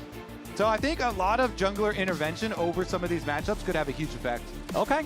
Do you want to see it mostly focused around that top side, or maybe both will have big ability to snowball and big ramifications, because the Nautilus Misfortune as well. If you can influence that one and get them ahead, then they're going to constantly put kill pressure on Nami. Well, I feel like the pressure is on C9 to bounce back here again. The finals was just such an upset compared to what everybody was expecting based on the whole split up until that point. Lion was clearly the better team going into the finals. In game number 1, they were clearly the better team here today. Can C9 find a way to regain their footing, stabilize a little bit, or is the Lion reign of domination going to continue? Let's find out now, Flowers. All right. Do it. They got counter pick in bottom and top lane here for Lion, so let's see how well they can use it. Again, Saint here, though, he's out of position. He's going to have to use a summoner spell or something, maybe. I guess Vulcan can't get too close. Just an extra health trade here, so a lot of potions being chugged early on. Saint immediately pops one for himself and still going to be very down heavy. Ooh. Yeah, meanwhile, there was a mid laner battle, and now we've got a jungler battle as Blabber is forced out of his own red quadrant by Inspired on the Jarvan. So Saint is dry. He has 0 potions left after that. Okay, it's a desert out here in mid lane. That one's going to sting. Arid. Took some bombs and took some Nami damage as well. At the same time, though, while Saint was taking damage, Inspired, of course, doing the invade here. This is something we did see in finals, especially later on into the finals. For Lion versus Cloud9 last time around. Blabber, of course, is still going to have a really good reactionary course of action because Saint has been taken out basically so early on with all the health. He is mid-prio for Blabber, so it's very easy for Blabber to say, okay, fine, you counter jungle me, I'm going to go take your Raptors. Inspired's coming over, though, to try and defend anyway, and he's got a red buff. Yeah, APA sidesteps away from the knockup of the EQ combo from Inspired, who now has to be a little bit careful. The Satchel Charge is already armed on the ground. The Charm on the Blabber from Saint to provide for the escape route for Inspired. So C9, yes, they're going to spend the flash from APA to make sure that he stays alive there, but Inspired also having to use his flash on the Jarvan. I still would question the move from APA as far as using your flash. Usually the Jarvan's goal is to trade flashes with you. And so, they're going to find Blabber, continue to hunt Blabber. He's going to bounce it off the Gromp. Oh, Blabber down to 150 HP. Isles continuing to go forward. The dredge line misses, but the bullet does not. Berserker with first blood, and this is so tilting if you're Blabber, man. Yeah, the bottom lane counter pick here has the push. They invade your jungle. Operation Attack Blabber successful for Lion yet again. Oof, that is painful. And again, back to the mid lane too. Usually the Jarvan wants to trade his flash for your flash of the mid laner anyway. And so an APA trying to go for the kill onto him and trading flashes there is kind of still good for Inspired, even though it looked like him being the one to run away. But bottom lane is leaving here. So you heard the ping. I heard yellow ping there. I heard the noise. So they did say, yo, you got to get out of there. Like, we can't control this bottom lane. They pushed us. And Flowers, they just walk them down. They've got vision. They know with the last flash there, they can answer flashes. Berserker knows every day of the week, I'm going to finish this one. Yeah. Yeah, it's like, that's free money. Yeah. Cloud9 woes continue, Flowers. It's rough, man. It really is. It really is. They had such an electric start to this year. You know, just dominating the lock-in tournament for so long, all the way up until finals, but came crashing down at the hands of Lion. And Lion looking like they want to do it again here. They've really had their number. Inspired with the level 1 invade onto Blabber, you know, picking his Jarvan, and then Blabber has the Sejuani into it. You know you're going to be able to have a lot of really good early choices. And then double counterpick to counterpick the top lane, counterpick the bottom lane. And so the Berserker and Isles move up. This continues the pain, and oh man, it's just Inspired's just bullying the guy at this point, jumping over the wall, Yoink. Stealing away his camps. Now the Gromp is respawned, and look who's here. It's Berserker and Isles again, backing up Inspired on the invade, as Lion is also rotating Saint over here. So they are full sending towards this. Blabber's only still level 3 on the Sejuani. If he can kill the Gromp, he'll at least take over to level 4, but that's not going to happen. Inspired smites the Gromp down, hits level 5 before Blabber hits level 4. We're going to have to start a GoFundMe for Blabber. Yep, I'll... Anybody in crowd got some jungle camps they want to contribute to Blabber? I'll throw in a chicken camp. Sure, why not? We're accepting all jungle camp donations for Blabber at the moment. He's going to have to go wait for his Krugs. They're still a ways off. Okay, meanwhile, the replay you can see in the bottom lane here just kind of showing how some of these summoner spells are getting forced out. And I just got to give so much props to Berserker and Isles so far in this series. Yeah. They dominated lane in game number 1. Berserker's Caitlyn controlled things start to finish. Oh my God. Isles had amazing plays. And now Blabber's still level 3, thinking about maybe making a play up here on the top side. Isles hits the dredge line on Sven back in bottom. And here we go. All right, 2v1. Dokla drops the Slicing Maelstrom, flashes away, so they'll at least get the Summoner spell alongside the ulti from Dokla, as now Isles again looking to put the pressure onto Sven. Vulcan wants to fire back. That's a lot of damage under the Misfortune, and the Mega Inferno Bomb seals the deal. Now Isles is still trying to see if maybe he can get one back here, make this an even trade. Dredge line in onto Sven, needs a little bit more, but he doesn't quite have the flash away from Sven. Isles staying alive for now, right back into the rush, but no! C9 pick up 2. Woof, okay. Blabber is still really starved, but at least the bottom lane is eating good, Flowers for Cloud9. And the hopes there for Cloud9 in this series. This is a must-win game for them. So double kill for the bottom lane is going to be huge for the C9 morale down there. Dokla. Dokla has no flash. Remember how one gank can really change this matchup so heavily against the Kennen, because you become so vulnerable There they go. Thanatos with the slice forward, flashes for the Ruthless Predator. Yep. Blabber trying to follow up here, and there's your stun from Permafrost. Dokla continues trying to find a way out of this one.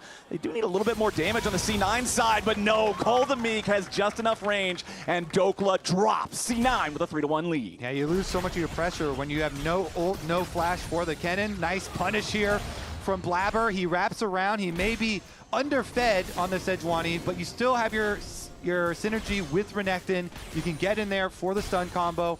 But Thanatos knows I can close the distance, no problem. I have flash advantage, and they get it. Inspired's back to invading bottom side, though. And there's still not a lot that the C9 duo can do about it. They have a big minion wave they need to get to. Inspired has a personal vendetta against this Gromp. Every time this thing spawns, he is in the jungle stealing it away immediately. 59 to 33 in farm in the jungle is quite the gap, Kobe. Yeah, I thought you were going to say he has a personal vendetta against Blabber because he's been pushing him around the map. Blabber and the Gromp. Inspired doesn't like anybody in the jungle. Now he's taking the dragon as well. True. This is the, so we won't get Chemsol in back-to-back games here since this first Drake is the Chemtech one. We'll be able to secure this just about the time when the Void Grubs spawn. As Blabber is hanging around the area, does finally have the level 6 on the Sejuani, but no opportunity to go in and try to make anything happen here. So Dragon secured at no cost to Lion.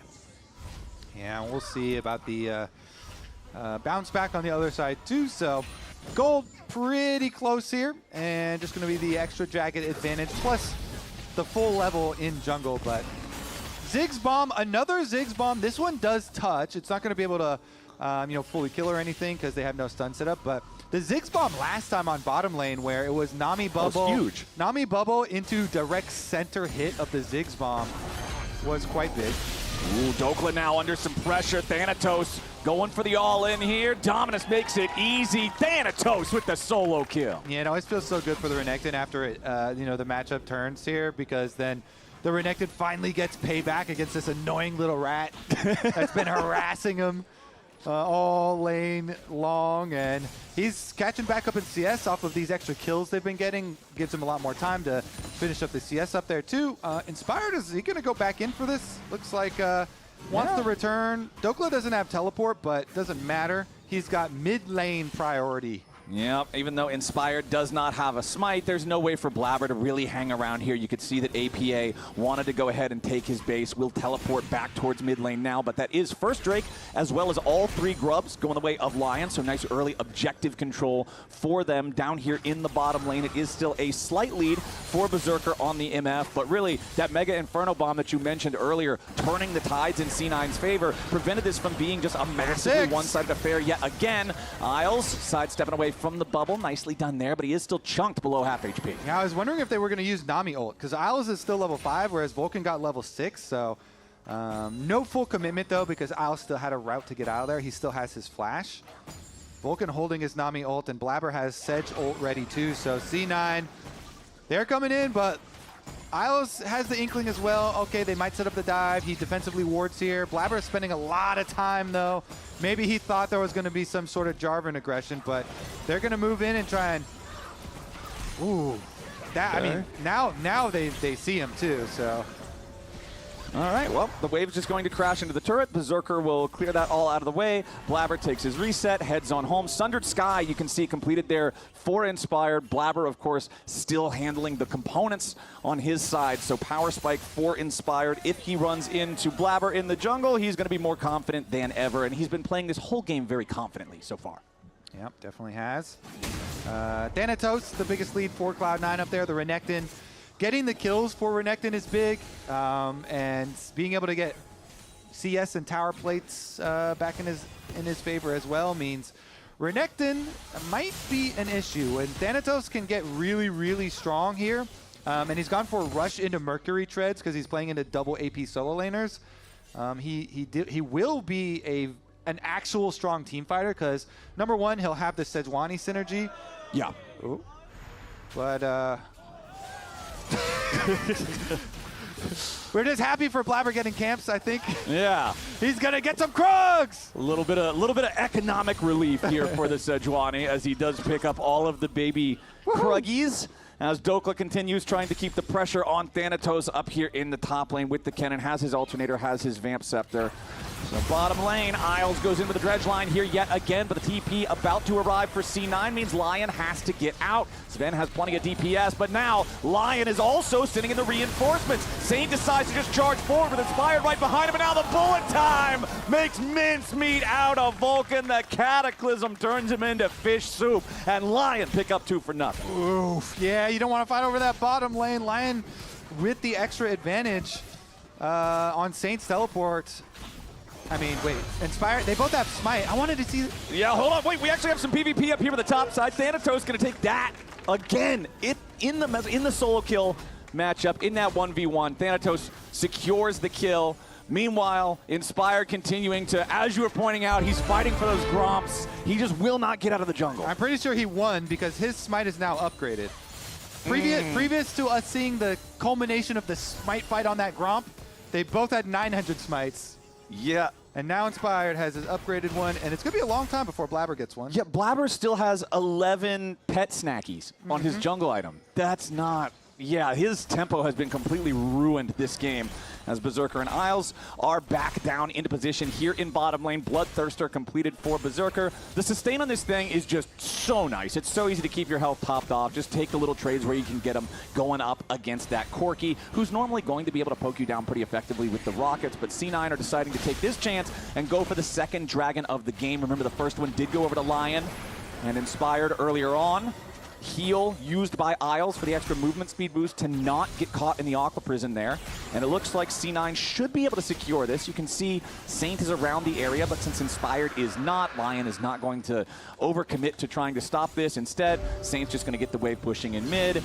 Inspired trying to steal away the red buff, but now finds Thanatos guarding it, trying to make sure that Blabber doesn't fall further behind. Yeah, this is the best thing about having a fed top laner. They can come defend your camps for you. Yeah, bodyguard. Thanatos is Blabber's champion at the moment.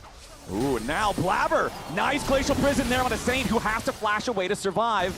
Inspired also getting out just barely in time. Sven down to 1/3 HP. Does escape thanks to the Valkyrie. Inspired's going back. Look at this. Yeah, dude, he's ready. Look at the mini-map. Oh, wait. Inspired is just Blabber's nightmare right now when he steals the red buff. He uses the flag combo to get away over the wall at the same time, and now he's going back in again. Blabber wants to at least take some Krugs. Meanwhile, down here in the bottom lane, Sven's down to 200 HP. Oh Inspired goes for the dunk onto Blabber. The Protoplasm Harness keeping him healthy enough for now, but no. Saint wants to use the Spirit Rush to go in, but he cannot find the charm. The minions are there just at the right time to make sure there's not a clear line of sight. But Lion have recognized Blabber as the point they want to target in this second game, and his life is not fun. Right. The real fight that you got to keep track of is Inspired versus Thanatos, not Inspired versus Blabber. And Inspired is kind of treating Thanatos like another jungle camp that he had to leash, like a very scary Very one. powerful camp. He's like, okay, I got back off, and then Renekton goes back to lane. Okay, now I can re-invade, and then Renekton comes back, and then right back in and continue punishing Blabber. But okay. All right, Isles taking a pretty serious chunk of damage here. Saint shows up right behind him. Charm flies over the wall. Doesn't connect, but it creates enough space for Isles to safely get away, still with more than half the health bar intact. Honestly, the game overall is very close. Not even 1,000 gold separates the teams. It was C9 in an overall lead there for a while. Now it is swung back towards Lion. Yeah, and I actually like Cloud9's side, because if you have to have someone who is underfed and someone who's going to be weak, you want it to be your Sejuani utility, right? And not your Kennen that needs a lot of extra, money for damage. If it's going to be a weak Gunblade Kennen, it might be hard for Dokla to stay alive, even if he does find a flank to go in. It's a very long time before you can get Zonias, and maybe you don't even get a Zonias. Like you aren't going to have a lot of survivability, and they might be able to zone you out of fights. And Thanatos with early Merc Treads can just keep trying to run you down. Meanwhile, Sejuani, you're still going to provide a lot of CC. Ideally, obviously, it'd be better if you were more tanky, but we'll see here as far as which member being underfed and still being able to perform in the team fights matters a lot. And I also have to keep my eyes on APA Ziggs. Anytime he's allowed to actually play his signature champion in one of these games, we know the amount of pressure that he can secure with it. Meanwhile, C9 going for the full all-in on Isles. He survives with the shield for now. The dredge line does not manage to provide an escape route, but he can still walk it off. Meanwhile, up here in the top lane, the Rift Herald's going to be summoned up by Lion as they go in for the 3v1 against Thanatos, who might just be able to make it a 1-for-1, but no, the Cataclysm dunks him down. First turret also destroyed by Lion up here in the top lane before C9 is able to get something back on bottom side. The Rift Herald value coming up pretty clutch there, and they might even get the second charge. Bullet Time's going to wipe out most of the minion wave, and Berserker is about to get paid. Yeah, Lion basically, they won, quote-unquote, won the fights on both sides, because even bottom side, even though they didn't kill anyone, being able to have both members survive, delay the take on the tower as well, and then fully escape there was basically a W for the weak side, line play on bottom side. And then they obviously were successful on the top side, and Dokla survived without giving a counter kill. So that was good for Lion, honestly, on both sides. And even though Cloud9 are able to at least get the bottom side tower eventually, they're unable to take down either Isles or Saint in their efforts. This Gromp, man. Every single Gromp Flabber's going to get him this time. Has there been a Gromp spawn that Inspired wasn't here contesting this Gromp? He's just in the jungle of Blabber the entire game long. It is about a 2,000 gold lead now for Lion, just about 18 minutes into the game. As you can see, the TP escaped there from APA, knew that he could have been in a pretty precarious situation, so goes ahead and takes the fast track out back home, does have the Blackfire Torch completed here on the Ziggs. This champion will do so much damage once he's got 2-3 items online, and we know that APA is so very scary on it. I particularly like the Mega Inferno Bomb usage that we've seen so far. I want to see more of that. Berserker trying to defend the tier 1 turret here in the mid lane, but there's just not enough HP left on the thing, so C9 are going to knock that one down. They're actually ahead in turrets now. They do get the mid one down, opening it up here. Nice timing with the dragon spawn, so they should be able to get it. Dokla has no teleport, so pretty sure the call for Lion is just try and get some money, Dokla, up there, please. Yep. Get some more money on that cannon so that you are a real threat of a flank. Catch up a little bit. They really do need some threat behind that flank, and if the cannon has flash, then it should be putting Cloud9 on, like, okay, somebody please, everyone has to, be aware of Dokla's presence, has to mark the cannon. We got to try and keep him out. And he's working on it, working on the catch up.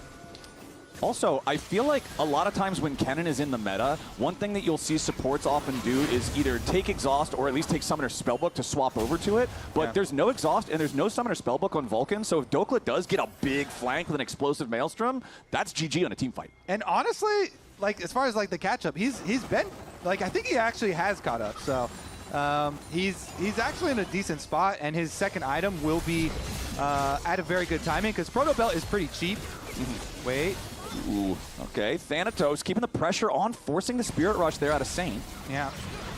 Oh boy. Hold on.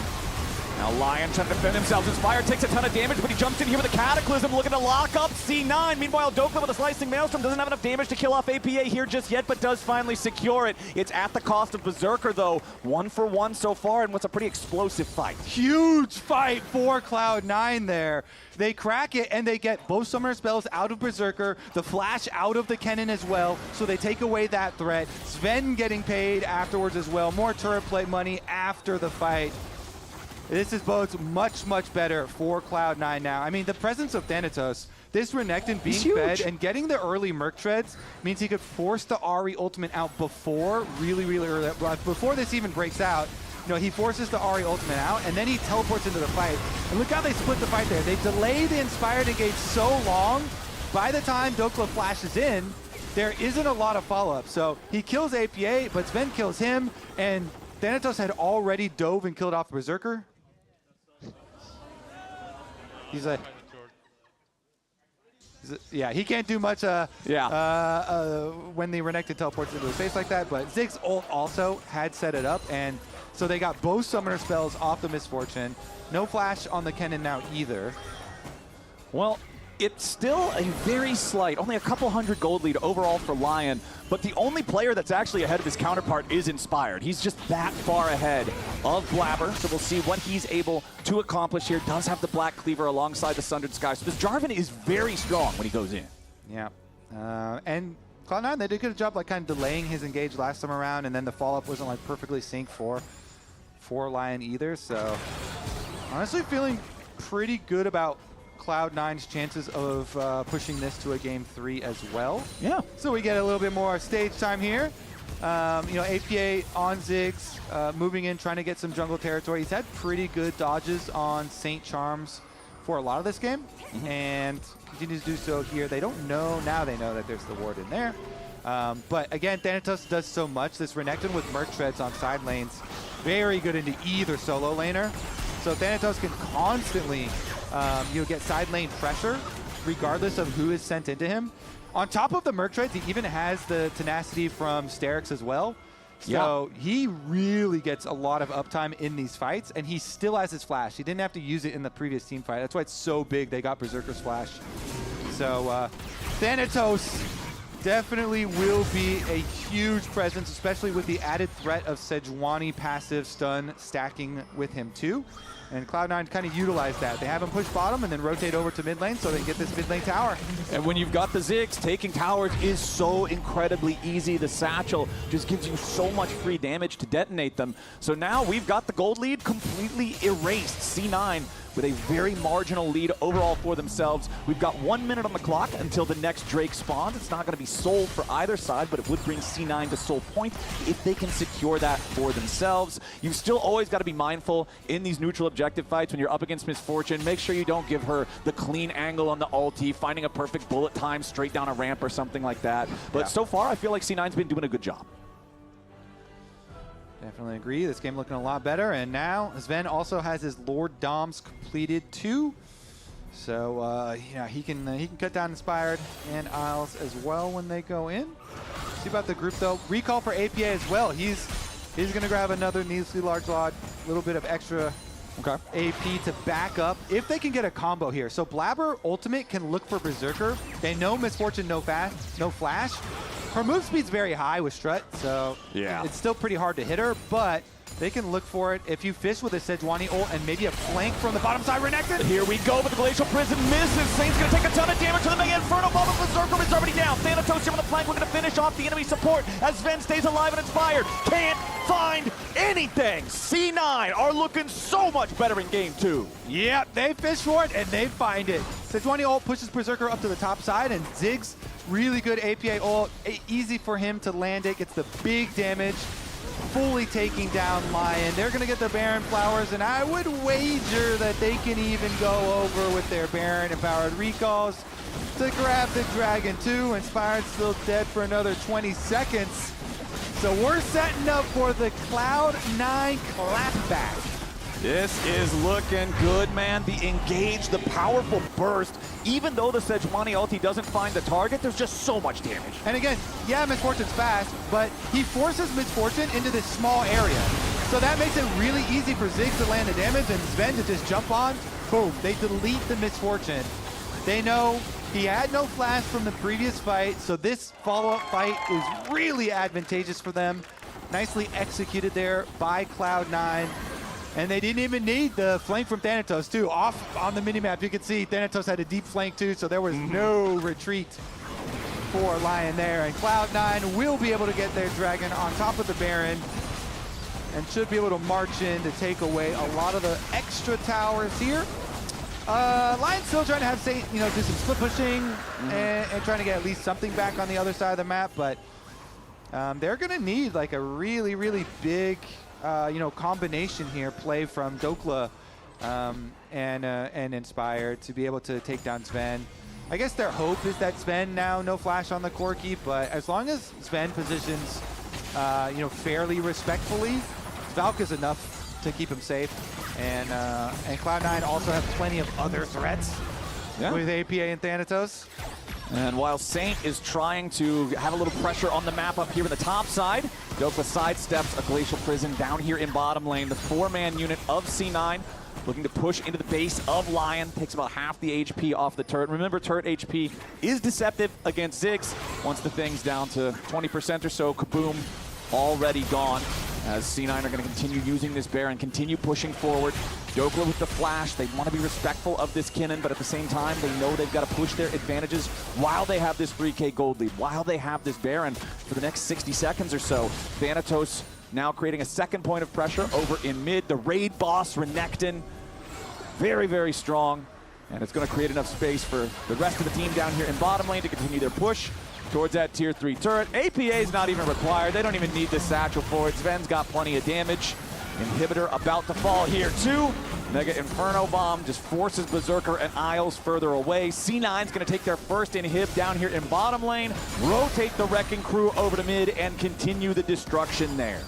Yeah, even though he whiffs his ultimate, all of his other bombs have been landing. So he's been doing a lot of poke damage here. The Ziggs poke from APA in the offensive siege, providing a lot of value. That plus the rockets from Sven makes pretty easy work. Cloud9 now. Yep, and here's your engaged Glacial Prism right onto Dokla. The Kinnan's dead before he can even use the ulti. Thanatos stays alive with the extra durability from Dominus. He doesn't even lose his Sterix gauge. He's going to go back to base, heal, teleport, and rejoin the fight if Cloud9 wants to keep the pressure on, but they'll be happy with the 2 inhibitors they've already earned for themselves. They have total control over the Rift. Kobe, this is looking like we're going to game 3. Yeah, much better look here from C9 this game. Inspired, gonna try and, create something out of nothing here if they can stop some recalls. I guess Vulcan is desynced now, but okay, he can swim pretty quickly. Yeah, fish do like being in the river. Okay, he'll make it away back. What about pigs? I don't know about that one. What about Poros? Inspired and Isles still seeing if maybe there's a pick to be found, but no. C9 is bringing in the reinforcements and Thanatos has arrived. That means Lion has to get out now. They do not want to be dealing with that crocodile. Control continues for C9. No objectives to fight over for the next 2 minutes or so. We'll see if they just want to push further towards the enemy base. There's not a whole lot for them to get since both those inhibitors are already down. The one remaining inhibitor still has the tier 2 turret protecting it up there in top lane as well. So it will take a little bit more investment of resources to force that down, but it looks like that will be the play here for C9 as Blabber with the Summoner's Spellbook teleports up into the top lane. He and Vulcan are going to make sure that that wave is pushing further towards Lion. All right, everybody, do you think... Wait. Hold on. We might not have time to think. Saints already chunked down to 1/3 HP as Lion scrambles to try to stay alive. Inspired, chunked to 1/3. Dokla arrives, has the teleport shield, but C9 just, again, looking for any chance they can get to find a pick on Lion and end this game. Yeah, all right. That's a lot of tools already used. Cloud9 now can just finish up their siege top side. Not long for this world. One Ziggs auto attack with a short fuse pops half the health. Yeah, this is looking pretty ugly for the Lion squad as C9 are going to continue their siege. 60 seconds until we get the Baron and the Dragon Soul both spawning onto the map for C9. Isles chunked to below half HP again. Has to just try to get away. And C9 have a 6,000 gold lead. Yeah. That Ziggs poke, very, very annoying. Level 16 Ziggs with death cap completed, by the way. Yeah, that thing does a bunch of damage. Yeah, take a guess how much. Don't look! Okay. Sweet spot or not sweet spot? The sweet spot. 1,100. Very close. What is it? First, I want to ask chat. Chat, do you think it is over or under Flower's guess of 1,100? Over or under 1,100 damage on the sweep spots on level 3 rank ultimate? With that, it's got to be over. It is over. It's only 40 over, though. Okay, wait, it was actually 1140? Yeah. Dude, I'm so good. Very, very close. All right, I'm happy with that guess. I will take that. That's like a 96% on the test or whatever. That round, that's an A. I will take that. You get an A+ from me, buddy. Yeah, I'll take that. Okay, we're putting that one on the fridge as C9 are going to take their 4th Elemental Drake of the game. They will secure the soul for themselves, despite the fact that Lion was really putting the screws to Blabber early on in this game. He was able to weather the storm. Thanatos being the rock up there in the top lane, that raid boss Renekton, that point of power they could play around. Blabber, like you already said earlier, this is the champion that you're fine being behind the curve of the game, right? He's buying thrift store items. He's got his Knight's Vow. He's got his Zeke's Convergence. He can buy the cheap stuff and still be very effective. And now C9 with their Dragon Soul posturing around the Baron, total control over this top side of the map, and another beautiful Glacial Prison stuns off Dokla. The cannon dies before he can even press the ultimate. Now Inspired's got to try to get away. Thanatos with a slice and dice after the enemy jungler. And with Inspired out of the picture, there is no way for Lion to try to stop C9 now. Yeah, when everyone tells me, oh, jungle's so OP, top lane doesn't matter, then I'll show them this game. Yeah, this is a great example. You keep this one. Jungle diff or top diff? Well, in this game, the top diff was more important. Yeah, the top diff. Where's the jungle diff? Yeah, he's the diff right there. As C9, they don't even need Baron. Berserker's just trying to farm minions in mid, but C9 looks ready to end the game right here. They do have the super minions. They need a little bit more damage to clear out these turrets. First one about to fall. Sven needed one more auto attack. Okay, we're getting a little bit happy here. Berserker cutting the wave in mid at least did provide enough time for Lion to still stay standing for now, but Blabber with a flash and the point blank ulti. And again, Lion players are dying before they can react to anything. The burst from C9 is just massive. See, you could be way more useful on a Stark than Lion. Wait. Oh, Dokla going in. Tries to find the kill into APA, but the Ziggs has enough mana for the Satchel to get back over the wall. Meanwhile, Sven flashing forward. He's on a rampage. Inspired is already gone, and the rest of Lion is going with them. It's an ace for C9. Right as Lion thought, maybe we can try to defend this. No, sir, not gonna happen. 17-5. C9 bounce back in game 2. All right, GG, we're going to 3. And Blabber gets some relief. That's why you have to have positive mental, Flowers. Positive mental and a positively enormous Renekton in the top lane. Thanatos is my player of the game in this one. Lounge, how about you? Thanks to Blabber. The CC chains were crucial. Of course. Look, he hung in there, you know? That was crazy. And that's like a mental advantage. Honestly, the best mental advantage is pressing tab and looking at the difference that's happening top lane. Yeah, That's true, actually. Also, like, small shout out, I really loved APA's Ziggs ults in both top and bot to kind of set things up. But we're actually going to start, unfortunately for Blabber, with Blabber's, no good, very bad, unfortunate jungle start. Let's just forget about it, actually. No, we're not. We're not a show. It's the middle of a series. Yeah, if you guys remember, down here, whoa, that is not what I wanted to happen. Whoa, X-ray vision. Saint and APA are actually kind of trading, but the big thing is that this ward has already been placed down by Inspired, and Blabber is holding on to his ward here. And he is not expecting Inspired to actually come around off this top side, but guess what happens? That is what Inspired is going to do. And he is just constantly challenging Blabber wherever Blabber goes, right? So he just comes in, he's going to end up taking these camps on the top side. And Blabber is kind of lost after this. And the thing that we're going to watch is as Inspired is taking these camps, bot lane is also trading heavily, right? So Blabber comes in, there's this little skirmish in the mid lane where they end up blowing APA's flash as well. And then because bot lane is gonna end up having this push on the bot side, Blabber is still gonna think he's safe to take this. But Berserker and Isles, I really loved this rotation up from them, recognizing that they can kill Blabber right here, right? And that sets up, so not only does Inspired get so much of this, it sets up their bot lane. It sets up Blabber being so behind. And we actually had a stat where Inspired is 4th all-time of LCS junglers, plus 84 CS at 20 minutes. As Jarvan. Tying himself. Yeah, he's not playing like Zyra or Karthus or Nidalee or something. And Acadian. Oh, nice. Shout out to Acadian. Shout out to Acadian. Plus 84. But yeah, this was the story of the early game, and especially with that bot lane rotation up, I really liked recognizing their power.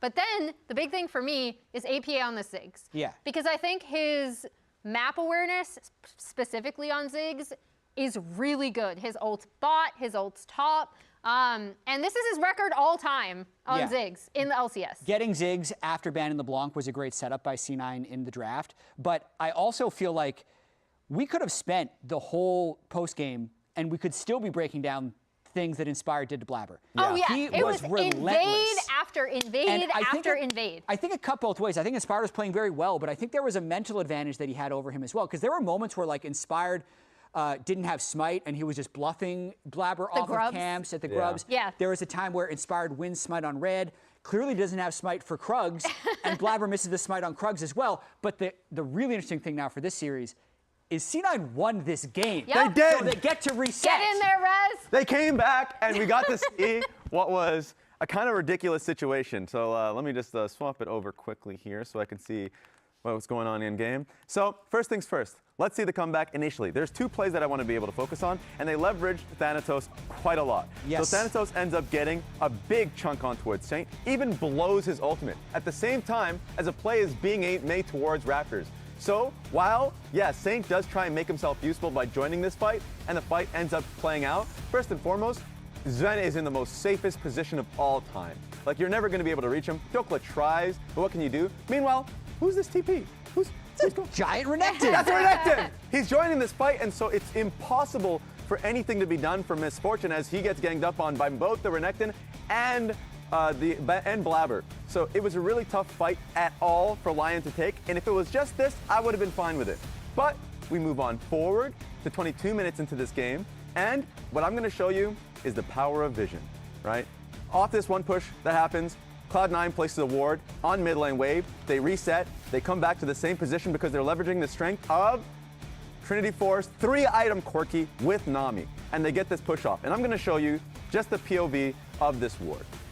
And they're always going to give presence towards the 3v3 here from C9. They get push off here, and they have full eyes on Berserker, Saint, Isles. They're separate. You have Thanatos coming from the backside with the strength that he has. This is an easy as days fight from Cloud9 based off the vision to catch who is lingering. So that's two plays in a row that you got to C9 really leverage the strength of their bot lane and their top laner. Incredible use of solo lane power. But also, I saw a lot of negativity from my man Sven in the comments. Look at this game. 30,000 damage by Sven. More than the Ziggs, more than the Renekton. 13,000 damage your boy, Jet. by Berserker. I will say, the Ziggs, Renekton, and Sejuani had a lot more to do with the MF not having damage than the Corki. But in a situation where they were consistently getting dove early game, I thought Vulcan and Sven did a very good job staying relevant, not falling far behind, so they could scale into this comeback. Yes. So mentally, I'm really curious what happens into this next game, because for Inspired, he's asking his team, what more can I do? He's asking that question. I had them completely gapped. I can hear him right now if I close my eyes. So player of the game here is Thanatos because of how much they were able to leverage his advantage. But I do actually feel like the momentum is now on the side of C9 because Inspired literally can't play a better game than that. Still lost. Yeah. And now we move into a game 3 situation. It's tough. It really is. And I think it showcases the strength of the Ziggs draft in particular because, yes, Thanatos was incredibly far ahead. That first gank turned into something larger. It turned into a larger advantage. Then it's a 1v1 top lane, and now the Renekton's going crazy, and you're leveraging a scaling Ziggs. So, ridiculous game. I'm just happy that in our finals rematch, we're going the distance. So as we head to break, let's take a look at our comms replay connected by AT&T and voted on by chat. Go here? Yeah. Okay. I'm looking at map, okay? Go dead. Looking. I'm ulting, guys. I think he's dead. Look at map. I'm dead. Can we go to me? Look. Okay. Jordan, no flash. Kennen is coming. Kill Jordan. Baron's free, okay? Go Baron. Yeah, okay. But Dor was really...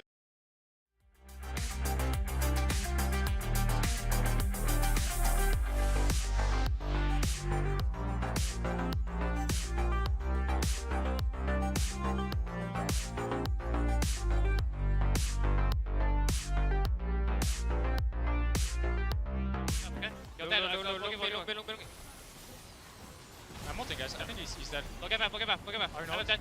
Can we go to me? Look. Okay. Jordan, no flash. Kennen is coming. Kill Jordan. Baron's free, okay? Go Baron. C9 are looking so much better in game 2. Yep, they fish for it and they find it.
Ladies and gentlemen, welcome back to the first week of Spring Split 2026 here at the Riot Games Arena. We're kicking things off with our finals rematch from last split, C9 versus Lion, and we're going to the third game. I'm so happy we get to start off spring with a nice close series.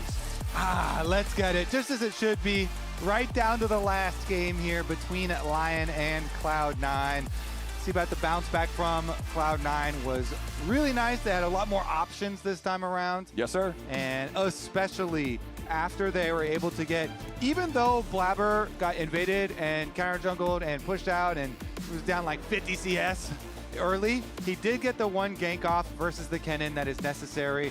You get the Kennen's ulted flash early, and then Thanatos went to town. He took the ball from there and he ran it straight to the end zone. The Renekton was an absolute raid boss. Even though Blabber fell behind early like you were talking about, it's a great champion to fall behind on if you have to fall behind, since you're always going to have the value on Sejuani. You don't have to hit the stat breakpoints you would on something that's more of a carry or a bruiser. So now we'll see how Lion is going to respond and bounce back to this. I feel like despite the fact that Berserker and Isles had another strong performance in lane, the assistance of APA with the Mega Inferno Bomb, remember that kind of being the difference maker in what was originally just the 2v2 bottom lane, really kind of set Sven going as well on the Corki.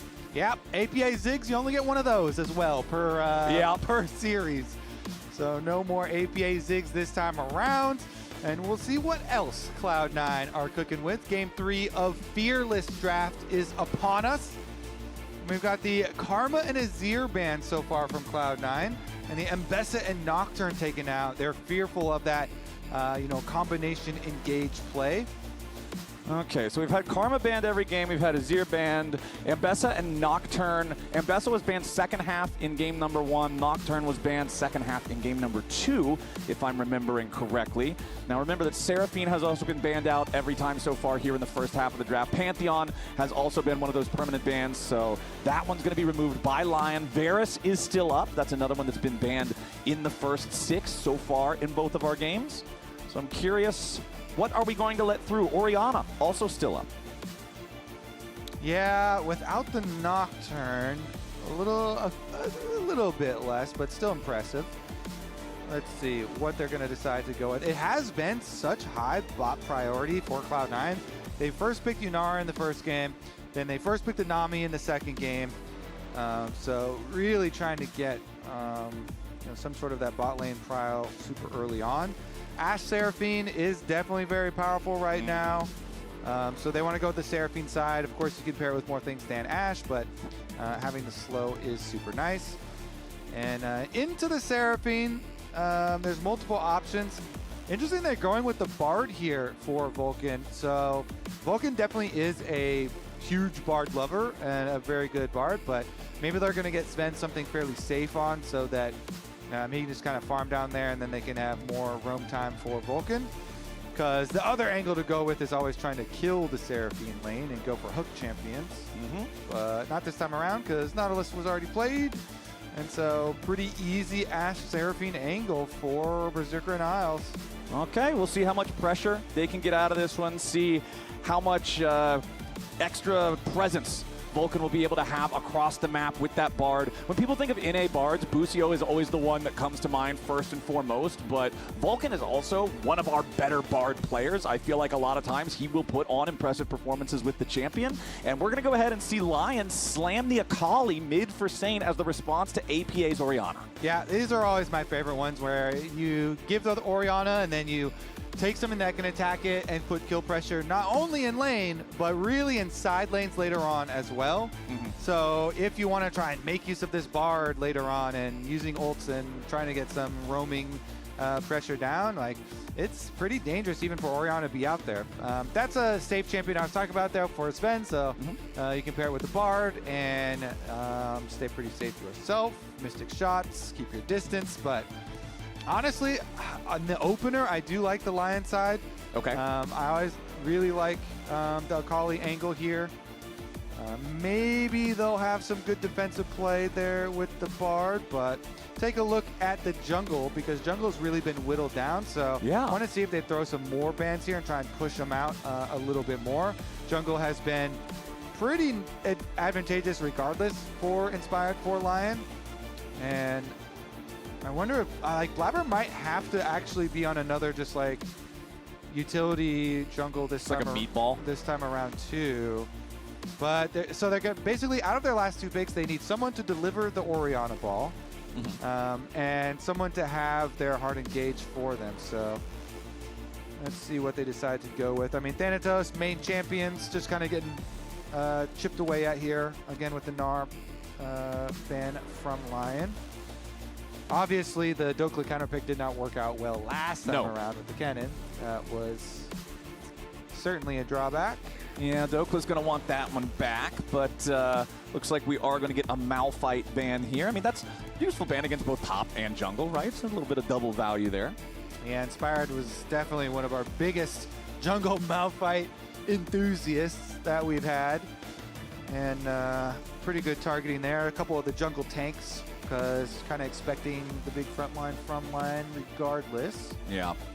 Well, let's see if Lion want to ban out another one of these top lane options here for Thanatos, and we will see the Olaf. That is a very good one. Ashe Seraphine, obviously, they rely very heavily on CC. It's their whole thing. And they crumple in the face of an Olaf. So I like that. Really like that ban, actually. Taking away the possibility of, honestly, either Thanatos or Blabber. Blabber in his day was a great jungle Olaf as well, so good kind of double ban coverage here. Okay. Whenever I see a Poppy locked in, I always immediately think, what is the value of the Steadfast Presence? It can be very, very powerful against Akali when she tries to go in to stop her from being able to do all of her ninja stuff and flip around and hop and skip and jump. Obviously doesn't have really any value against the Seraphine and the Ashe because neither one of them have dashes. So we'll see how much value they will be able to get out of stopping Saint's mobility in these fights. Lion do now need to show us what we're going to get here for that front line like you're talking about. When I think front line, I feel like Sion fits the bill. So then, is Thanatos going to play Gwen into the Sion and try and just demolish him again and have a big carry in the top lane? Because they very well could. They could try and counter pick and go like a Gwen angle or something kind of carry there for Thanatos and beat that Sion. But we'll see. Overall, I like the blind Sion anyway because you're going to have Ashe Seraphine that you need that front line. So the Sion and the Wukong, I think both are good picks for them. It's just that, yep, okay.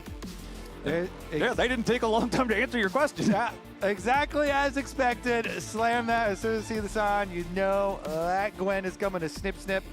All right, can Thanatos have another carry top game? Top diff here for Cloud9, or will Lion team play be able to pull it off? Personally, I do like the Lion side because it has the big team fight with the Ashe Seraphine Sion. It also, the cheers by the way, they fixed the in-game studio screens here. That's big for the audience. Yeah! They can see! We got the screen operating at full power. We got the draft completed for our game number 3. Lions got so much engage again. But I think the real big thing for me is going to be how effective is this Akali? Okay. I have pretty big confidence that Saint is going to be one of those terrifying Akalis. And the thing is, even with your Gwen advantage into Sion, your Gwen also could struggle against the Akali. So either the Orianna or the Gwen, if Akali has a good early start, both of those could be good matchups for Saint. So I'm leaning towards the Lion side, but we'll see. It definitely depends on how fed Thanatos can get. Inspired also on the Wukong. Wukong plus Seraphine together, I just feel like there's so much engage power with this. Wukong jumps in, he does his first Cyclone, gets the knock-up. Seraphine can fire her ulti through both Wukong and Wukong's clone for maximum overkill range. And then, okay, cool, now we've got Cyclone number 2. Oh, here comes Sion. Oh, here comes an Ashe arrow. There's just so many layers that you can put onto this. It's a real problem if C9 is not taking care to keep their vision up, make sure they watch their flanks and not get caught off guard. Definitely is dangerous out there.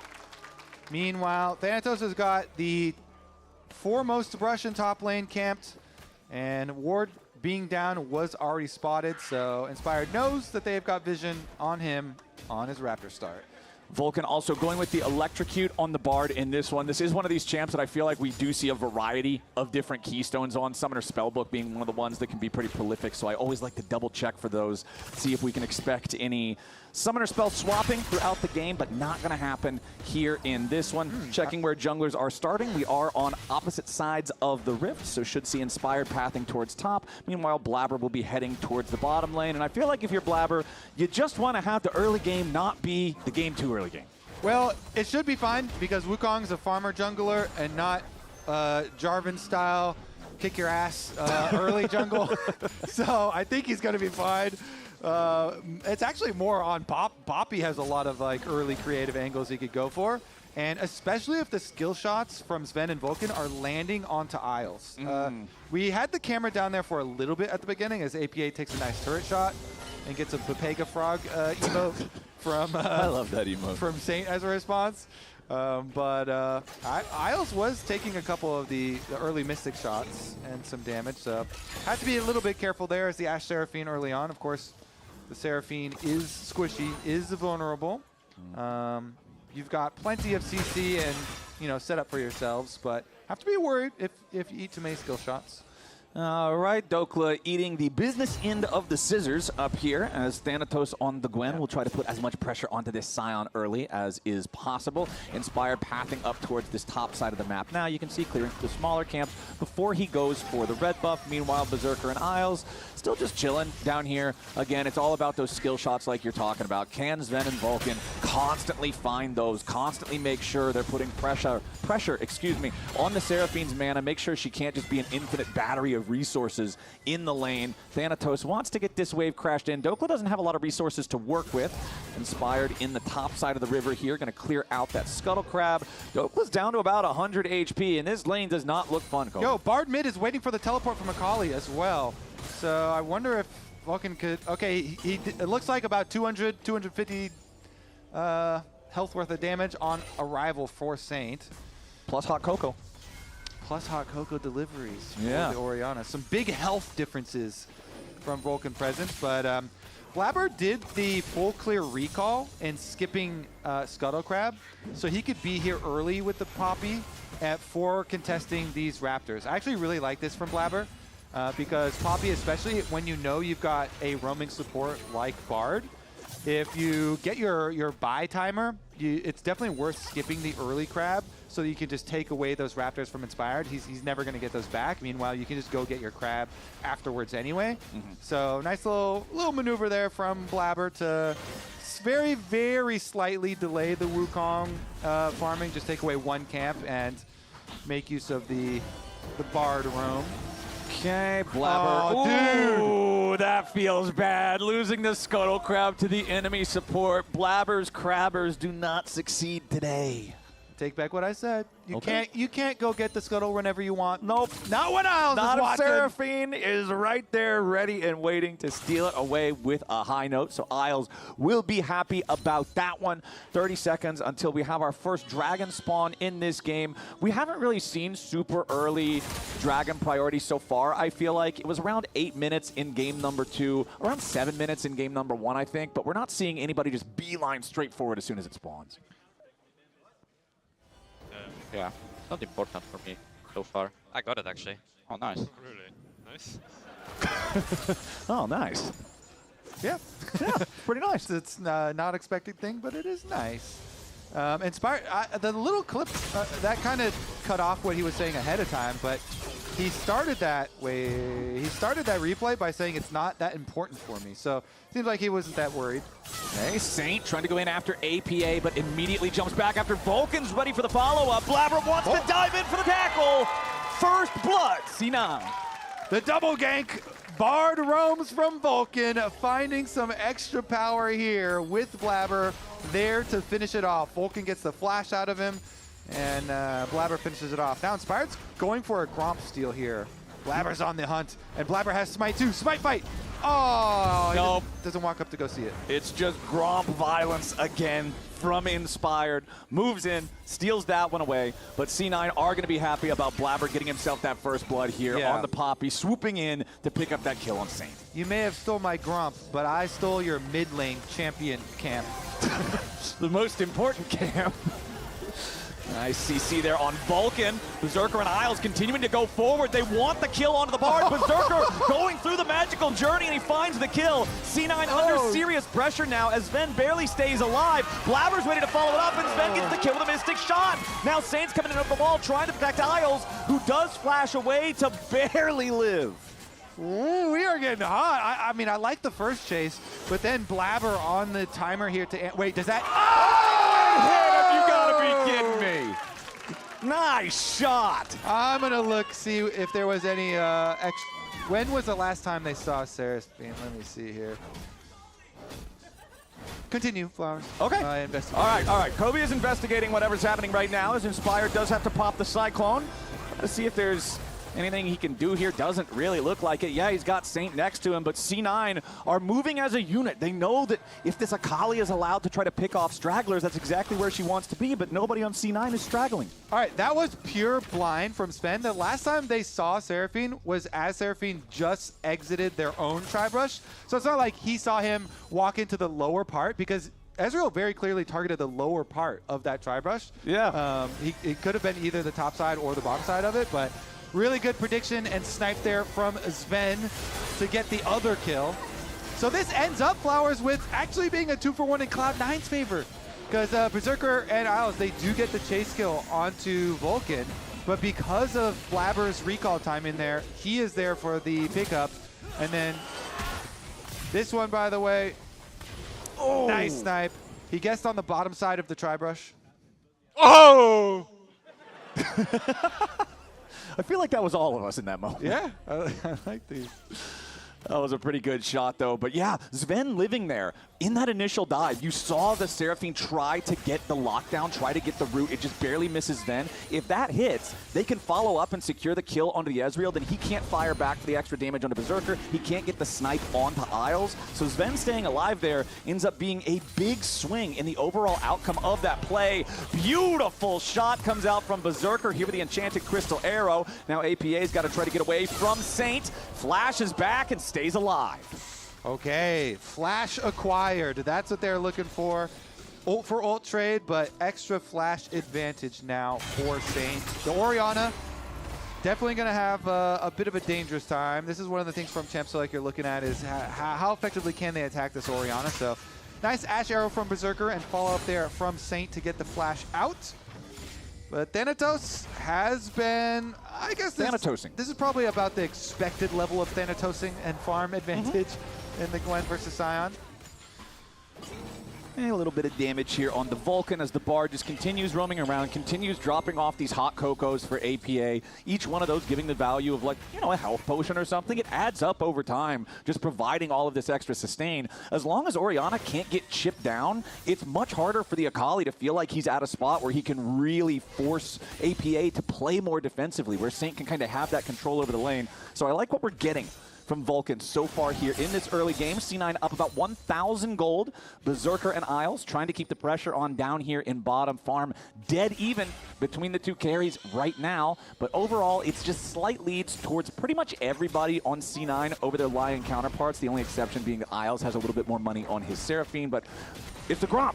Again, every single time that the Gromp is alive in the enemy jungle, Inspired wants that frog. So the Frog does give pretty high rewards as far as jungle camps go. Good gold experience combination, more than Raptors or Wolves. But as far as those Bard shrines, they're really annoying early when the Bard is giving them, you know, like level 1 and stuff to your, you know, laners. But they only like grow to 50 health. So later on, it's not as big. It's that store brand hot cocoa. Yeah, sometimes the speed boost, if they're like in a really convenient spot, though, can be super nice too. But we'll see. Dragon advantage for Lion versus the gold and the grubs for Cloud9, and Blabber, he's on the attack now, but it's another Gromp that belongs to Inspired. You can't out-Gromp the Gromp Master. Nice, there's your Tempered Fate down here with the bottom lane. Vulcan setting this up. Isles takes a lot of burst damage, but they don't have quite enough to kill him here just yet. Inspired, locking up Blabber, needs a little bit more with the second cast of the Cyclone, gets it done now. Inspired repositioning, but he has to die. He can't get all the way through as Saint arrives into the fight, finds the assassination onto Sven, and now APA's got no way home. Lion ends up finding their angle. Really nice counter there from a Lion. Reignover happy with that one as well. And getting paid. Guess what? The Akali Gunblade is now done. Plus, he's got extra magic resistance and boots already from the earlier purchases. So the terror of the Akali flowers mid-game, I think, is going to be very real. Saint is going to have a fun time in the side lanes. Here's another look at it. So even though it starts out with a really good ult and follow-up Q from Vulcan, like he times it perfectly. Vulcan got both in the ult, he times the binding perfectly. But the answer in the delay there, Isles got his ult off and then he flashed away to safety. So Inspired is happy to sacrifice himself on the front lines to ensure that they can get the follow-up because he knows Saint is on his way down and he's going to be able to turn the difference here. Berserker constantly slowing them all, and Lion getting the better in the counter. Okay, now Vulcan again trying to invade the enemy jungle, but quickly being forced back out, goes on a magical journey to escape, keep himself alive. Fed Akali is a nightmare to deal with, Kobe, and you already mentioned back in the draft, whichever one of the side laners has to deal with him, if Saint is far ahead of the pace of the game, it's not fun for the Orianna or the Gwen, as now Blabber just trying to get out of this bottom side river, does not want to find himself in a compromised position here, does have his MasterCard power spike with the Sundered Sky, but still just got to be careful when Lion are lurking and looking for these picks. Saint still doesn't have the, well, hold on, that might just be the UI not telling me the correct information, but once Saint has his ulti up, that's going to be really scary. Yeah, definitely has huge kill pressure because a lot of key flashes, or at least the key flash is... okay, he's got it. Is still down for APA. Yeah, that scoreboard's kind of bugging out. APA's flash actually only has a few seconds on it. Okay, there we go. Okay. Now, Thanatos is going to be paid a visit by Saint, but there's no opportunity for Lion to really look for anything on the C9 top laner. Blabber and Vulcan again, just kind of shadowing APA as he shoves out this wave, completes his mid lane quest right there. Berserker and Isles noticing that the enemy support has roamed yet again, just trying to maintain control over the lane, but they do have to play with enough respect that they don't get punished as Vulcan and Blabber return to the bottom side of the map. Both junglers hanging around the area here as Sven just continues to try to land these mystic shots, find a little bit of poke, but he's got to be careful himself as Berserker's volleys keep finding their target. Yeah, it does see there a little bit of poke damage. Now Akali Roam is coming first. Okay. So Lion moving up for extra space because Saint has the early pathway, but they call it off now. Honey Fruit. Really, really good sustain here, and Lion can just start up the dragon off this.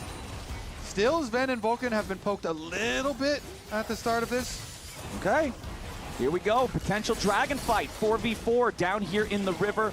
Top laner teleports are ready to go if they want to try to join. Dragon down to 2,000 HP, Keeper's Verdict. Nice usage there from C9. Guarantees that they can secure the objective without having to fight Lion for it. Yeah, really good. You know, Poppy and Bard utility combo is so nice. You can Poppy ult them out and you can Bard escape tunnel so they can't even chase you down afterwards. Great stuff there from Blabber. Poppy ultimate land, secure the smite, and nice little heist from Cloud9. And honestly, Kobe, 14.5 minutes into the game, we got a real close one here in game number 3. I always like it when the last game of a series is the closest game of the series, and I feel like that's what we're getting here on day 1 of Spring. Thanatos has to be a little bit mindful of what Lion's trying to do here. Saint does arrive into the top lane, looking to see if maybe he can finish this off. Jumps in after Thanatos, smoke screen is down, and Saint's got the burst. But now he'll be punished. Blabber's there, ready to clean it up. Stun locks him underneath the turret to make it an even trade. I feel like that's a case of, I just used my teleport up here. I'm going to get paid. Yeah, I'm getting something. I didn't press the button for no reason. You may kill me, but I'm definitely killing you. And I don't know, man. I feel like if I'm going to pick between an Akali and a Poppy to have kills, I would rather have the Akali with all of the kills. Agreed. Agreed. More danger with the Akali. Okay, so teleport invested for that play as well as the Akali ult, which honestly the cooldown is very short already because it's rank 2 already, so doesn't even have to wait that long to become a really big side lane threat again. All the outer towers are still up though, so it's not hugely problematic at the moment. And honestly, maybe I'm looking at the next Ash Arrow as the real ignition tool here for Lion, but because Akali has no teleport, this should be Cloud9 guaranteed. Rift Herald, Lion really have no business going over there. Yeah, I would be very surprised if they chose to try to fight around an objective that their Fed Akali cannot make it to in any reasonable amount of time. But Dokla has to flash away now. Tempered Fate still finds him. Blabber's going to summon up the Herald, and honestly, I feel like this is just a blunder from Dokla. What are we doing here? It is. He was like autoing the pink ward or something. Yeah, that one was confusing. Did we just see a death for our one auto on a ward or something? No way. No way, right? Yeah, man, that was a ward battle, bro. Well, unlucky. Dokla's going to want that one back. And he didn't even kill the ward. Yeah, he dies without getting the ward. He's going to lose his turret. That's the first turret of the game. That's more money in the Gwen's pocket. We're talking about Akali being a Fed side lane threat. Guess what? Gwen is immune. Okay, we did say it does, it does depend on how fed Thanatos can get. And as you say, a little influx of gold, that is quite nice. Barely getting the first turret bonus. Let's see, 1,000 gold, the advantage of Cloud9. They know that Thanatos at least doesn't have flash. Yeah, man, Inspired is going to full commit for this one. Thanatos has no flash and he has no needlework, so he can't drain tank to keep himself alive a little bit longer, so Inspired just beats him down, ties our game back up 6-6. All right, there you go. They kind of bring that one back nicely for themselves. Wukong and Akali both need money, so good stuff here for Inspired to get paid. Both of them can easily get inside the Shroud. Both of them can put high pressure on Orianna.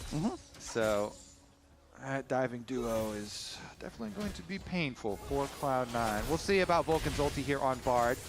Sometimes the defensive ones can be exceptional. Berserker in the mid lane here, though, seems positioned pretty nicely. I mean, Inspired does lose his blue, but I'm still... The next Ash Arrow, I feel like they do have another opportunity. Jumps in, goes for it, but Blabber still secures. And I feel like Berserker is just rushing Hex Optics on everything. He seems to be very, very fond of this item. A lot of AD carries do, because it's efficient, it's pretty cheap. It's like a really good early item. Lots of value, especially since they made it really easy to get the range value from it now too. So I think I'm definitely on board with it. Okay. I think it's a good early all-arounder for most creative AD carries. Well, he's also got the Phantom Dancer completed now, second full item. As over on the other side, Sven is about to hit a power spike of his own with the Manamune almost evolved into the Muramana, but now Thanatos facing the pressure of Inspired here yet again. Full charge decimating smash, and there's no way for the Gwen to get away from that one, but now Isles is in some danger. Blast Cone over the wall, back to the safety of Berserker. Means that C9 is not going to get a punish there. Man, yeah, the side lanes are already a problem for Cloud9, and it's not even the Akali, it's really the Wukong.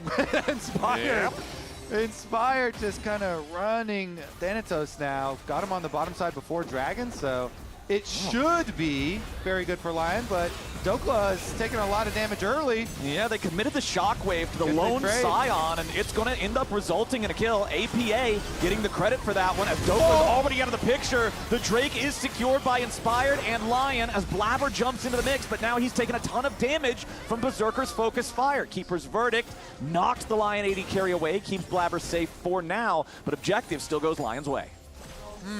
Let's see. Is this going to mean much on the other side? I mean, I wonder how this Akali Gwen goes right now. Santos doesn't have ult, but Saint does. I guess he's just going to recall anyways because it's a little deep. Yeah, it just got kind of weird there as Dokla's on the backside. So Cloud9, I think they're, happy at least to still get money, even though they couldn't get Blabber quite in there in time to steal that dragon, and it's just a good secure from Inspired, gets a combo damage.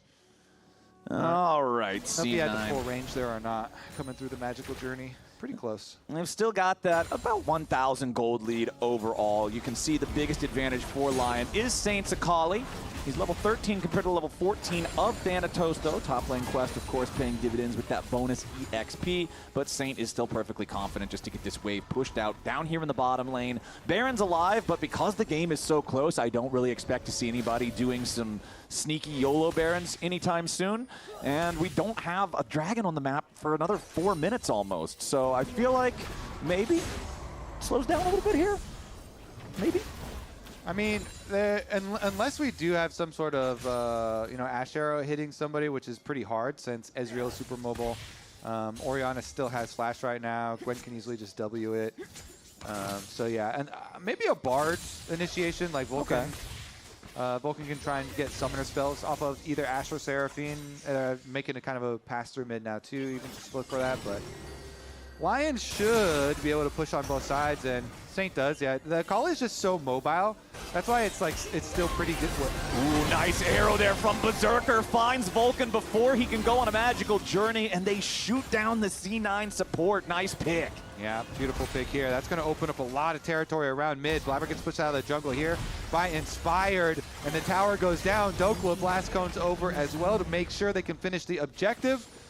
Good pick from Lion into instant tower take, and the Akali on bottom side constantly keeps up the pressure here. You can dance in and out of the Gwen range, dodge most of anything that's really going to affect you. So, yep, play safe, be very mobile, try and take a cheeky auto on a crystal out when the crystal's built up on the tower. The crust. The crust. Yeah. The gold crust. If you can knock the tower crust off of the tower, then you're going to get that extra little payday. Makes it worth staying down there, keeping Thanatos locked in the lane where he can't try to join the fights and become the type of raid boss that he was on the Renekton in the previous game. 7 to 8, still very close overall in kills. 2 minutes until our next Drake spawns. Do you think we're going to get a fight for this one? Because it is a Chem Soul, lower value than normal, plus it's only 1 to 2 in the Drake count. I actually think that we are, because we've got 2 item power spikes for basically everyone by that time. Thanatos probably will have his finish. Okay. Or definitely will have his finish. So I think it definitely will be competitive. It depends on the setup here. But C9, there's so much variance between Bard and Poppy ultis.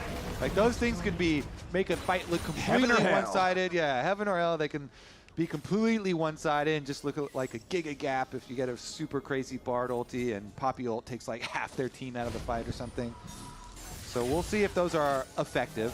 I would hope for Cloud9 side, though, that they would be able to find a Bard or something ult onto the Ashe or Seraphine early. Because Ashe and Seraphine coming to a team fight with both summoner spells is a completely different monster than if they don't have their flashes. Then they're super vulnerable and you can actually make a really, put a lot of pressure. But Berserker and Isles have done a pretty good job of keeping their summoner spells and being really big threats here and finding actually picks of their own with their Asher on Seraphine ults.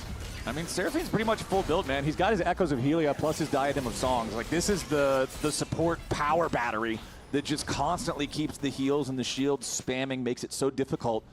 Unless you can just kill her instantly like you're talking about, have some big engage. But Lion have control over the mid lane wave right now. Dokla and Berserker are going to clear out those enemy minions first. 20 seconds until the Drake spawns, and Lion wants to make sure they've got control. They'll use the Hawk Shot just to confirm that C9's not trying to sneak the Baron away. That would be one of the ways to accidentally blunder your position of strength away. Okay, so they're sending APA to push one more wave on top. Thanatos, unless he actually uses Needlework, I don't think they're going to try and chase him down or anything, but probably not. Well, there is Needlework being used down here in the bottom lane. Same with the Flash, trying to stay alive, but no! Thanatos gets the pick. Saint falls. Lion at the same time trying to secure the Dragon for themselves. They do have enough time to do so. The Tempered Fate and the True Shot Barrage aren't going to stop that. So a kill for a Drake. I want to see the beginning of that. I wonder what Vulcan was able to land there, because Vulcan kind of like lane ganked for Thanatos there. They used the heal from Vulcan to get the speed, and Thanatos flash with his Needlework to get the kill. But regardless, Blabber with the blast cone over, trying to make the dive happen here in the tier 1 turret in mid lane.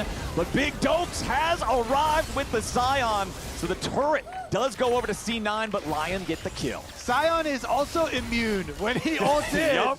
He is unstoppable. So Dokla ults in right through this Poppy ult, right through Blabber's face. That was a costly error. Yeah, that's massive. That's the enemy jungler dead for the next 30 seconds. Thanatos is down in the bot lane. He's teleporting back into the fight now, but he doesn't have the needlework ready to go here just yet. Lion are starting up the Baron. C9 coming to stop him. Not a particularly fast Baron here from Lion, as you do see the teleport being channeled from Saint, looking to make his way into the mix. Thanatos in the backside of the Baron pit, just trying to keep Lion distracted. Saint in the middle of everybody, has to dive under the smoke. True Shot Barrage hits Saint and Isles both. Dokla here on the front line, trying to buy some time. Thanatos again, right back into the Baron pit. Massive shockwave coming out from APA. Dokla's gonna die here on the Scion. APA gets the kill credit on that one. C9 wants to clean up more of these kills, and Vulcan with the two-man binding. It's beautiful to pick up 2 more kills and put the money in Sven's pocket. Oh, that was messy from Lion. We gotta see the replay. That Smite was either very early or he hit a champion with it. But he still ended up getting the Baron.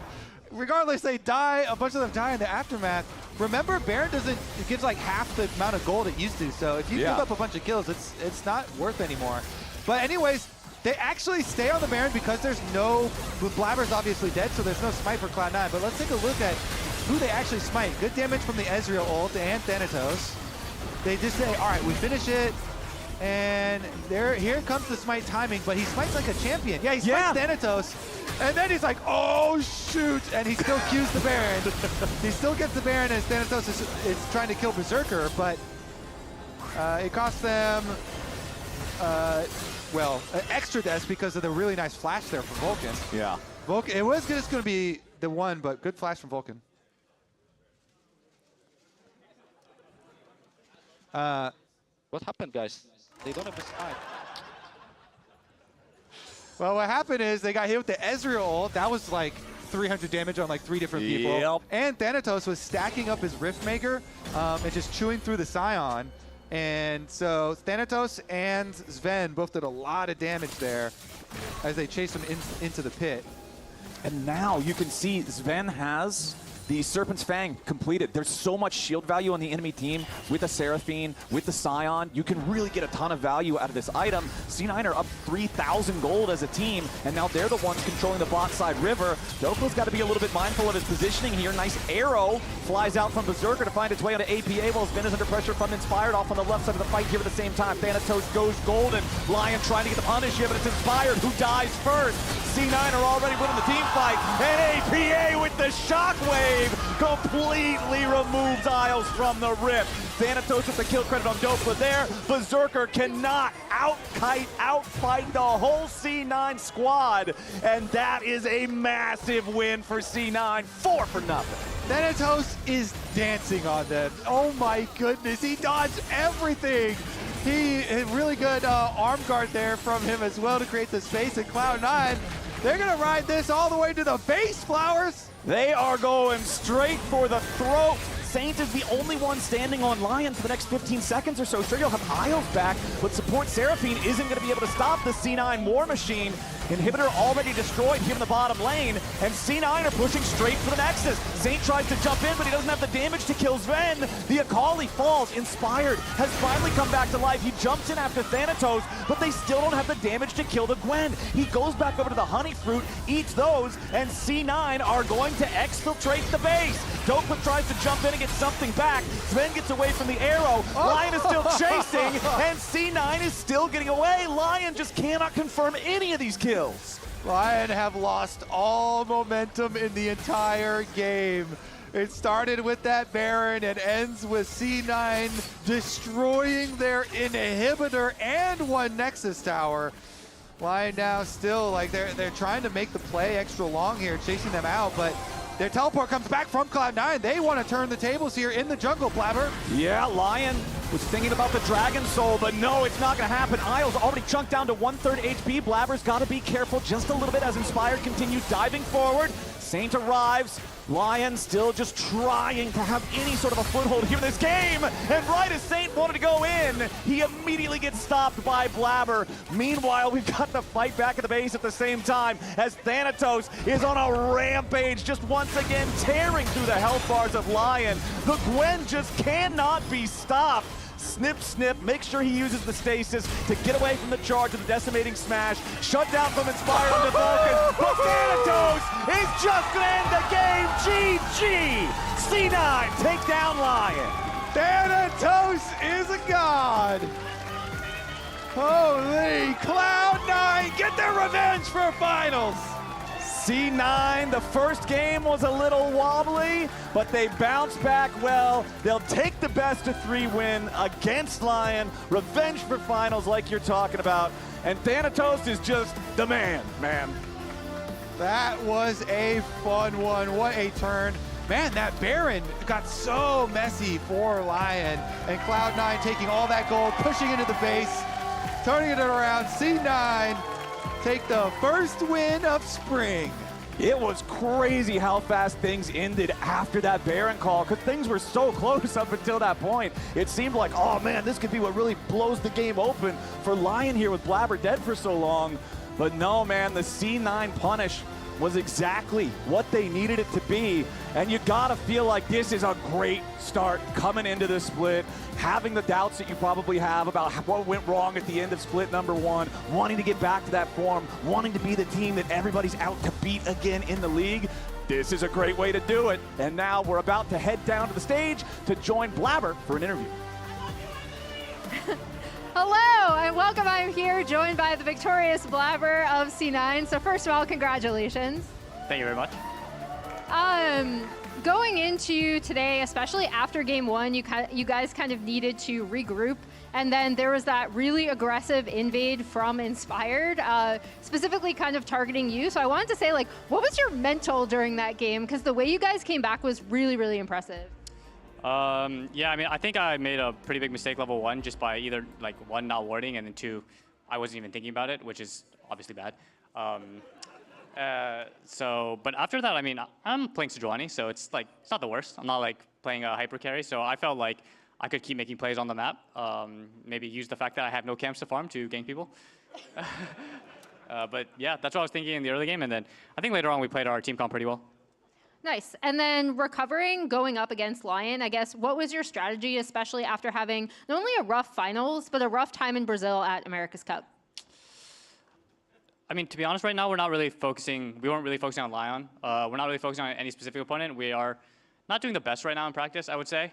And we're trying to just fix our own problems. Yeah, after finals, we didn't do super well as America's Cup.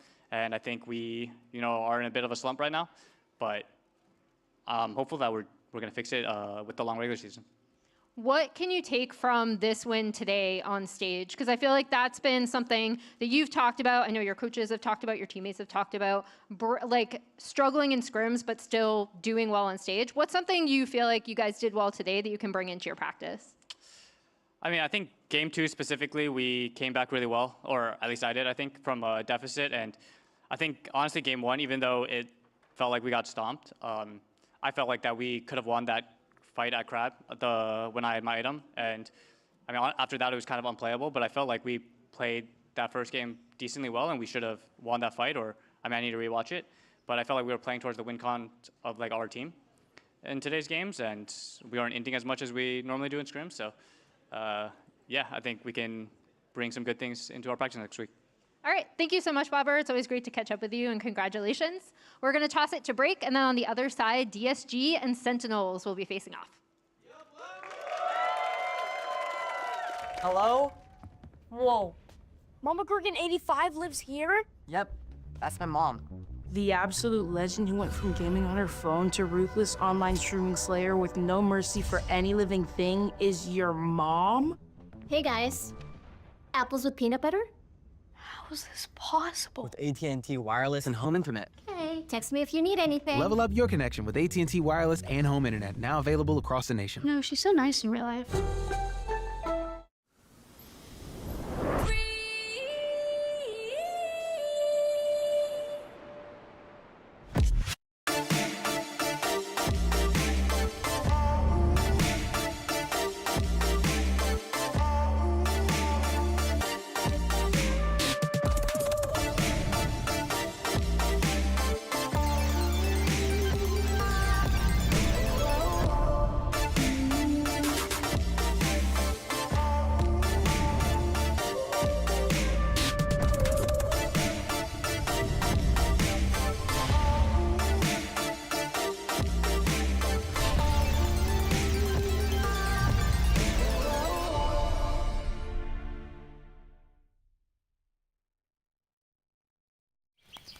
Not much longer now, and I will also take to the skies. Me too. You? No, you will always be a worm. Just wait and see. Red Bull gives you wings.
Welcome back! Sentinels versus DSG. Now, as a note from the prior series, player of the game goes to... You're staring at me? I thought you would get it. I voted for Thanatos. Oh! I think Thanatos did more than was expected. Fair enough. I got player of the game, yes, for Vulcan, but I had player of the series for Thanatos for me. That's my vote. That's my vote. Now, the reason why we had this up is, of course, we have Sentinels versus DSG. Now, you'd expect them after last split that the expectations versus reality, maybe they would be surging in the power rankings. I got DSG at last. And like, whoa!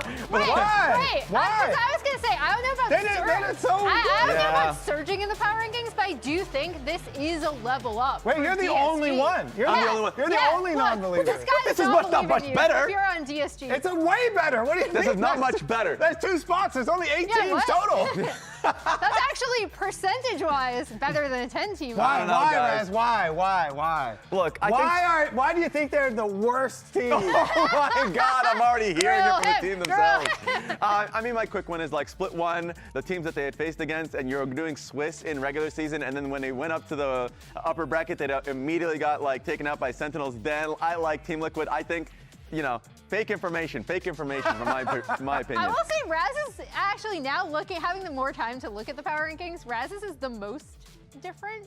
I'm a maverick. But anyway, taking each step forward. Ask Kingus how that worked out. Oh, for you last also split. fully invested in Scrim Bucks. Yeah. Yes. Yeah. But let's talk about the matchup itself. Yeah, I want to talk about these two junglers, and I know Kobe, you've talked about these guys too, because talking to LCS junglers about Hanbok is so funny because they're all like, we have no idea what this guy is going to do at any given minute. And then by contrast, you have Kryra, who DSG was really upfront about, this is our guy, we're still scrimming with him, even when he couldn't get here and was having a few visa issues to start Split 1. So this is my most interesting matchup actually going into this series. Yeah, I especially with the improvements in synergy that we saw from Hanbok and like Darkwings, you know, when they start communicating more in English and you start to see more synergy, like I think that his mechanics combined with the improvements that we saw from Sentinels, I think is going to be a dub for them. Kryra, there were a couple like invades where he went for where they weren't like accounting for support position or perfect timers that did get punished, but they have had a lot of time as well to practice. I think the challenging thing a lot of the times, you already know this as a jungler, the most important thing is pressing the F keys and seeing how your lanes do. Like seeing if there's an opportunity to play off of. And I think what we got to see during the lower bracket for DSG were a lot of losing lanes. Whereas I look towards Sentinel side and like— blame my team. Yeah, exactly. Smart. So that, I think from Sentinel side, they're doing quite well, specifically bot lane. I mean, I talk about Rahel a lot, but like I think if you have a winning lane, you can accelerate so much of your camp style. Now I heard we have an additional minute. I want to talk about one player because we were at the tailgate. We have photo cards for Sentinels. And did you already open it? Do you know I'm opening it now. It's a pack opening. I want to see. Bryce, do you have X-ray it's a vision? surprise. Yeah, no, he'll talk about whoever. one player. Whoever. Okay. Who we got? So, first one, Rahel. I already said him, so we can just throw that to the side. That's a crazy draw. That's your favorite player on their team, and you got the shiny? I can easily talk about them. This is perfect for me. Rahel is one of the best ADs in the region. So, like, the fact that we have him, immediately you go towards the bot side of the map. That's what I imagine Hanbok to be already planning. He's rubbing his hands Emily, right they behind have every player in here. Okay, so it's a spoiler. That's the first one I picked up, though. It's not that crazy of a pull. Okay, I thought he was going to draw him. like It's just this card. different cards. You know, like different versions of them. Here, you can have Huhi. Yeah, Nice, but there's I only love one Huhi. He's shiny. great. There's only one shiny. Oh yeah, okay. this is not a shiny one like that. But I do love my boy Huhi, and I also think jungle support is similarly very important, and you could see not only their communication with Darkwings improving, but then also communication with Hanbok and Huhi improving. And I think that in particular is really important considering how Huhi talked about this team and wanting to kind of facilitate their craziness in a way, which I think is very fun, but also he said like, oh, I kind of had to take a step back and be like, okay, maybe like reel them in somewhat, but not too much because we want to take advantage of our aggression. There's 3 things that Sentinels needs to watch out for. Number 1, Sajed Kaisa. It may be out of the meta, but he's an incredible Kaisa player. The other one is Lions has some insane Nico or Bard games. The third one is your own champion select screen. Lock in the right runes, lock in the right champions. We cannot have 3 games in a row. Aatrox. Literally none of that. That's Golden Glue. I'm going to blame Golden Glue. If they mess up another champion select, locking the correct champion, Golden Glue is going to have a penalty. Blame your teammates, not the coach. Do the players get to assign that penalty, though? Or are they just like, dude? No, the players also are going to get punished. I would also say, Raz, I like all of those things to watch out for DSG. I would also say the most scary thing for me if I was playing versus DSG would be their team fighting. I think their team fighting has really brought that team together. They have been excellent. Castle, I think, does a lot of things for this team. And Sajed's team fighting, way better than his lane phase. So it does set them up for a lot of like mid-game success if you're not careful. That being said, I'm still gonna predict Sentinels because Sentinels have showed so much control. Yeah, I was gonna ask, I was wondering what your predictions were because I do agree. I think once Sajed gets out of lane, his team fighting is really, really strong. And when we have seen DSG kind of coming back in these situations, it has been through their team fighting. I also went Sentinels. I said 2-1. I think it's gonna be, I think generally for beginning of season, it's kind of crazy, kind of messy, you know? So yeah, but I am okay. So all everyone of us went. I had a 2-0 for Sentinels. Wow, Raz. And what's crazy is that because I mean, look, I already put them in last place. It is what it is. My cards have been played out there. Yeah, you're a hater, bro. You're a DSG hater. Unfortunately, I'm gonna be the first one to get slapped. I like that. I think. For sure, I'm gonna be the first one to get slapped. So, I heard that we just need additional minutes based off of just like Impact. I think just needs to get his login in there. So Oh my, okay. As long as long as he doesn't mess up the champ select though, it's all good. It's fine. Don't mess up your runes. Remember, get the right rune pages. It's a perfect segue because I wanted to talk about top lane anyways, because even though the one player that I didn't even talk about, I actually have the most faith in when it comes to early game, which is Castle. Castle, his early laning is actually so good. We got to see the Nasus pick up on the Kennen counter pick last split, and then we also got to see his Yorick play. He's somebody that is like, you just can't really predict what type of champion he's going to go for. I think he is incredibly good in terms of counter picking, and especially if you're going versus Impact, that could be the difference maker. So you're gonna say, even if Impact picks Guardian Aatrox, perhaps? If that happens, we should not be relying on, if that happens, relying on that to happen. If that happens, I am shaking to producers and be like, change my predictions! Please change my predictions. For now, I'll keep it. 2-2-1. Yes, the 2-1. Yeah, it's 2-1. It's not going to change. Honestly, though, it is really close. So these two teams overall are 4-4 in game score. The reason why I think most people are still tilting towards Sentinels is because the recent performances were more Sentinels favored, and they seem like in the second matchup that they had really come to recognize and play around the DSG strengths pretty well. And then in America's Cup, I thought I also saw a lot of the kind of expected strategies and execution from this team. So I do like the progression. Yeah, I was going to say, I think that one of the other reasons why I'm going Sentinels, just because, a little bit of recency bias. I've seen them together for a little bit longer. I've seen more games out of them. And even though they didn't make it to the America's Cup finals, they did lose to C9 in the lower bracket. I think it was telling how many teams were saying, oh, we're kind of more scared of Sentinels than C9, which I thought was interesting. And also just because we've seen them improve in these small increments and not have a huge backslide. Raz is opening more cards. I got an urgent report. Wait, Emily, you got to tell them where you saw this team play together, because you saw them play together more when they were on DSG. That's also true. That's also true. Guys. I was talking about America's Cup, but that is a good shout out. There's a little bit of a grudge match here. The most important thing, I got another shiny.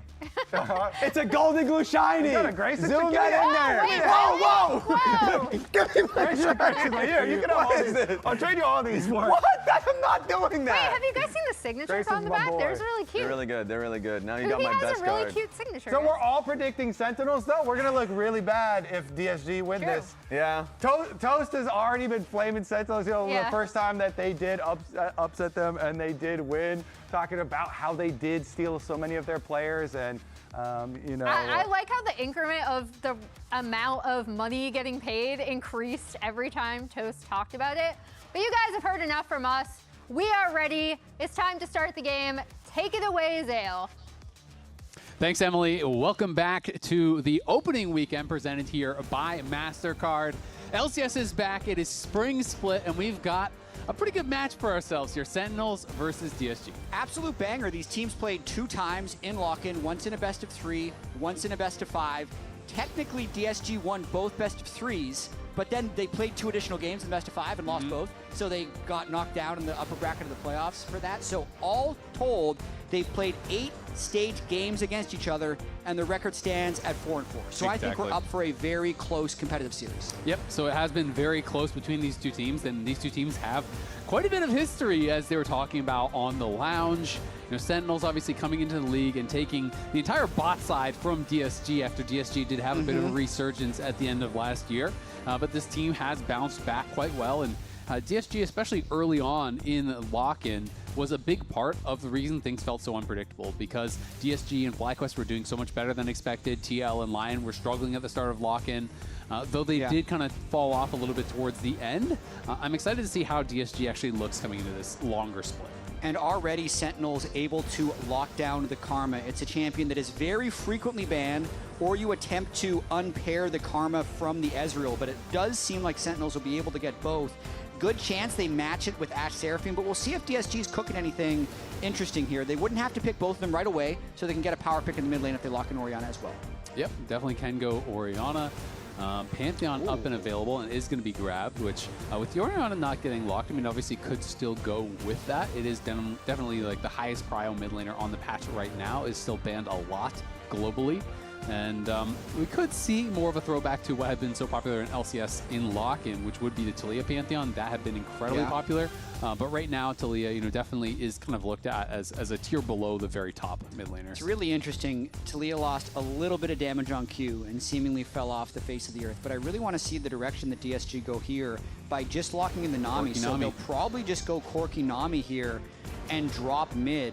But at the same time, this does allow Sentinels, if they just wanted to go something really basic like Ezreal Orianna, that would be a very good core of just raw power picks for Sentinels. Yeah, it really is. I mean, it gives DSG the opportunity then to potentially, ban out some of these junglers in the second phase if you do actually go for the Orianna here to try to limit that. But I think it makes a lot of sense. It gives you a really well-rounded composition for Sentinels. Of course, if you go Orianna here, you are going to be pretty low on Engage, but there's so many champions left early on in Fearless that it's not like it's going to be a problem to grab some Engage from jungle or from top lane despite the fact that there's still some bans remaining. Yeah, especially with Darkwings being a control mage player, I feel like it's very smart to lock that in right now.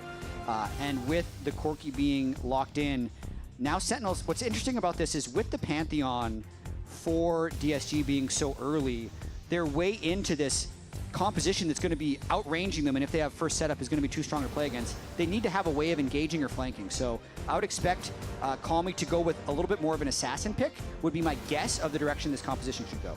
Yeah, I mean, both sides, you're going to be banning out, aggressive mid lane picks here on the side of Sentinels. They're already banning Akali, and then on the other side, you're banning what you believe to be the top physical damage junglers. I wouldn't be surprised to see Wukong getting banned out. I think it's such a strong pairing with Orianna and helps to solve some of the engage issues that they might have. Instead, they're going to ban the Vi, so Wukong still is up and available for Sentinels, and as a result, I kind of feel like DSG didn't really accomplish that much with the jungle bans, because if you're just still walking out of here with Wukong Orianna, you're feeling really, really happy. And this is interesting because I do feel like post first stand, there's a little bit of a consensus on what the balance is right now, but it does seem like DSG has a bit of a different read by giving over the Karma, matching it with Nami Corki, which is not a pairing that I've seen beat it that often, but if they have confidence with Shijette and Lions to be able to do so, all power to them. But just in terms of raw power picks, if this is a first stand draft, you're really favoring what Sentinels has. Yeah, absolutely. I mean, it does look very, very strong. They're going to be banning out the Jace here as well. And we'll see what the solo laners are going to be here for DSG. Galio would be fun. Obviously, does give you a lot of dive if they wanted to go that route. No, they lock in the Rise, which isn't a power pick in lane, but can definitely try and split push, and it does have the ability to offer a little bit of flanking, so they're going to need to play side lanes very aggressively. And I love the hover right here. So we had Rob Moore on our pre-show, and he was actually mentioning he really hopes that he can see Hambach play Skarner because he loves watching him play it in scrims. He says, I really love Hambach pulling people. So I think the hover is just for Rob, and they might lock in something else, but the timer's getting pretty low. They lock it. All right, there you go. They're going to be going with the Skarner here, so that is going to get locked in. Over the Wukong. Yeah, it's really interesting to actually see that. Wukong definitely a more common pairing, and there's, relatively low range, things like the Rise, the Pantheon, so you get a little bit more value then than you normally would with the Skarner. Gnar would make a lot of sense, pretty safe here as far as a pick on the top side for impact. It is one of those classics that he can go towards. When you're looking at DSG, they definitely have the ability to play through sides here with the Rise, with the Pantheon all to try to support that. And it is going to be Aurora for Castle, so going for the counter pick here against Impact in the top lane. It really appears like Ido and DSG love empowering Castle with counter pick in these drafts. I don't love Aurora with Rise. I think that's a difficult pairing because if Gnar gets to a point where he can build his wit's end, he'll kind of run the game from the side lane. But in the early laning phase, it does allow DSG to get a lead, and they're going to need to snowball. And the other thing, though, you have to keep in mind is even if you do get towards that wit's end, Pantheon can be joining in the side lane, right? And that is not really going to help you out in that way. So they do have the ability to collapse on these side lanes. Aurora versus Gnar, maybe you can be able to handle that in the 1v1, but what if the Realm Warp comes in? What if the Grand Starfall comes in? And I think that's what DSG is going to be looking to do for Sentinels. It's really up to Impact to survive on that top side. You have Karma Ezreal on the bot side, and you have a really strong 5v5 that is going to be difficult to engage into for DSG. Currently, I'm a pretty big fan of the Sentinels draft. Their engage is relatively low, having to rely on Orianna, Skarner, and Gnar, all fairly unreliable forms of initiation. But in terms of Sentinels' early laning power, and then also if they're ever first to the zone, their range, the shield, the tankiness, the damage is all really in a good spot for Sentinels. Absolutely is. Will be difficult for DSG to break in, as you're saying, if Sentinels are to the objective first here. But so much of this game could come down to the lanes. Will this counterpick here of the Aurora on the top side work out for Castle? It's one of those players that really does buy pretty heavily into solo queue data, cares a lot about what the counter matchups, what the data is showing online. These are things that he loves to practice, loves to bring out some of these more unique picks. That's something he did with the Nasus and Split 1 very famously. It's something he was looking to do even last year. You know, while his team was struggling, he was kind of that big bright spot people were talking about. Absolutely, and doesn't appear to be any shenanigans early game. I'm all tense in the early game after watching Blabber versus Inspired, because for some reason Inspired just goes insane with his invades every single early game, but it does appear like we're starting this with some full clears. Looks like it will be the case, and going to be very interesting to see how this top side goes, but this is the unexpected result for Sentinels in lock-in. So this was 6th, the preseason power ranking. That is the aggregate among everyone on the broadcast. We power ranked them 6th. They actually ended up finishing in 3rd. People will talk about the short schedule with lock-in. People will talk about some of the matchups and this and that, which is true. But at the end of the day, this is a team that did overperform expectation.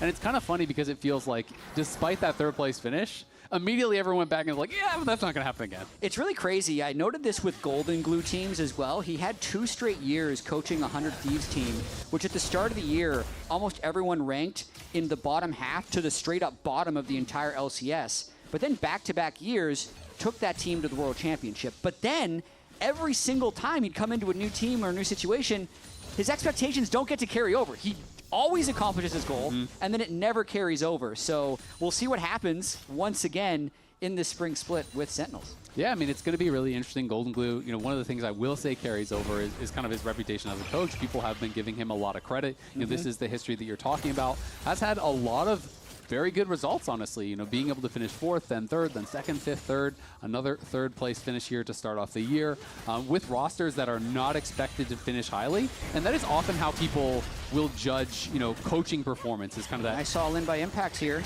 Yep, Impact is going to be looking for Castle, but he's getting incredibly low. The passive is proc there. The wallop does land. Impact going to have to back it off. Castle gets him low and does have that additional sustain through the passive. So Impact's going to be sent back to base. It was a good trade there from Impact, but at the end of the day, Castle has the push, and look at the CS differential. He's up 9 CS, and is going to be able to get a better buy. Yeah, Castle couldn't get the wave all the way in, actually wasted about 4 seconds here, but I believe this teleport is so slow with it not being empowered yet, he's going to be able to get back to base. Last thing I'll say on these power rankings, and this can be to Rob Moore specifically, because he was annoyed that I even considered putting them last place. I actually had them higher than all other casters for lock-in. I had an incredibly accurate read on Sentinels. Where did you put them? I put them 4th, and they finished 3rd. Okay. That's incredibly close. Most people were putting them 6th. I don't remember exactly where I put them. I think I put them... So you're just making it I up. think I put them 4th or 5th I had the most accurate power rankings. I don't know what my power rankings were, but for sure. I remember exactly where I put them in lock-in. I believe I put them 4th or 5th. I remember exactly where I put them. Maybe 4th, maybe 5th. In lock-in. You're really convincing me here. That's what I do. Castle TV back towards that top side. Hambach was looking for an angle, but of course there was wards in the river. And Impact is just playing this side brush quite effectively. But look at the buy as they come back to lane here. Castle had that extra gold, so was able to get the Darksteel and boots, where Impact just got the boots and the refillable. So does have a much worse buy at this point. Move speed really important in that matchup, so both guys prioritizing boots as Darkwings gets a good trade in the mid lane. But I also want to pay a lot of attention to the bot side and see if for Helen who he can get any type of advantage with this Ezreal Karma, because I do feel like the Ezreal Karma really needs to play off of Prio and get consistent push with Ezreal having his passive stacked up. But there's just too much action in the top lane to look away. Nice sidestep there from Castle. Dodges everything. The wall up and the boulder toss both miss, which means Impact won't get the reset on it either. And down to the bot lane, they are scrapping heavily as well. Huhi getting incredibly low. Has to flash potentially. Does use the heal. It's going to be okay. And Rahel is just rocking through Lions and Sajed. The bubble does land. Sajed is incredibly low. He pops the barrier. He has got a flash out of there as well. All 4 summoners down for Sajed and Lions. Big confidence there by Rahel, knowing he was going to win the extended trade. Once he could get 5 stacks on that Ezreal passive, he just clicked forward. They burned all 4 summoner spells from the bot lane, only spent 2 of their own, and Colby gets a solo kill! Colby gets a solo kill. The observers can't keep up with the action. There's fighting everywhere right now. DSG, at the end of the day, walk away with the advantage. They grab the first blood for their rise, and Castle is pushing. He's going to go between worlds. Impact, he predicts the flash with the twofold hex there. Castle with the Mad Life Q takes down Impact. Think about what Castle has done in this laning phase in totality. The first early trade, winning the all-in at level 3. The second one we saw where he's dodging everything from Impact. That all sets up to him hitting level 6 first and then going for the all-in. But now we're going to watch what Call Me pulled off. Just pings level 6, has the Spell Flux sitting on Darkwings, and flashes for the all-in. Darkwings does pull the shield back, but just didn't have the stats. Really nice look there. And now Azael, take it away. Yeah, I mean, he goes between worlds, and he just basically predicts the flash. Like, he was already throwing the Q, it felt like, to that side.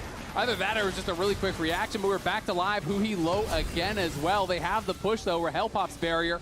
Sajed is very low, but in comes Kryra and Call Me. Trying to catch up here, can't quite get in range as Hambach played bodyguard for long enough to keep him away. So that is Realm Warp and Pantheon ultimate down for no kill, used to relieve some of the pressure on the bottom lane. So far, solo lanes by DSG, exceptional, but bot lanes are keeping up in gold, but definitely losing the summoner and pressure war. And I think the scaling on the side of Sentinels is slightly better, so a very close and competitive early game. I just got to draw your eyes, though, to these buys. We talked about how the bad buy was last time. All he got was a null magic mantle. He didn't really get anything after that. He's down 20 CS plus the solo kill.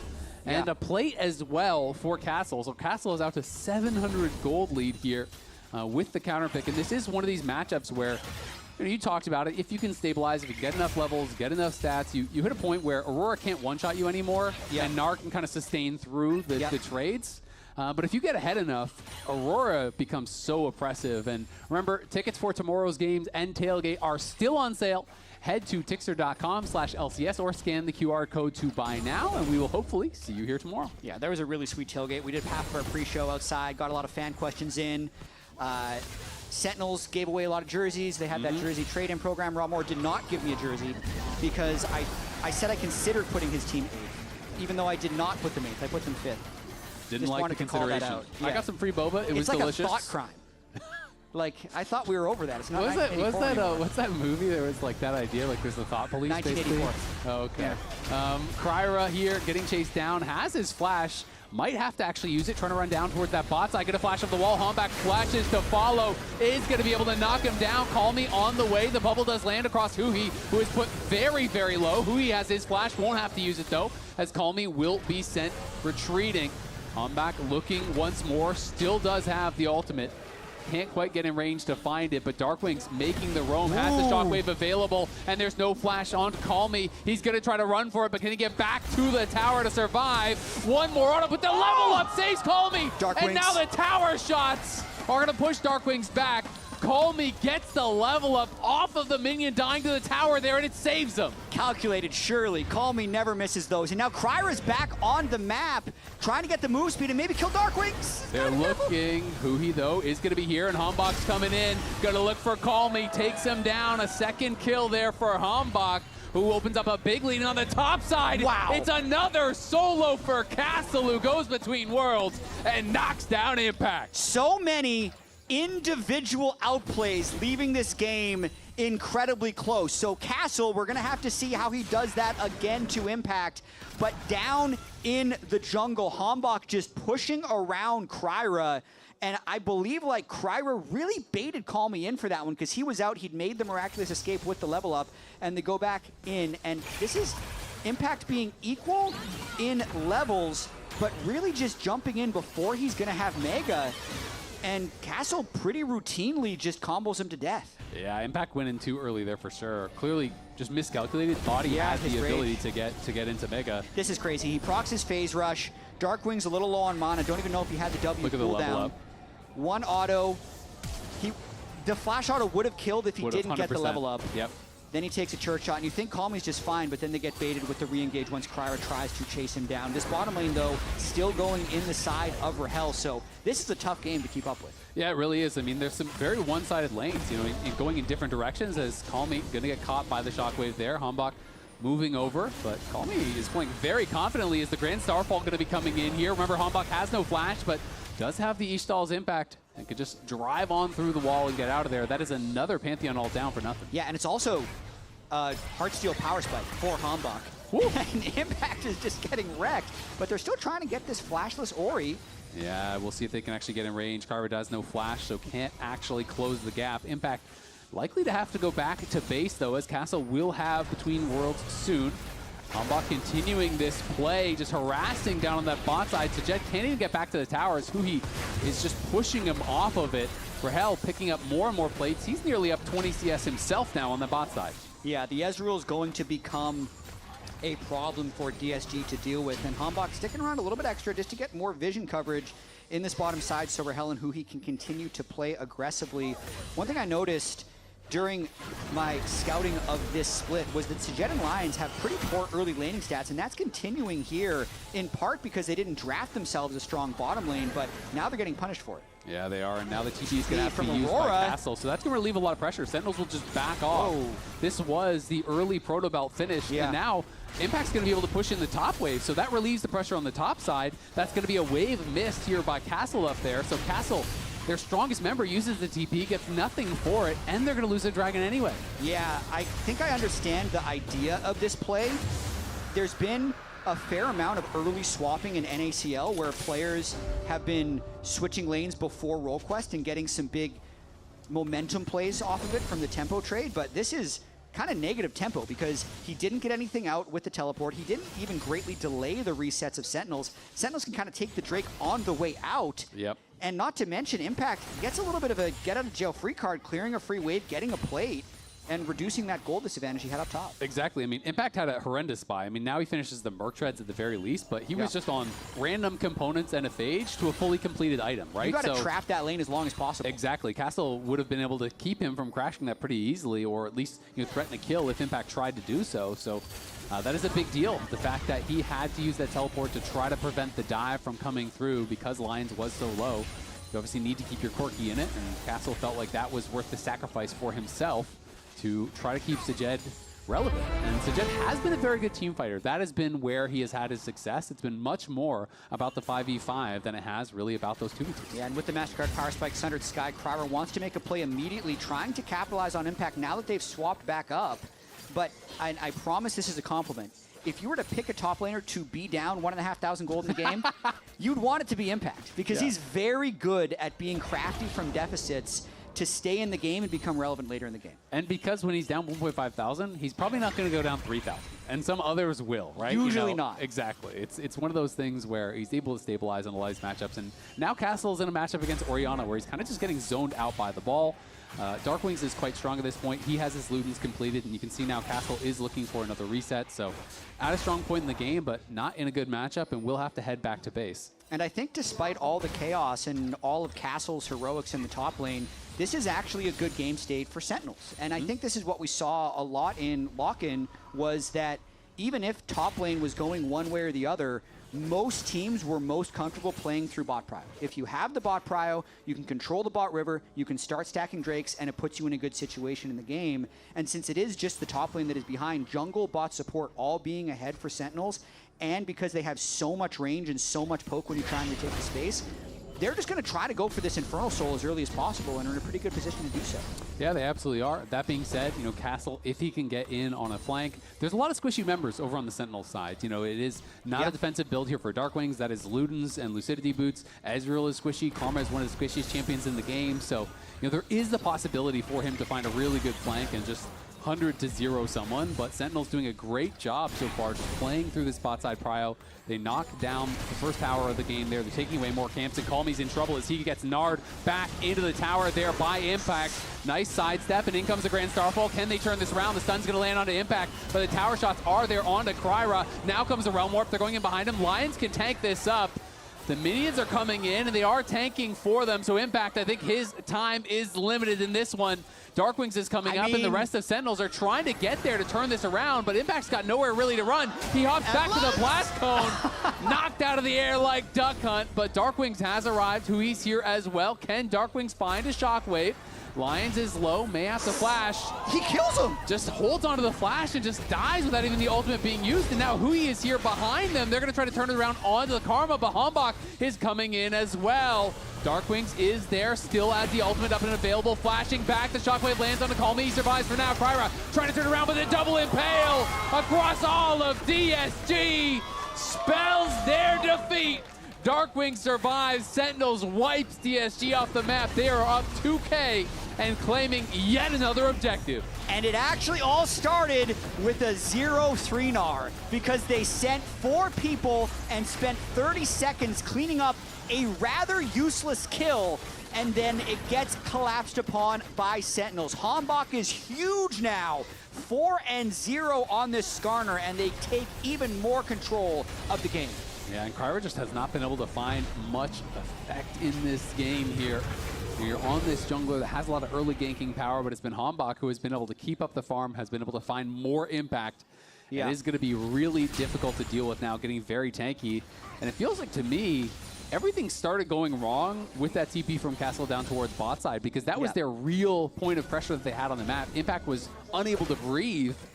And DSG on this one felt like they overstayed on the retreat. They really did, and just way more damage than Lions was expecting with the Orianna, not even having to use ult. I feel like he was saving his ult in case he saw the flash, in case he saw the Orianna ult animation, just never comes up. And then once Hui's behind them, he just traps Calmy and Kryra under the turret, gets Calmy super low. Hambach perfectly catching both of them, just the very edge of that Skarner ultimate, and a couple of satisfying Heartsteel procs for double kill on Skarner. And now they are on that dragon here. It's going to be a fight in the mid lane as Sajed is getting pushed back. The True Shot Barrage will not connect. Kryra going in on Hambach, and Calmy is behind him. He's trying to focus down the dragon. Will he be able to secure this? Hambach looks like he's going to be pushed back, but in comes Impact, and Impact has the Mega ready. There's the Impale. Kryra buffers the Aegis Assault pretty nicely. Castle is here as well. They're going to try to take down the Skarner. They do get the kill. It's a reset and a shutdown onto the Skarner, and DSG do claim the dragon. Darkwings arrives, though Sajed does fall, but Rahel is dead as well. Hui, Impact, and Darkwing trying to make it happen. A big combo across multiple DSG members. Castle can do nothing.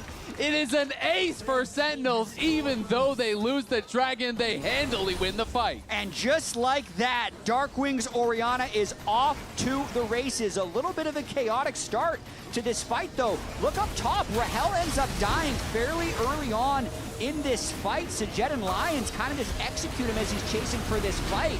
And Hambach's bounty gets lost, but within all of this, Impact ends up being a full health Mega Gnar, and Darkwings can clean up when everyone burned the important cooldowns early, lands a beautiful double shockwave. They have the numbers advantage by the end of the fight, and he cleans up for the ace. Top prep, holy shit. Good. Legend of Flash. Top cap? Top cap. Impact, he's just back in the game, baby. He is back, and it's only a 500 gold lead now for Castle. Hasn't really been able to find too much effectiveness as Hambach will claim that blue buff. Rahel walks away with one for himself as well, and Hambach now up 2 levels on Kryra. He's about to hit 11, but still falling quite behind as far as the experience does go. Grand Starfall comes out, as does a Realm Warp. They're going to look for Hui and Rahel, but looking like they're just going to walk out of this one no problem. Kryra's ultimates just have not been effective this game. They really haven't. He's had a hard time finding important plays to make. Couldn't really capitalize on Castle's individual advantages top lane, and was unable to bail out the bot lane from their pressure. Can't say many junglers have been good at punishing Ezreal Karma. That's why it's been a meta-defining combination that often gets banned. DSG thought they'd have a plan for it, have been unable to deal with the constant pressure and poke of the Ezreal Karma as well as the Orianna, but here's the fight. Yeah, Castle goes between worlds, trying to get a big combo down onto Hui and Darkwings, and they are in a lot of trouble. Darkwings gonna get hit by a tidal wave, and they just get blown to smithereens. Call me pops a ghost, and he is on the chase here for Rahel. Great buffer there on the ultimate by Hombok, but Rahel is just gonna get chased down and knocked down, and now Hombok barely gets the safety. Lions can't catch him with the bubble as he burrows through the wall. But it's a big team fight win there for DSG. They are not out of it just yet. What a massive engage there by Castle and the rest of DSG. If this was 30 seconds later, it would actually slingshot the game exactly back, but Baron hasn't even spawned yet, so it's going to be a lot of bounty gold. But I feel like Sentinels actually kind of gets a little lucky that that terrible fight happened exactly when it did. Yeah, it's true. I mean, there's nothing really for them to claim afterwards, as you're saying. You know, if that was after Baron spawn, they get a Baron, it really can change things. But still, a nice team fight win for them on the top side. And Sajed is up 1.4K, despite that laning phase going the way of Rahel and Hui. It's Sajed who is really set up for success. Impact is actually ahead of Gold, or was briefly there, of Castle just ever so slightly. They're pretty much dead even now at this point. So it's now Sajed who kind of has that burden to be able to perform in the team fights as he picks up a couple big kills after that skirmish. I mean, definitely a little bit of a caster curse there, talking about how they didn't have an answer to the Ezreal Karma.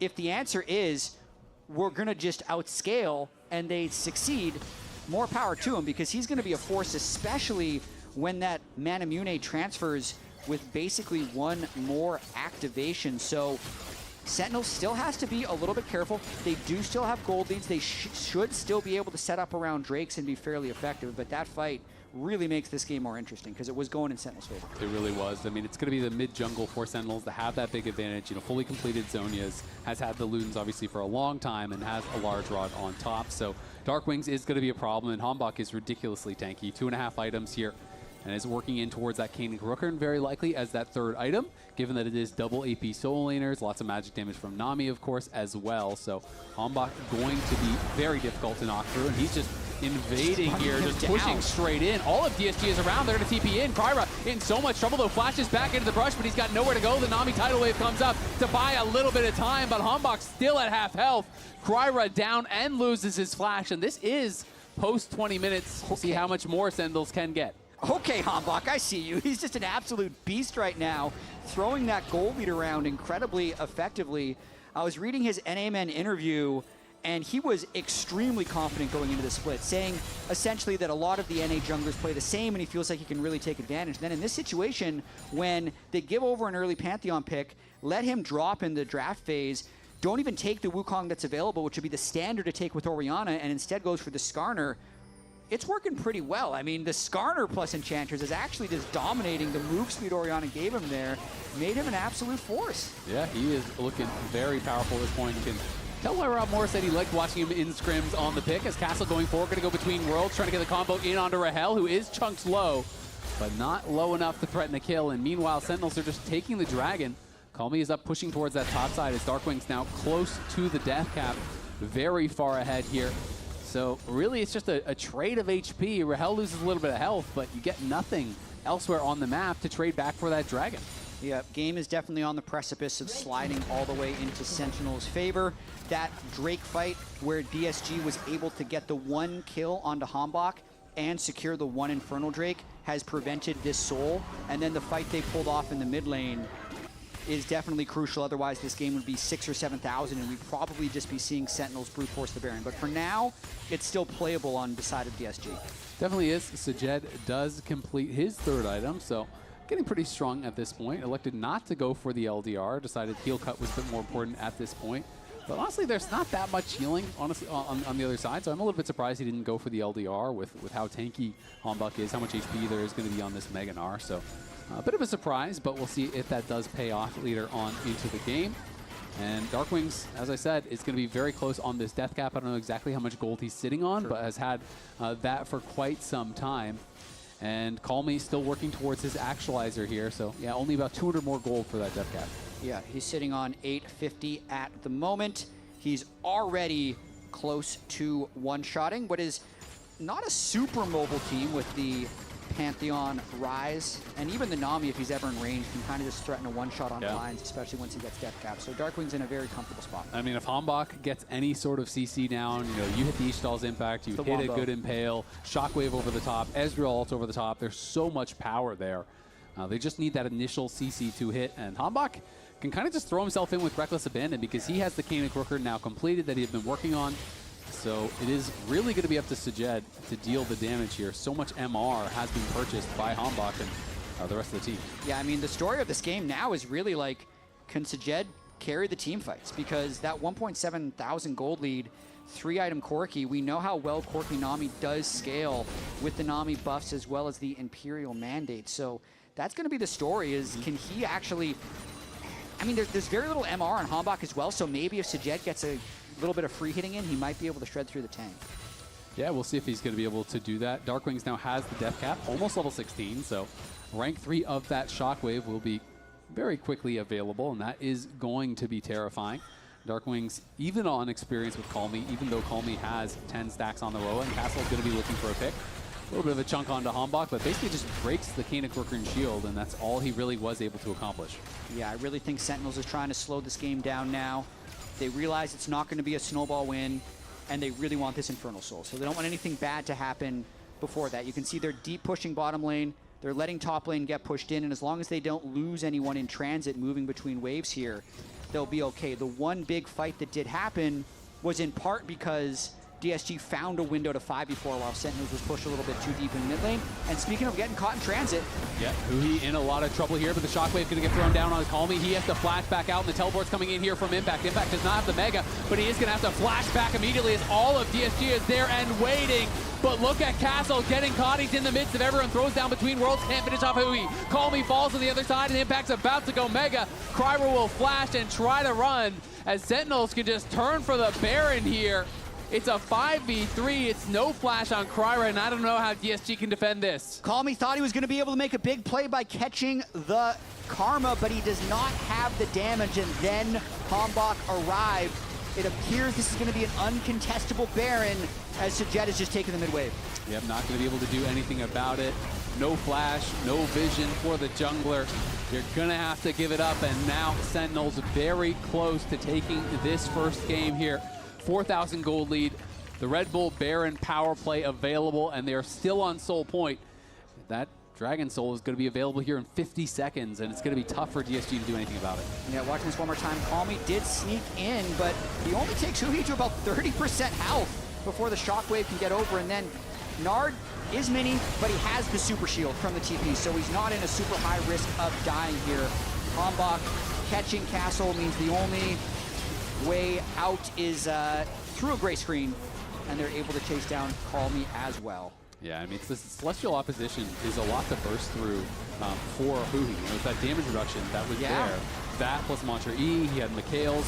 So it's not that easy to kill him off, you know, if you haven't actually poked off that Celestial opposition first. But look at the T-Shell's impact onto Castle. He tries to go in, gets insta-CC'd by Hambach and bursts down, and Castle had a lot of fun in the first couple of levels, but has not been able to find effectiveness in these skirmishes and on these flanks that he's been looking for.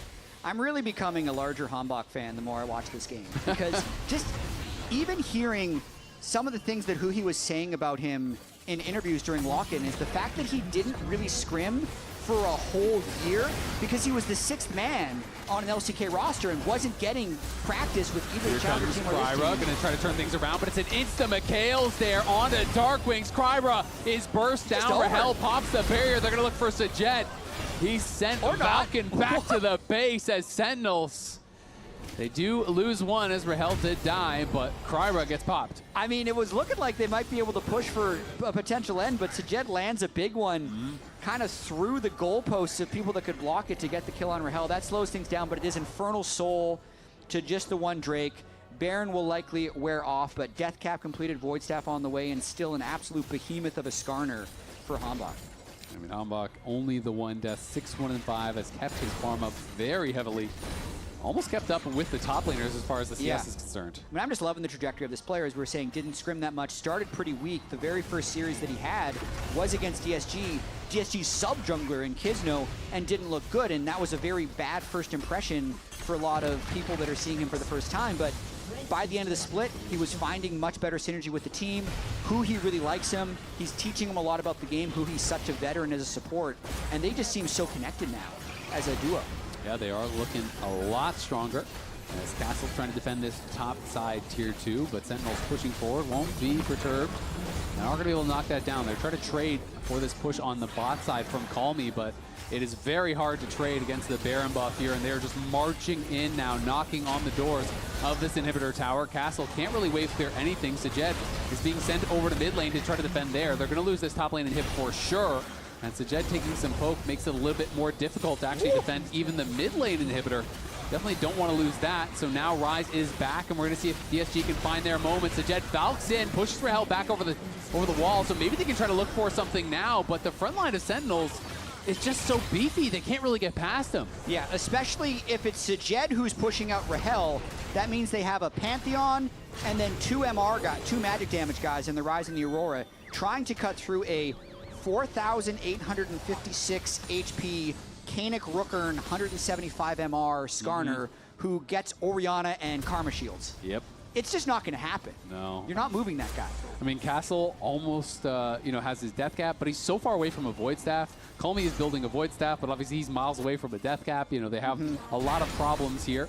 And Sejed did elect to go for the Serpent's Fang, wants the shield cut, which makes sense. There's a lot of shielding. Yeah. But it does mean his Infinity Edge is going to be super delayed. So DSG, it feels like, are very far away from some of the items that they would like to get to try to turn this around. Hanbok going to look for the Ishal's Impact. The Impact just chasing in onto Sejed.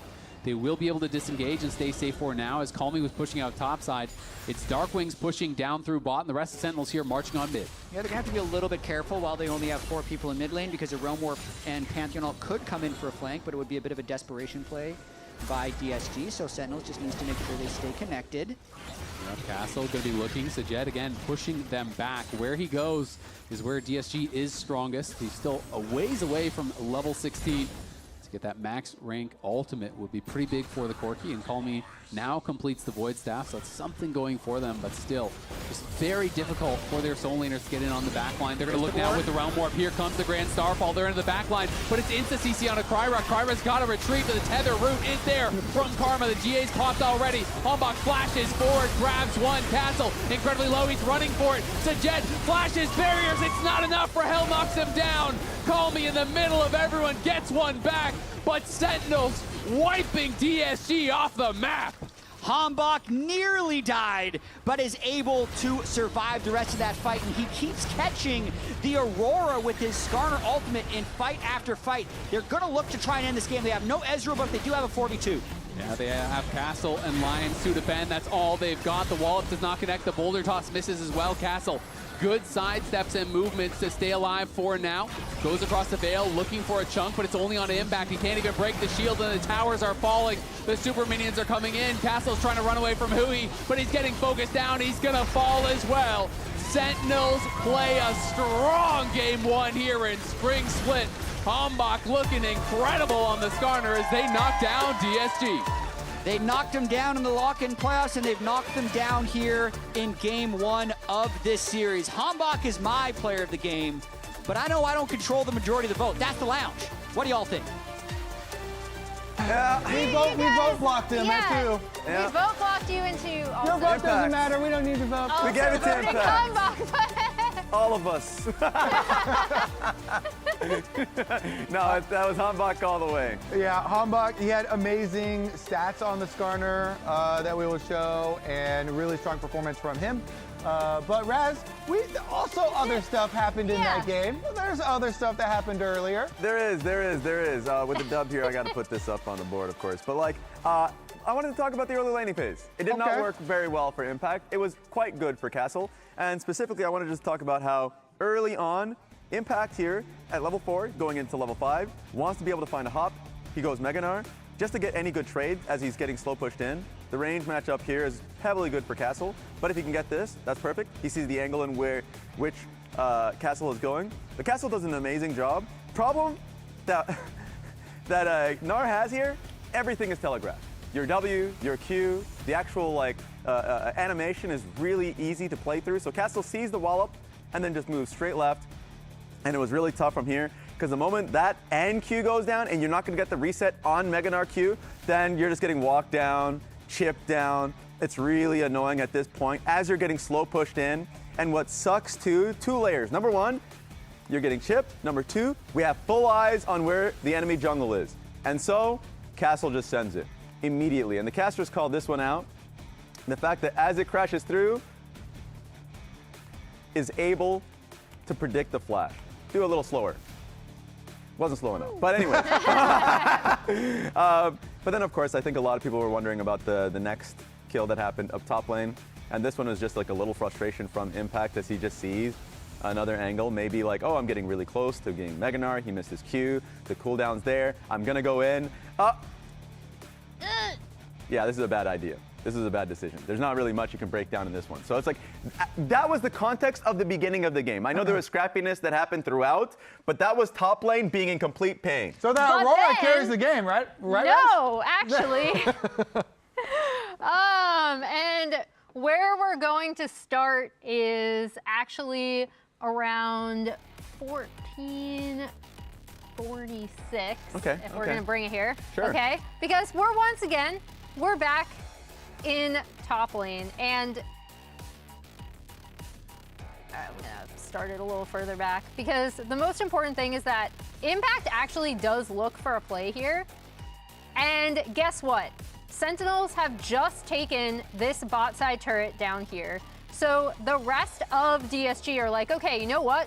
Full send, we are going to kill this Gnar. Once again, we've been killing him all game. It's gonna be great.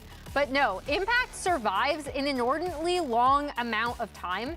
And this is something that DSG have really struggled with, is trying to not overload the side of the map so far that even when Impact dies, the rest of Sentinels are already descending, right? Like, Hambach is going to be rotating over while Rahel is getting extra turret damage here. So Huhi is able to tie up Kryra, root him on the other side of this play, and the rest of Sentinels are able to collapse. And I think this play is really indicative of what happened in this game a lot, where DSG would see an angle where they're like, okay, they did it again at 11 minutes on bot side. We're like, we're gonna pull Castle, he's our strongest person.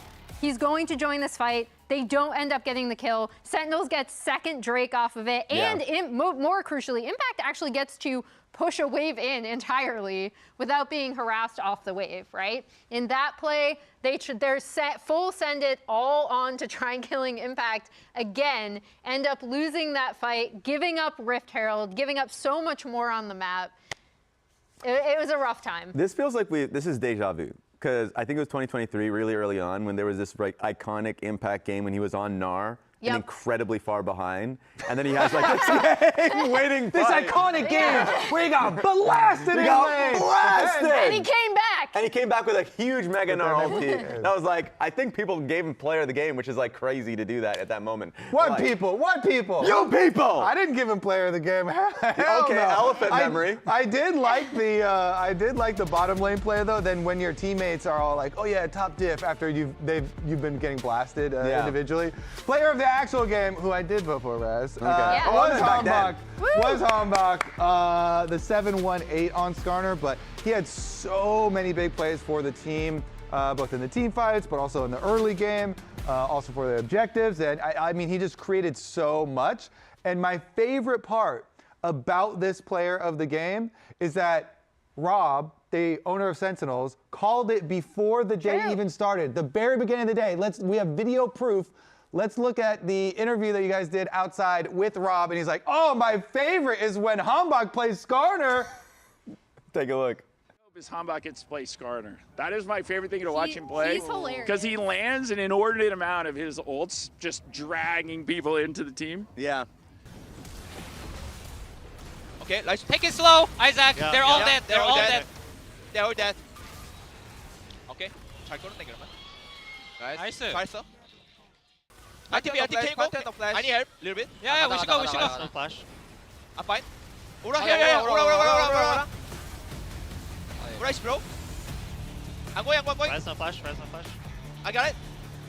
Panther, no flash. At the base. We can go just better, I come with mana. 바로 가자, 이거.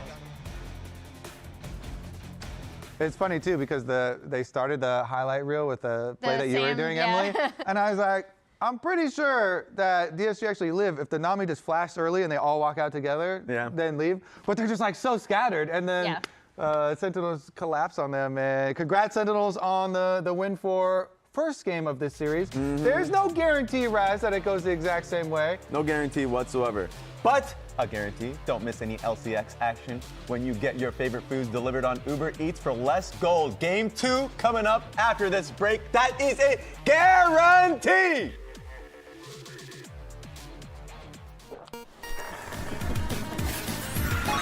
Red Bull gives you wings.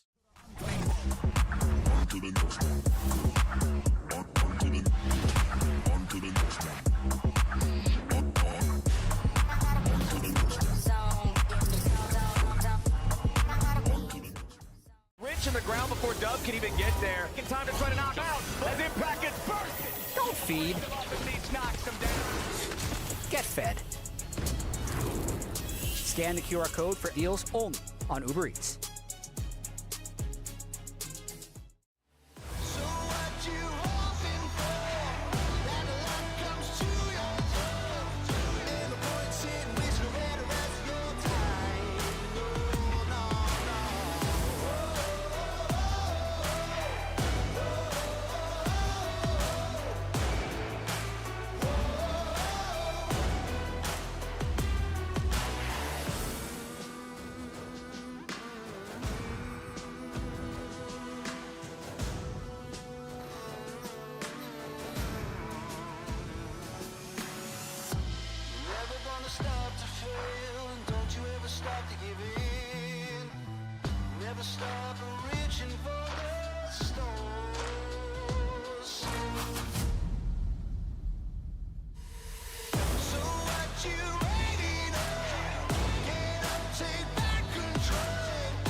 Welcome back to the LCS opening week presented by MasterCard. We are heading into what could be our final game of the day. Yeah. If Sentinels can close it out here. And game one looked very solid for them. Even though Impact and Darkwings got solo killed in lane, their team composition and team cohesion led them to an Infernal Soul and the eventual win. Hambach wins player of the game. I personally thought that their first 3 picks in the draft were just like the most blind pick. meta champion. It was blind pick, but it's still Ezreal Karma. Everyone prioritizes no, that. I mean like you could pick the best 3 champions in the game. Like, in that way. You know what I mean? Understood. Like, you're basically, if you got to pick any champions that you want and the other team has nothing to say about it, those would often be them for mid lane and bot lane. It would be. So I'm a little confused at DSG letting that through in game 1, but because it's Fearless, they're gone. Can't happen twice. Can't pick no them twice. salty run backs here. We're going to see what they do for game 2. Yunar, Rumble, Jarvan, the bans from Ido, and Golden Glue waiting on his last ban, denying the Ashe Seraphine. So now the bot lane pairs are getting disrupted. So we're not going to see Ashe Seraphine. We're not going to see Yunar or Lulu as pairs. Yep. Obviously can still go Lulu with some of the other hyper carries if you want, unless it does get banned out here. But yeah, I mean, 3 of the most popular enchanters are already gone, right? Because Seraphine's banned, and we saw 2 played in game number 1, which are going to remain banned for Fearless. Azir ban is interesting to me. Azir is kind of like more, I feel like, kind of controversial now. You know, at first stand, it obviously wasn't very popular. Some mid laners still just have such a high level of comfort on it that they want to go towards it. But going to be banning both the Azir and the Akali, kind of opposite ends of the spectrum. And it will be the Varus first pick here, but Nocturne is up and available, so that is a potential to set up some sort of a dive comp to try to punish this Varus. Yeah, very potent first pick because you also do have the potential to flex it top lane if you feel like the matchup is really advantageous. Yeah. Usually banned. I feel like it's been banned the whole day, but comes through here for DSG as their first pick. And especially when it's someone like Castle, you could actually see him playing it, right? Yeah. You know, it is a flex pick, but very few people are going to bust it out in pro. Castle would be someone I could believe would be able to play it and would be willing to go for it. If you're down to play Nasus, you're probably down to play Varus top. So we'll see. It is going to be the Nocturne, though, grabbed up. Of course, Orianna not there to be paired with it, nor is Aurora. Those are the 2 most high priority pairings generally with the Nocturne in pro play. So those are gone, which I think is part of the reason why DSG was willing to leave that up. There still are things like Kennen that you can pair with it. Generally, it's Nocturne plus a flanker, you know, that is really powerful, or Nocturne plus that potential shockwave combo, but they are going to be able to take away the Nico. Varus, obviously, very common duo down the bot side. And I'd say with the Nocturne, the Nico does become a mid-flex much more than otherwise. If this was APA in the mid lane, I'd say it's going mid for sure, but it's Darkwing, so it's a little bit more of a question mark. I think those are 2 good picks into the Varus by Sentinels. Well, we will see what DSG wants to draft for, if they want to just go for something a bit more standard, or if they want to play for lane. So they're going a little bit more middle of the road. Obviously, I don't really consider Bard like a true enchanter, but it is a range support that has a pretty powerful laning 2v2, and it is also something that can give you some engage. And it's a pretty common pick into Nico. It can negate a little bit of the Nico's early power. I also wouldn't be surprised, even though it's into Varus, if Rahel kind of shoehorns himself onto Kai'Sa somehow. Because I remember the last time these teams played, there was a massive priority on Kai'Sa. Rahel and Sajed both had insane Kai'Sa stats in LCS lock-in, so it's just a comfort pick for both of them. Even if the lane is a little bit rough, when you pair it with Nico and Nocturne, you can get some pretty good pairings. Yeah, the other option, if you care more about the lane, would be something like Jhin, obviously. You can go, you know, a little bit more kind of the defensive option, long-range option that can assist with the dive just by opening up on the curtain call. But Kai'Sa is what you would go if you want to just fully commit to that dive, you know, alongside the Nocturne and this Nico. Has been a blind Ambessa up on top side, so the question is, do you want to counterpick top? And instead, they are just going to grab the Sivir, so gives them some wave clear. And Sivir enables the dive in kind of a different way. If you're drafting some other melee champs, you know, you're just speeding him up, running in, and kind of helping out in that way. Pretty good scaling, able to spell shield the Bard ultimate if need be. So I don't expect Sentinels to have the same type of bot prior they did in game 1, but they should still be able to neutralize that lane and try and outscale as we go into the 4-5 bans, with Castle again having kind of his pick of top lane, and now they get to throw bans at impact. Yeah, exactly. I mean, now that you didn't go Renekton or some sort of counter pick on 3, you let that drop, it is going to be protection bans. Renekton is the obvious one. Volibear is something that is more niche, but is still quite popular as an answer into the Ambessa. There's a number of different directions you can go. Honestly, kind of would have preferred if Impact just grabbed a counter pick, you know, grabbed the Renekton on 3, because I feel like Sivir is pretty plug and play and is relatively low priority anyway, so I don't even know that it would have been banned out. And also, fun fact, Impact was the most fearless player of LCS lock-in. He played 14 unique champions. Yeah. In 2020 Summer Split, he played 7. Yep. There you go. It's a new year, new Impact. It is. Fearless helps, but it's also just surprising that he's playing so much different stuff. I really feel like he's taken it as a challenge that he needs to expand his champion pool to extend his career, but they are waiting for the 5th pick counter, really going pretty safe here with Darkwings. on his Ahri pick.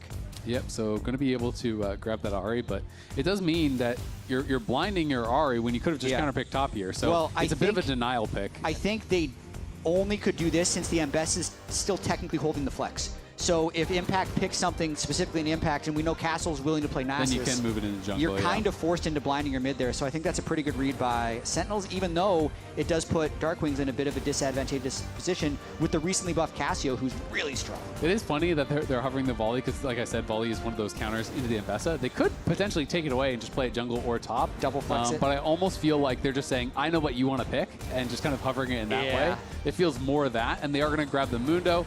I really like this DSG draft. You have some champions here on 4-5 that are really good for counter engage when you're looking at Cassio and Mundo, champions that are difficult to dive through, and is going to make things pretty tough, I think, here for Sentinels. So now the question is, what are we going to get on the top side? This was the pick that I mentioned, and they are going to go with a Volibear. Volibear's really, really hard for Mbessa to lane into. As you get more levels, as you scale up, you can start to win out in that 1v1, but Volibear just pops the E, walks at you. You cannot trade into the shield. If the shield hits you, you're screwed. If the shield doesn't hit you but hits Volibear, you still have to back off and not trade. We only have 15 seconds until they can't trade anymore. How much worse is the Mundo matchup? Mundo just has no chance. Even worse. Like, yeah, you would just be relegated to purely farming at max range with cleavers for a long time. So fair enough. I mean, you just can't do any damage to him. You don't have enough consistent damage early. Not to mention, Kryber really loves playing the Mundo. Picked it in his win over Lion in LCS Lock-In, where DSG really put themselves on the map. But I agree with your overall read of this draft. I'm a really big fan of what DSG has put together. I was not a big fan of what they put together in Game 1, but I think they have really good scaling, really good counter engage, and it's going to put Sentinels in a difficult spot. Sentinels has to do a lot right to not get outscaled in this game. Yeah, I agree. It's going to be interesting to see how they do play it out here, and how Impact is going to be able to pilot this Volibear up in the top side. Not a pick I associate with him, though it is, as I mentioned, a pick that you do think about when you think about counter picks for this matchup. I want to see how many Volibear games he has played all time, and he has 4 in his career. And this is a player with, going on almost 1,000 games played in his career, so not a lot of Volibear games. I have a Volibear game in my mind. I remember one of them was when he was on Team Liquid and the team had already clinched first and TFT was out and everyone was playing Freljord. So they did a Freljord League comp and he picked Volibear top and won. That's the only reason he picked it. That's so funny. I was hoping he'd only ever played it once and it was that Freljord game, but he's played it 4 times. Yeah, so he's ruined the story. What a jerk. Oh, he also played it at Worlds against Bin's Jax. That also didn't go well. So I know 2 of them off the top of my head. To be fair, a lot of matchups against Bin's Jax do not go well. Yeah, Bin was like 17, 18 at the time. You thought maybe? No, it didn't work. Nope, didn't matter. This is GSG, and their kind of progression, obviously. In Split 1, Split 2 in 2025, before they started making the roster changes, they really struggled. They were 2-18. In the LCS Lock-In, though, 7-10. Hey, yeah, they didn't win this split, but the improvements have been very big for DSG. They went from a team that was just like a guaranteed loss every week, it felt like, a free win for teams, to a team that is actually competing, is taking games off of top teams, and is really pushing people in a way that I think has made them so much more fun to watch. They are very scrappy. They feel like they're a pretty interesting team. So absolutely, it's just cool to see that improvement year over year. Yeah, I really do feel like, and we'll see if this ends up being proven true throughout the spring split, but every team has a chance of beating every other team, especially 4 through 8 in the power rankings. So I'm really looking forward to having a competitive race for the playoffs here in the LCS Spring Split. And early trading, pretty aggressive there by Sentinels. So Sajed and Lions do need to be able to do well in this laning phase. That has been their weakness, because we know Sajed can play so well in team fights. Yeah, and I mean, Sajed, because he is playing the cleanse instead of the barrier, it's a lot more difficult in the 2v2 early, and that's why they traded so aggressively. Rahel just basically ran in and pop barrier and used that for trading. And cleanse is not going to be that helpful at this point in the game for Sajed for these fights, but feeling like he needs it because of the fear tether, because of the charm, because of the root, because of the point and click stun from Volibear. There's a lot of CC. He knows he is going to be a target, so he wants the cleanse for later, but Very intelligently, Sentinels do utilize that in the early game to get a nice advantage. 2 Sivers smacking the turret as well. Not as potent as the double Caitlyn's, but still pretty effective there in the early laning phase. And other than that, junglers both just full clearing. Kryra a little bit afraid of this bottom crab. Looks like he does want to cross to the top side since he has no bot prio, just to make sure he gets one. Yep, exactly. Wants to cross over to that top side, like you said. They have no bot prio, so knows he could get contested pretty easily. And Calmy had push in mid. He's going to TP back here pretty quickly, so should be able to take that away, no problem. Hanbok probably just going to get a ward down and look for a recall himself. Yeah. As he has already full cleared, and Kryra will be a little behind the tempo, but there's not even any camps to respawn just yet, so it's not really going to matter for the window. Yeah, I've definitely noticed with modern jungling, with everyone trying to game the jungle treat system to get an upgraded smite for second scuttle, that you do have like these pretty big forgiving pockets of time since, for instance, like full clearing back down for Nocturne, he's going to delay, maybe even reset before taking Krugs, just so he can get the extra treat at 5:30 when he takes his Krugs. So really no tempo loss at all for either jungler. Another thing to note is that Cassio actually got buffed on this most recent patch, got a little bit more mana, and slight damage increase on the E, so was already a champion that was seeing play and did get a little buff, so anytime that happens, it is going to kind of push it up a little bit as far as the priority is speaking, because when you're thinking about first stand, it's like Cassio got play, but Cassio generally only got play later on in Fearless once a lot of the top champions were taken out. It's a big buff. In terms of win rate, you use the E so much, so even a very small touch on the Cassio E is a large amount of damage throughout the game. Impact so far being a little greedy for this plate, but doing very well early on in that matchup. Yep, as expected, but that definitely made me a little bit nervous. That's one of the ways that sometimes you can kind of throw a matchup is you can't trade back when you're hitting the tower, right? So it lets him get a pretty big chunk down on him for free. But really, as the Ambessa, it's basically about accepting that you can never take aggressive trades. You always have to be dashing backward. You never can allow the Sky Splitter to hit you with the stun, or you are just going to get slammed so hard in the trade because the HP differential is massive, right? You get this big shield and you deal a lot of damage. And Hanbok now moving down towards that bot side will be spotted out by the ward. And they do have them quite low, so is posturing to see if there's any sort of angle for the dive, but is going to spot Kryra and just back it off, continue farming. Yeah, they both know exactly where each other are. As you can see, delaying those camps just a little bit. I hope did they change the jungle treatment mechanic on this patch? I'll have to double check this because normally you'd see a delay on this. So we're going to find out right now, Hanbok, if he takes these Krugs a little bit early. I don't think they did because when we went over the patch, I don't think that was in there. So. Yeah, so he's going to wait here until 5:30 because he wants his smite. You see it's at 22 charges right now. He wants that to go to 20, and if he does it at 5:30, it goes down by 2 because he's accumulated an extra treat, and now his smite gets upgraded. So that's exactly why Mundo also waited to clear his down. So now when they fight the second scuttle for level 6, their smite is upgraded, and that's exactly why these junglers are a little bit slower at killing their last camp. Yep, you can see Nico has gone mid lane. That's that minion icon on the mini-map as Kyra trying to finish this off and will be able to do so. Calmy well aware that Nico could be there and won't be caught unaware as Kryra just kind of laying in wait here for the Nico, and Huhi going to be pushed back pretty heavily.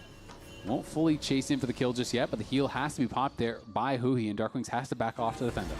I do wonder if these junglers are just metagaming themselves a little bit too much. Like, the one jungler I really loved in lock-in to take advantage of this, like, 5:30 jungle camp was Blabber in a game. Just jumped over the back of the Dragon Pit at 5 minutes and killed it because he knew the other jungler was going to wait until 5:30 to kill his Gromp. But in this case, Kryra, they both did it, and then it wasn't even a contest because of mid-prio being in the favor of DSG.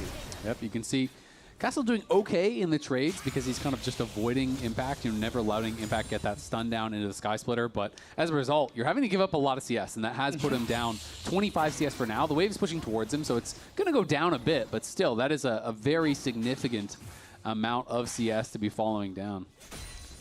Also remember, tickets are still available for tomorrow's games and Tailgate. Head on over to Tixter.com/LCS or scan the QR code to buy now. We got games tomorrow. We got free boba. There's free coffee. There's all kinds of stuff going on at the LCS Tailgate. Really good tailgate today. Hoping it's great tomorrow as well. I was preferential to FlyQuest coffee. They made me a nice iced latte for free. Nice. Free is good value. I think it's spectacular. Trying to get the all-in here on Impact. Yeah, Impact trying to survive. The Sky Splitter barely lands. Castle could look for a flash kill. Impact was slowly getting whittled down. Has to be careful here. Doesn't want to get flashed on and killed off. Castle trying to get the push here. And he's going to look. He's going to flash for it. Impact does not react. That's a lazy recall, and I feel like that's one that everyone kind of saw coming when you're recalling there at such low health. The Nocturnal will come in from Hambach. Should be able to get one back here, but in the counter matchup, gets solo killed. Game 1, he's counterpicked, and he is slammed. Game 2, he gets the counterpick and gets solo killed. Another point for Castle right here. As the wave is going back, doesn't let Impact get back to his turret to catch it. Dodges out of the E as well, and then here's a situation where Impact doesn't have TP, so wants to get as efficient of a recall off as possible. But at this point, like when Castle sees him, you know that it's going to be an execution with his flash. Yeah, I mean, he has 100 HP, and you have no ultimate to get HP from that. The Sky Splitter is delayed. It's not like there's any sort of instant react where you can bait him in with, big shield right away. So that was just a lazy recall there from Impact. I mean, yes, Castle got some pressure on him, but you're still up 20 CS. He would have had a good buy, and he would have been in a good spot. Now that CS advantage does not matter. You're down on experience. You're even on gold. And Castle is going to finish his first item first. Yeah. And once Ambessa gets one item, you start losing. It starts getting a lot harder in this matchup if you're not ahead. That's 3 1v1 solo kills this series so far. So we'll have to track that. Castle really putting on a show here. Did equalize the gold there, but because of the counter pick, more so, he was down in CS early, and I really feel like DSG is very comfortable scaling right now. So the Mundo secured the first dragon, keeping up in his farm, actually ahead of Hambach. I think totally fine giving these grubs over. Just the Casio and Bessa getting out of the hard part of the lane, nearly getting to Eclipse, and then the Mundo really just ranking up his ultimate more and more. DSG should be very happy with this 1-1 game state with even gold. Absolutely. I mean, Call Me, we saw him forcing the Spirit Rush there from Darkwings. Hambach used his first ultimate just to be able to trade back a kill on that top side. And yeah, when the Eclipse comes in, Ambessa just becomes a whole different champion. The Pop Blossom looking, Lions flashes away. Has to be a flashback safety from Huhi as well. The Chains Corruption came out from Sajed and did push him back. Yep, so trade of support flashes right there. No ultimate on Sajed. Means they're not going to play aggressive. They don't necessarily need to play aggressive, though. It's not like Mundo is pulling off invades. There's no Drake up for another 3 minutes. There is a Heart Seal as the MasterCard Power Spike moment for Kryra. He would like to get a few cheeky procs, but doesn't need to force anything at this moment. With Mid-Prow, though, might be able to move in for Raptors. Nice little sidestep there from Darkwings, but yep, assisting him on the invade. Kryra here with the help of Call Me, and we'll be able to smite away the Raptors and back off. We haven't touched on the fact that also Sajed is going to be playing on hit. Is going to not be the poke style. It is going to be lethal tempo. It is going to be Blade of Rune King, and looking for that on hit as Call Me goes with the Petrifying Gaze, gets charmed up here. Huhi sneaking around on the side, but has no flash or Pop Blossom, so it's hard to think that would get a kill. It's interesting that he's gone on hit. I feel like they have enough sustained damage with Mundo and Bessa Casio that lethality could have been really effective to just try and get some easy poke on the Ahri or the Sivir, but probably just wants a little bit of 1v1 damage if he gets jumped on by the Volibear and the Nocturne. Yeah, exactly. Probably just thinking, hey, I'm just going to be hitting the Volibear and the Nocturne in a lot of these fights, and Spell Shield's pretty annoying when you're playing that full poke build, so we'll see how it works out for him. Obviously, it is kind of higher risk, higher reward. It's a lot more difficult to position effectively when you are playing on hit. You have to be a lot closer to deal that damage, but Darkwings here has the Spirit Rush up and available, is getting poked down a bit as TSG trying to bully their way into the river. All this for a Crab. Early heal by Sentinels as well. Darkwing's going to go back in with the Spirit Rush here, looking as they go for the engage with the Nocturne ulti. Darkwing's trying to finish off Sajed. Sajed is incredibly low. He does get first down. Maximum dosage popped by Kryra. He is fighting, but Lions is running. In comes Castle from the back line, but the ulti misses onto Hambach. The Pop Blossom is back up, and it lands onto Castle. Impact going to try to knock him down, but he's knocked out of the air by Castle and slain. Rahel flashing back, trying to get out. Hui may have to block a briefcase. The Spell Shield comes back up, and they will survive. But Castle with the reinforcements makes all the difference in the fight. Ends up being a 2-for-1 on the side of DSG. Could have been more if that Ambessa ultimate connects. So the early trading already meant no heal on Nico, and then they get the Spell Shield from Rahel. And that's actually when Darkwings and Hambach decide to all in. While they do manage to take down Sajed, Darkwings trades his life for it, and Kryra gets a couple nice Heartsteel procs. If that lands on Hambach, I think Castle cleans up, but he's still able to kill him at the end of this. They kill Impact instead. and are able to push them out. So solid fight by DSG there with the scaling team comp. I think they got 3 Heartsteel procs for Kryra and have hit a couple big power spikes. So a pretty big win there for DSG. Absolutely. I mean, Castle did a good job. Just gets in that backline. They all turn on him, but that meant that no one's hitting Call Me. And then the rest of the team just all pile in. You're hitting Castle, but they can't even burst him down. And Impact now, yes, he's almost level 10, but briefly down 2 full levels.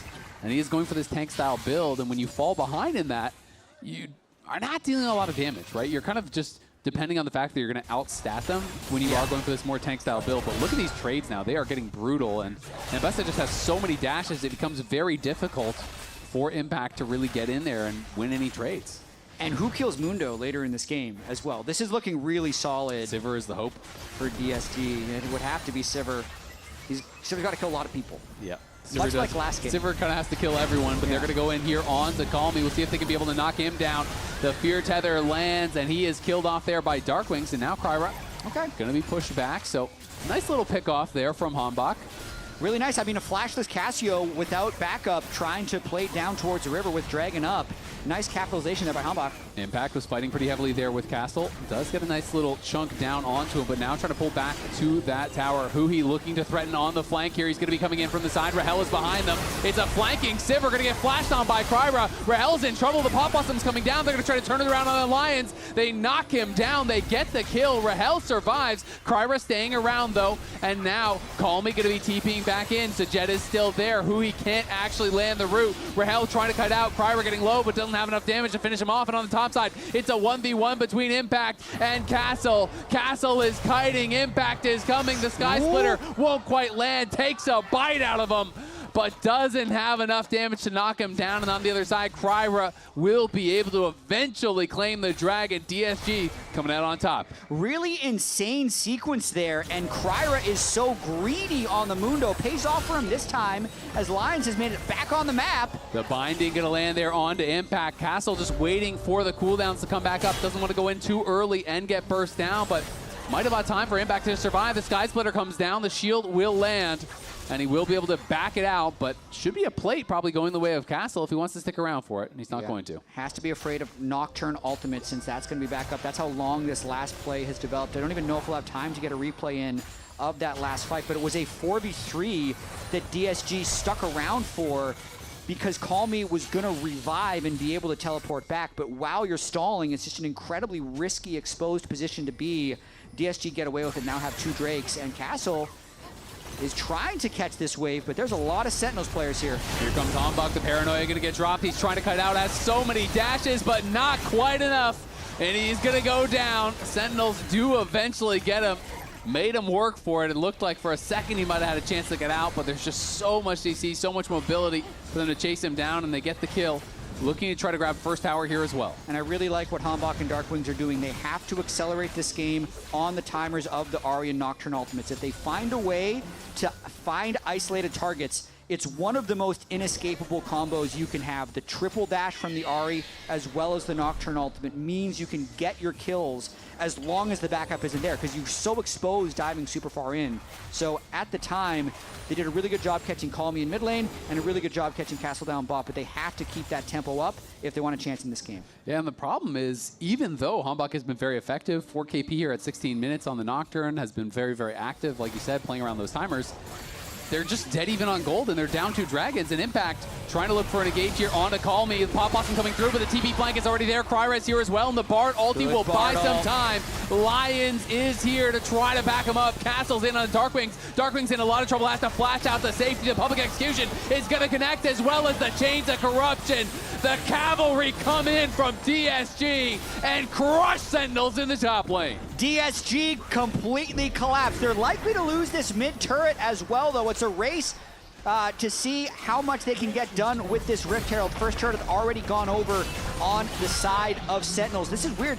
It's like Sentinels actually played a little too fast because this was a fight with no Nocturne ultimate. So they tried to make a fast play with the Nico, end up getting completely annihilated once Kryra arrived.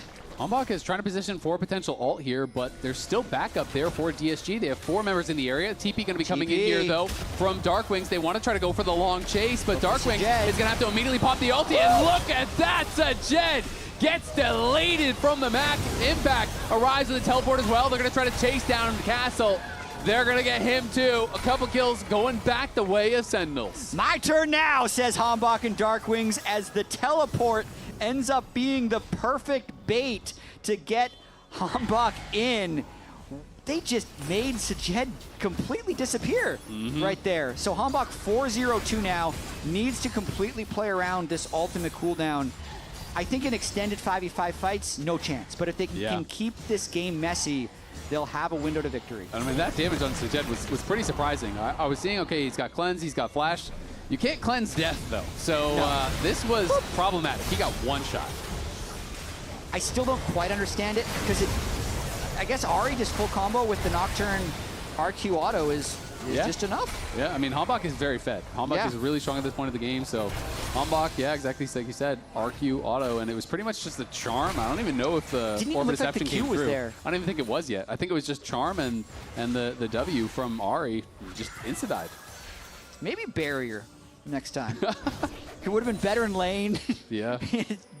Cleanse didn't help him there. Maybe it'll help him later. We'll see. Cleanse can definitely have a lot of value later on in the game, but it is tough. And Rahel now has the Infinity Edge completed. It is going to be the Wit's End on the other side there for Sajed. So trying to survive this Ahri as well as the Nico that could be flying to the back line. Volley does some magic damage as well, of course, but Hambach is still going to be problematic for him. And Rahel, if he can find those targets, if he has people to ricochet off of, is going to be quite powerful. But for now, there's absolutely no heal cut for the Mundo. And Mundo's healing can be a problem. I think it will be a problem. Level 13, really been able to power farm here. So Hambach is quite fed, had to be running around the map to get these kills. Has converted on a lot of them, but hasn't stopped Cryer from farming, who is, Cryer has more CS than either Sentinel solo, which is pretty shocking to see. It is kind of crazy. Rahel taking a little bit of poke there as he was bound up by Lions and chunked away by Castle. They're TPing in. Rahel takes another briefcase to the back. He's already at half HP. This is going to make this dragon fight kind of hard, but they don't want to give over just a free soul point. Yeah, DSG really want to stay grouped up, because unlike other Nocturne compositions with Orianna or Azir, when you group up with the Darkness or even Kennen, that's when you get punished. Grouping up is great against the Ahri Nocturne, so DSG need to make sure no one can get isolated by the Ahri Nocturne combo. Hui was trying to look for a flank there, but was going to be marked by Castle. They're going for the engage. Paranoia popped here. Darkwings is on the flank. Can he find an angle? He just can't really find anything to go in. Does land a charm, though, and they are able to try to finish off the dragon, but it's taken by Kryra, so they use the Paranoia to just kind of sow some fear on the side of DSG, but Kryra just walks up and takes it. That was really well played by DSG as a team as they go for more on the red buff. Hambach in a lot of trouble, has the flash. Will he need to use it? Going to get tagged by that slow and now has to flash. The Public Executionist was coming through. Going to be hit by the Tempered Fade as he tries to get over the wall. Rahel there to cover, and that should be all that's going to happen from this.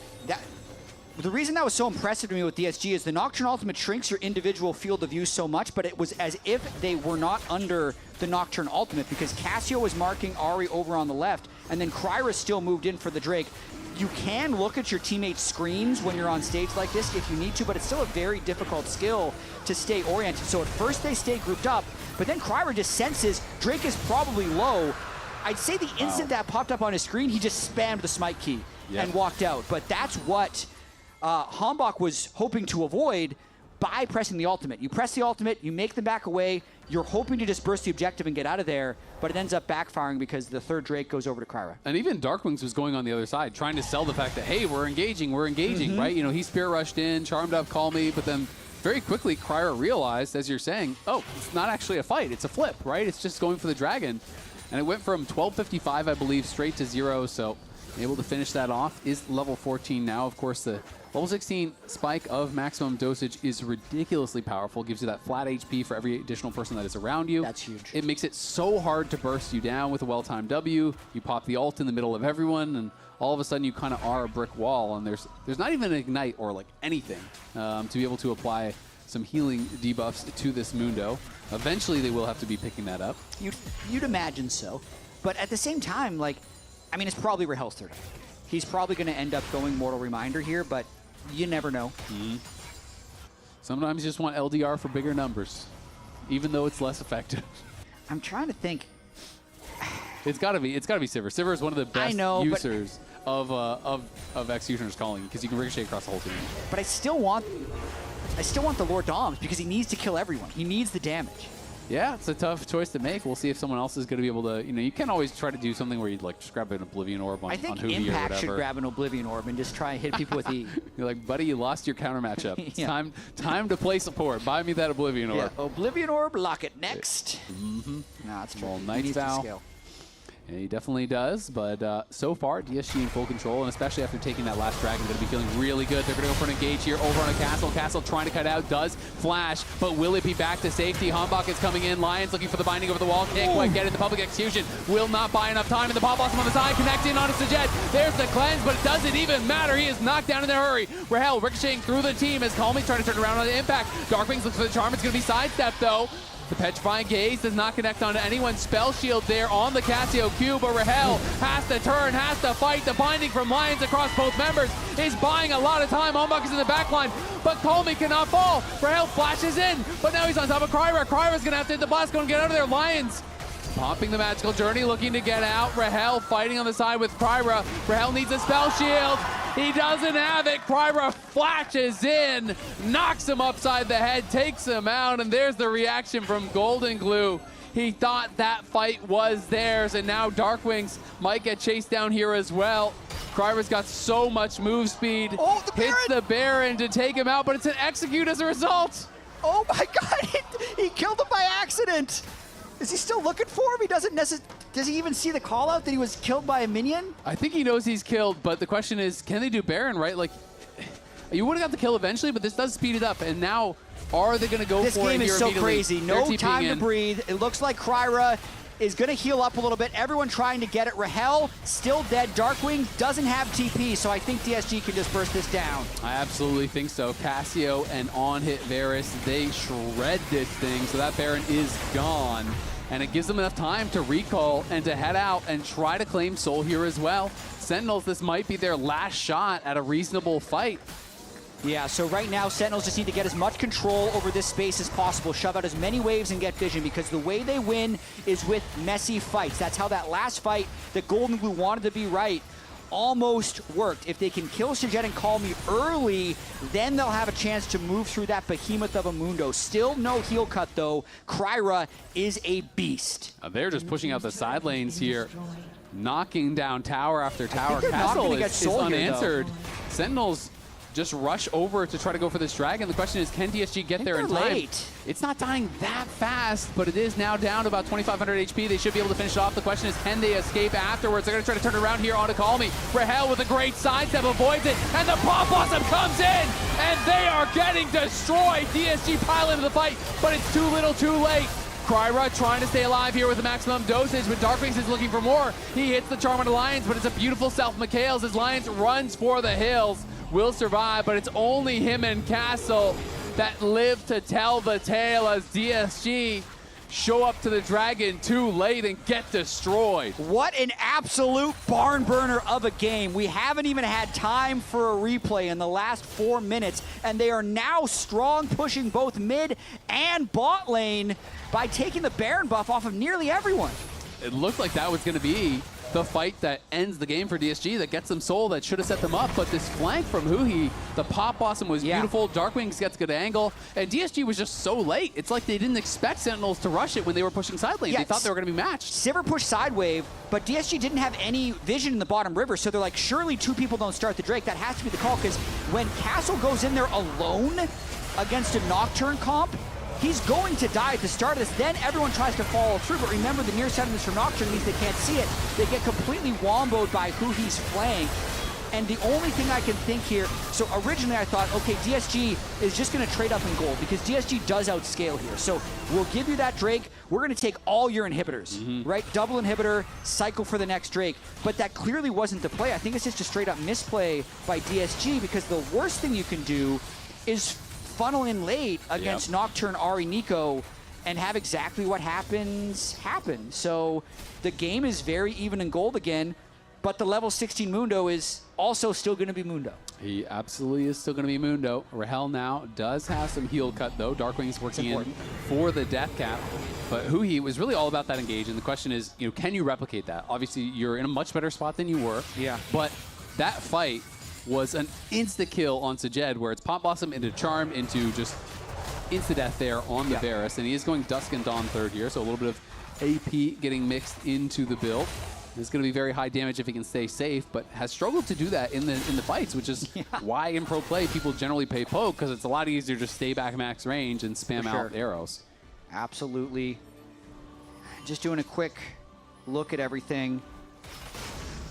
DSG has really struggled to keep their side laners safe. I think part of it is because Kryra is prioritizing his farm and his own power so much that he's not necessarily shadowing side lanes as much, because that's kind of what you need to do against things like Nocturne Ahri, is if you're just kind of in the area, you'll make even 2v2s and it kind of stops the Nocturne from being able to pull off successful ultimates. But in this game, very frequently Hanbok is finding isolated targets. And Hanbok now has the GA, has been able to do a really good job this game. Honestly, playing a great series thus far. Kryra is ahead as far as the experience is concerned and has that level 16 as you called out. But we'll see if Hanbok can be a difference maker. Darkwings now has the death cap completed, so the damage definitely ramping up pretty heavily with that buy from the Ahri. And Rahel is potentially being the savior of the scaling on the side of Sentinels, because the Mundo Ambessa Cassio, you think that's just going to scale and scale in terms of damage, but if one of these guys is getting one shot early, now with even the death cap Ahri, that's when Rahel's really going to be able to turn it on at the end of these fights. Considerably ahead in items to Sejed, which is interesting, almost with the Bloodthirster. Surely Sejed is sitting on a decent amount of gold. Yep, grab the Seekers there. So yeah, there we go. Is going to be able to have that to try to respond to any sort of engage. It is one of the nice things about champions like Kai'Sa, like Varus, who can splash in some AP and actually get value from it. You can go Zonias. And Zonias is just such a powerful defensive item against dive like this, where he's getting one shot. And now if you're able to react to the Pop Blossom or a Charm and immune that with the Seekers, that can be a lot of value for the team. Yeah, really setting up here for this next fight with double Seekers on their carries. Cassiopeia and Varus both having Seekers at the moment, and this next Drake is likely where everyone's gonna collect themselves. And as much as the Mundo is incredibly tanky, Impact is very, very tanky on the other side as well. He is full tank on the Volibear and is going to be able to create some space. And if he can create enough space, if he can create enough chaos with all these divers, if Sivir is auto-attacking, she is going to hurt at this point. There is the Bloodthirster now complete for Rahel, so on those 4 fully completed items, still does not have tier 2 boots and was just been prioritizing these item completions, but he is definitely going to be a problem and can shrug off any small damage now with that Bloodthirster complete. I hope he has the Empowered Recall. Okay, he's actually just going to teleport in right away for this flank. They're going. Yeah, they're going deep here. The Chains of Corruption do connect, but in onto Sejed. They're immediately coming. The Pop Blossom doesn't connect. Look at the Seekers to buy some time, but on the other side, Impact and Rahel trying to deal the damage. Castle comes in. He knocks down one. Rahel's in the middle of everyone. Rahel, that is not where you want to be. He stands, he fights, but he falls. And the cause of death is blood force trauma as Impact is fallen as well. He's got to run for the hills. Hanbok and Impact are the only ones surviving. Hanbok surely can't get out of this one. Impact has run for the hills and does survive for now. Hanbok not so lucky though. DSG win the fight. It's a scrappy one, but at the end of the day, it's 4 for 2. Really interesting engage right there. I almost feel like Sentinels was trying to lull DSG into the false sense of security because they kind of did the teleport on the Nocturne. So when you see Ahri shown on that top turret, you feel like you have a little bit of extra time to set up, and that's why DSG moves in it. But at that moment, Sentinel says, no, actually we go now. I'd say it ends up being 2 desynced though, because they can't combo anything directly with the Ahri. Both Seekers being burned is crucial. That first Seekers ends up being negated a little bit by the Bard ultimate, but it gives him that fraction of a second to move away during the Hanbok CC, and it just ends up giving them the Soul as well as the Baron. So a little bit of Exodia going on for DSG after that fight. Yeah, it's going to be tough for Sentinels now. They just couldn't quite coordinate on that engage. Maybe if Impact could have buffered the Chains of Corruption, immune that with your ult, get in there on the backline, it could have been very different. But Impact got hit by the Chains of Corruption as he's running in, lost most of his health, and spent most of the fight running. And then by the time he goes in, there was so much time bought by the Chains of Corruption, then the Seekers on the engage. It meant that on the other side, Castle and Kryber are just doing what they want, and Rahel was getting pressured heavily. And the really nice thing about winning late game fights with Seekers is you get gold, and you just get them back. Because you can go double Zonias, you don't have to worry about that cooldown, and now they can just immune those engages yet again. Yeah, and that is going to make it very, very difficult because it's not like you're going to be wanting to go on anyone but those 2 targets. Don't really have the option, and now you have to deal with that Infernal Soul plus all the scaling problems. There's still a chance if you can find that perfect engage and just delete someone. Obviously, Infernal Soul not going to help with the defenses, but I think he's going to have to find a pretty There's a fight engage. coming. Call Me is isolated, so it's a 5v4 chance if Sentinels want it. Yeah, Darkwings is spotted out on the ward. He is very deep behind them, and he is just going to cut the wave. And this is pretty smart from him, but the question is, can DSG push him back and stop this? They want to Baron buff up that wave, but on top lane, they're looking for an angle onto Call Me, who's pushing forward. This is a big wave there, and Rahel needs to get over there to try to clear that out if they want to defend topside, but not going to be able to do it for now. I'm a little surprised that they didn't pull the trigger. I'm actually surprised that DSG didn't just 5-man against Nocturnari and instead try to 4-1. That's really risky, even if they're able to get a lot of turret damage. Lion's trying to babysit Call Me, but I feel like the Nocturnari could probably get one of them. They're just hesitant to pull the trigger. Yeah, I guess they're just worried about Lions potentially muting the engage, but here goes now. They're going to go in onto Sajed. Sajed trying to survive as long as he can. Pops the Zonias here as Kryra in the middle of everyone. Call Me flashes forward, hits the petrifying gaze, and down goes the Sivir. Pop Blossom in the backline, but does it even matter? They don't have the damage to get the job done. Kryra is unstoppable with Castle pushing forward in this fight, looking for Impact. He's the next target on the list, and Impact is standing, is fighting, is surviving as long as he possibly can, but he's got nowhere to go. Hui trying to cut the wave, but he can't get that done. DSG do lose Sajed, but they take out the Sivir early and they win the fight. Infernal Soul and Baron doing a lot of heavy lifting there with both 80 carries getting burst down. I feel like DSG was kind of trying to bait the engage with their spread out positioning. Ends up working out. They break the middle inhibitor. They go for more. The public execution comes in. Darkwing's on the run with the Spear Rush, trying to get back to the base to heal back up. Hambach and Hui keep him alive for now, and that may signal DSG to just back up, but the paranoia is here. They're going to go in on Castle, but that is a tanky top laner, and he realizes, I do not win this 1v1. Yeah, Castle says, you want me? You're fighting me? And he just pushes Hambach away immediately. I'd say Sentinels is making this game quite hard, though, for DSG. Even with Infernal Soul, even with Baron, their reward for the teamfight victory is the mid inhibitor and the top inhibitor tower. So Rahel's going to continue to get items, and even if you have an Infernal Soul, those late game Sivers can be devastating. They really can, and honestly, if Call Me didn't catch Rahel there, it could have been a very different fight. Yeah. He caught him with the flash petrifying gaze, stunned him up, they burst Rahel down. If Rahel lives through that fight, I mean, the rest of the team was alive for quite a long time. They just don't have the damage. If Sivir ever dies, an Ahri without ultimate is never killing this Mundo. It's just not going to happen. Definitely not. Looks like he's getting that 100% crit Sivir completely online with lethal tempo, so able to do a lot of work. But it's difficult for the Sivir to hard carry against the Cassio because you're always going to be in range of that petrifying gaze, as well as Call Me played that last fight. But Baron buff is down, just trying to collect a few plates here, maybe find the right fight. If Hambach sees an angle, again, Ambessa's top lane could teleport in, but it gives windows where Sentinels might try and take advantage. Yeah, it's just getting difficult because it feels like no one can really match Castle. You have people that can try to wave clear against them, but now that you've lost the tower in mid lane, you've lost the tower in top lane, it gets a lot more hard, but of course Castle has to respect the fact that it might not be a 1v1. Hambach can fly in there. Yeah, and I'd say the double Zonias as well as the Bard ultimate are really doing a lot of work now to just sustain these fights long enough for the on-hit Bears and the Cassiopeia to end up winning, but Sentinels just got to continue to make this game hard. Yep. And Rahel is going to try to have to find that perfect angle, find a way to get in there and get that damage done. But as you're saying, there's a lot of tools that can spell his doom. If he does get hit by a petrifying gaze, if he gets stuck in the miasma, if he gets hit by the public execution, really even if Kryver just gets in on top of him unopposed, you're probably going to lose that. So it is very difficult being this short-range champion on the Sivir. And DSG are spacing out the fights quite well, so his job is not easy. Yep, currently 90% crit. Once he completes that last seal item, he'll be at 100. Thanks to the new 80 carry quest as well.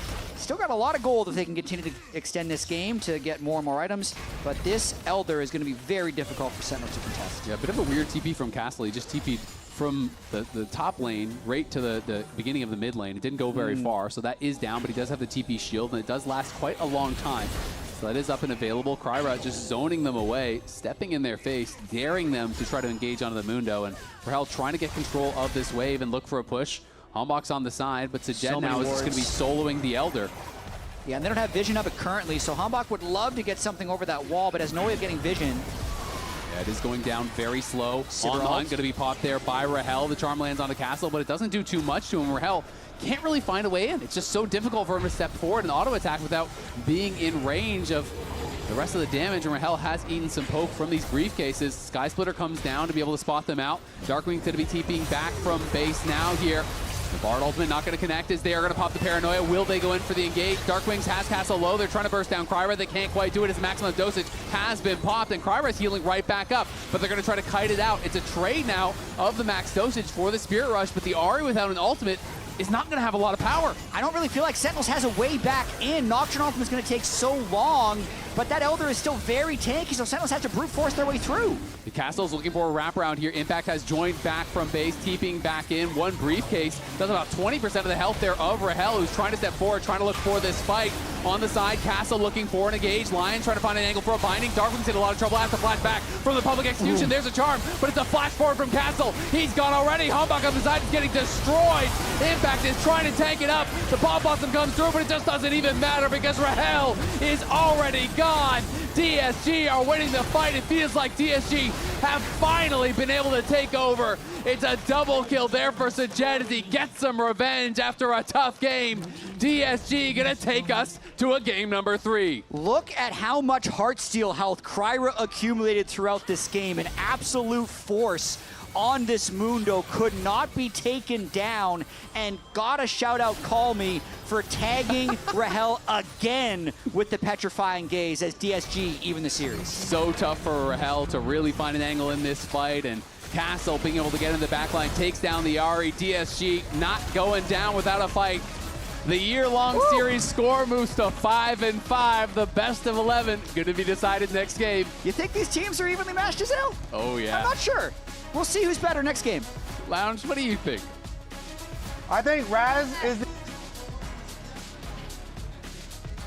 Oh, we're in the best of 11. Yay! What happened here? These teams are evenly matched. All right, guys. Cover your eyes when it comes to the predictions for me. Yeah, honestly though, oh my goodness. And this one went so long too. You had to get fully outscaled with the super late game Giga Mundo with 10 billion health regenerating over the course of this Elder Dragon fight. Anytime I see a Mundo in this region, by the way, it's just crazy. Munchie, Eugene, now this, Kryra. Look at that, level 18. I'm gonna walk at you, bro. Infinite stacks. Doesn't matter that they turn out the lights. And at this point, like the comp has definitely been outscaled because champions like the Nico and the Ahri are really like bursty, and they're not going to do well in some of these late game scenarios. Yeah, especially already with Infernal, they kind of just have to wait it out. Like it's a really nice flank from Castle, right on the back half of that in mid lane, and then no one is killing this Mundo. They just have to be creative. Because you're fighting basically like, if you can get past the Mundo, it's a Cassiopeia and an on-hit Varus. Like that is the quintessential front to back where you are even getting damage by the front. The front is banging. The front and the back. At both sides. It's crazy. So like, this was the most disgusting game that Sentinels were somehow finding fights. Like there was one huge Nico ultimate. That like gave an angle for Sentinels. So yeah, a little bit of a wild one. I mean, that was so much back and forth. They actually got a lot of picks with the burst damage on the Ahri plus Nocturne a couple of times was really nice. Very surprising there, but this is perfect. You know, we get a 6-game day, first day back in spring. There's one thing that has been consistent. True. Castle's a bit of a bully.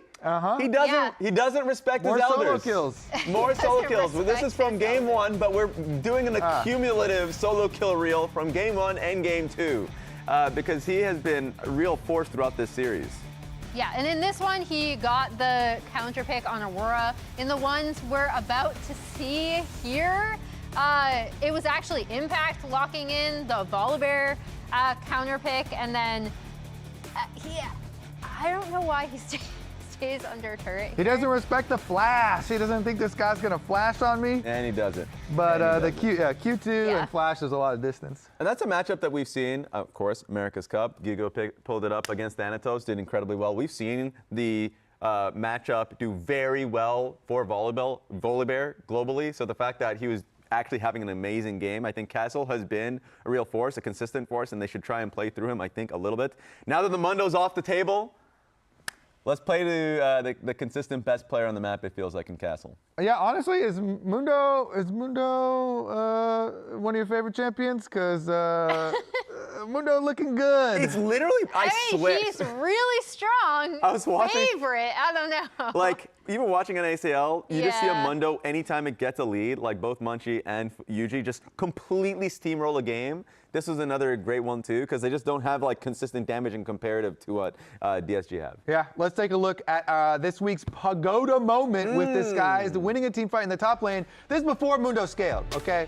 This is before Mundo scaled, but look at this Bard ultimate that delays the engage. So Nico and the Volibear both going straight onto the Cassiopeia. Bard kind of delays here, and then you get the teleport in for Castle. Yeah, and once again, Castle is directly onto Darkwings. It takes him out of the fight completely. Calmy cleans up Huhi. It's just a really nice collapse from DSG and shows kind of some of that coordination we talked about when we were like, okay, how does DSG take out Sentinels, who we think are a slightly better team? Well, it's through their actual team fighting. Yeah, just like watching throughout all of these moments, it doesn't do it justice. Just even rewatching like team fight after team fight after team fight, you have something for us, don't you, Kobe? Yeah, I mean, we had some other crazy stuff that caused this game to go even longer, some dragon shenanigans, and we did also have I just thought this one was cool from Cryro, where he walks up and just steals it during a Nocturne ultimate. Obviously, they're going to turn off the lights. You know, Sentinels had... I thought this one was kind of in the bag, right? Wait, this one goes so fast. You said you just wanted that. I was the one that recorded it. Yeah. Let's see. Oh, can I slow you down? There we go. 0.25%. Ooh, I can see it. But I thought this was a good play from Sentinels because they Nocturne ult, they scare them off. Okay. You know, they're all running away. These guys are running away. And then Cryro says, you know what? Wait a second. I'm going back in. They're trying to sneak my dragon. This is Dragon Soul Point. And he just walks up on Mundo and yoinks it anyway. And then after they had invested Ahri ult and they had invested Nocturne ultimate, I thought that was just, that was a critical play because they ended up getting Soul later as well. I actually wanted to see, okay. You want to do it? Just go ahead. Go ahead. I wanted to see this, which is, first of all, Mundo's doing way too much damage. Damage taken? You better believe it. It's about to touch Volibear's damage taken. Damage mitigated. Whoop. Oh, yeah, you don't want to do that. Oh my God. This is your dress, I'm telling you right now. I know, it's my sleeve. It's the flowing thing, yeah. Boom. There we go. 82.5K. Yeah. Mundo is a ridiculous champion. Yeah, a lot of shielding on Volibear too, though. Huh? Yeah, not bad, not bad. Your boy. Not bad. The sad news is that we won't get another Volibear. The good news is player of the game goes to Cryro. So good job, Mundo. Yeah, well done, well done. I wonder what the actual fans back at home thought. I think you guys think the same thing. Kill participation. I think the That's fans, pretty nuts. Yeah, I think there's not much to say on it. Like, let's see. Oh! A lot of Sajed. Yeah, a lot of Sajed, a lot of Castle. I thought Castle was close as well. Yeah. With the you know, he got counterpicked. True. He solo killed Impact, and he had huge presence in a lot of these fights too. I think it's fair. I think it's fair. Like for a back and forth game like that, I think it makes a lot of sense to go towards these players. I mean, like with how Castle's been playing, he might even be like a quintessential like player of the series. So that being said, the caster said the same thing. Best of 11. It continues. Let's go to game 3 after this break.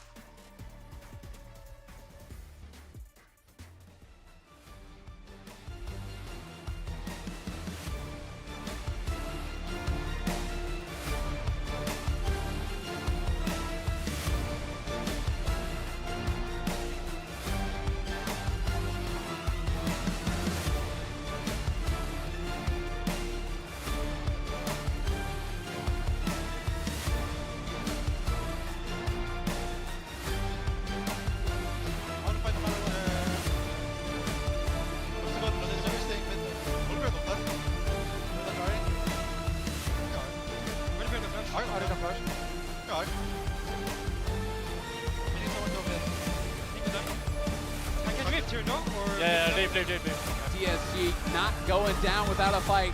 What an absolute barn burner of a game.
Welcome back to the LCS opening weekend presented by MasterCard. And we've been in for a treat for our first day here. We're going the distance, all 6 games, as we are tied up once again between Sentinels and DSG.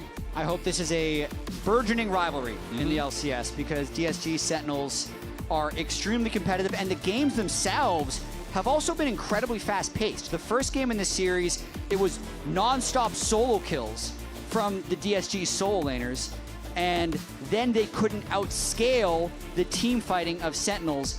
And then this last game was actually a lot of early game power on the side of Sentinels, but DSG was able to outscale. So a very entertaining series so far. And I'm really interested to see if Impact can stabilize in the top lane, because when getting counterpicked, he got dominated by Castle. When he counterpicked, he got solo killed by Castle. Even though he did have a really big advantage, he kind of threw it away with that lazy recall, got killed on by Castle under his tower. And I want to see if Impact can stabilize things, because if Castle isn't getting a big lead, you do feel like it's going to be a lot harder for DSG. Absolutely. I'd say, to me, both of the first 2 games, with how evenly matched these teams are, were kind of decided by draft. The draft that we favored ended up winning both games. Game 1 was the 1-2-3 blind pick, essentially, of Ezreal, Karma, and Orianna. And then just the raw scaling that DSG had last game with the Mundo Cassiopeia, as well as being able to fight against the pretty early game pair of Nocturne Ahri, worked out pretty well. Xin is up and available, not banned, and a lot of these AD junglers have been worked through, so wouldn't be surprised to see that. Rumble also going to be available, but Galio is unbanned, even though it has received second phase bans last game. So both teams kind of thinking through the options. Vi, Xin, Rumble, Galio. Where do you want to go? Looks like they've locked in the Vi, so prioritizing Hambach, having a high amount of agency for this game. He's been having a great series, even though Cryer won player of the game. It wasn't because he was gapping the Nocturne, it was because of the scaling of the Mundo. Hambach has made so much happen on Skarner and Nocturne so far, so I understand prioritizing his pick, especially with Galio being up. The Rumble priority drops a little bit. Definitely does.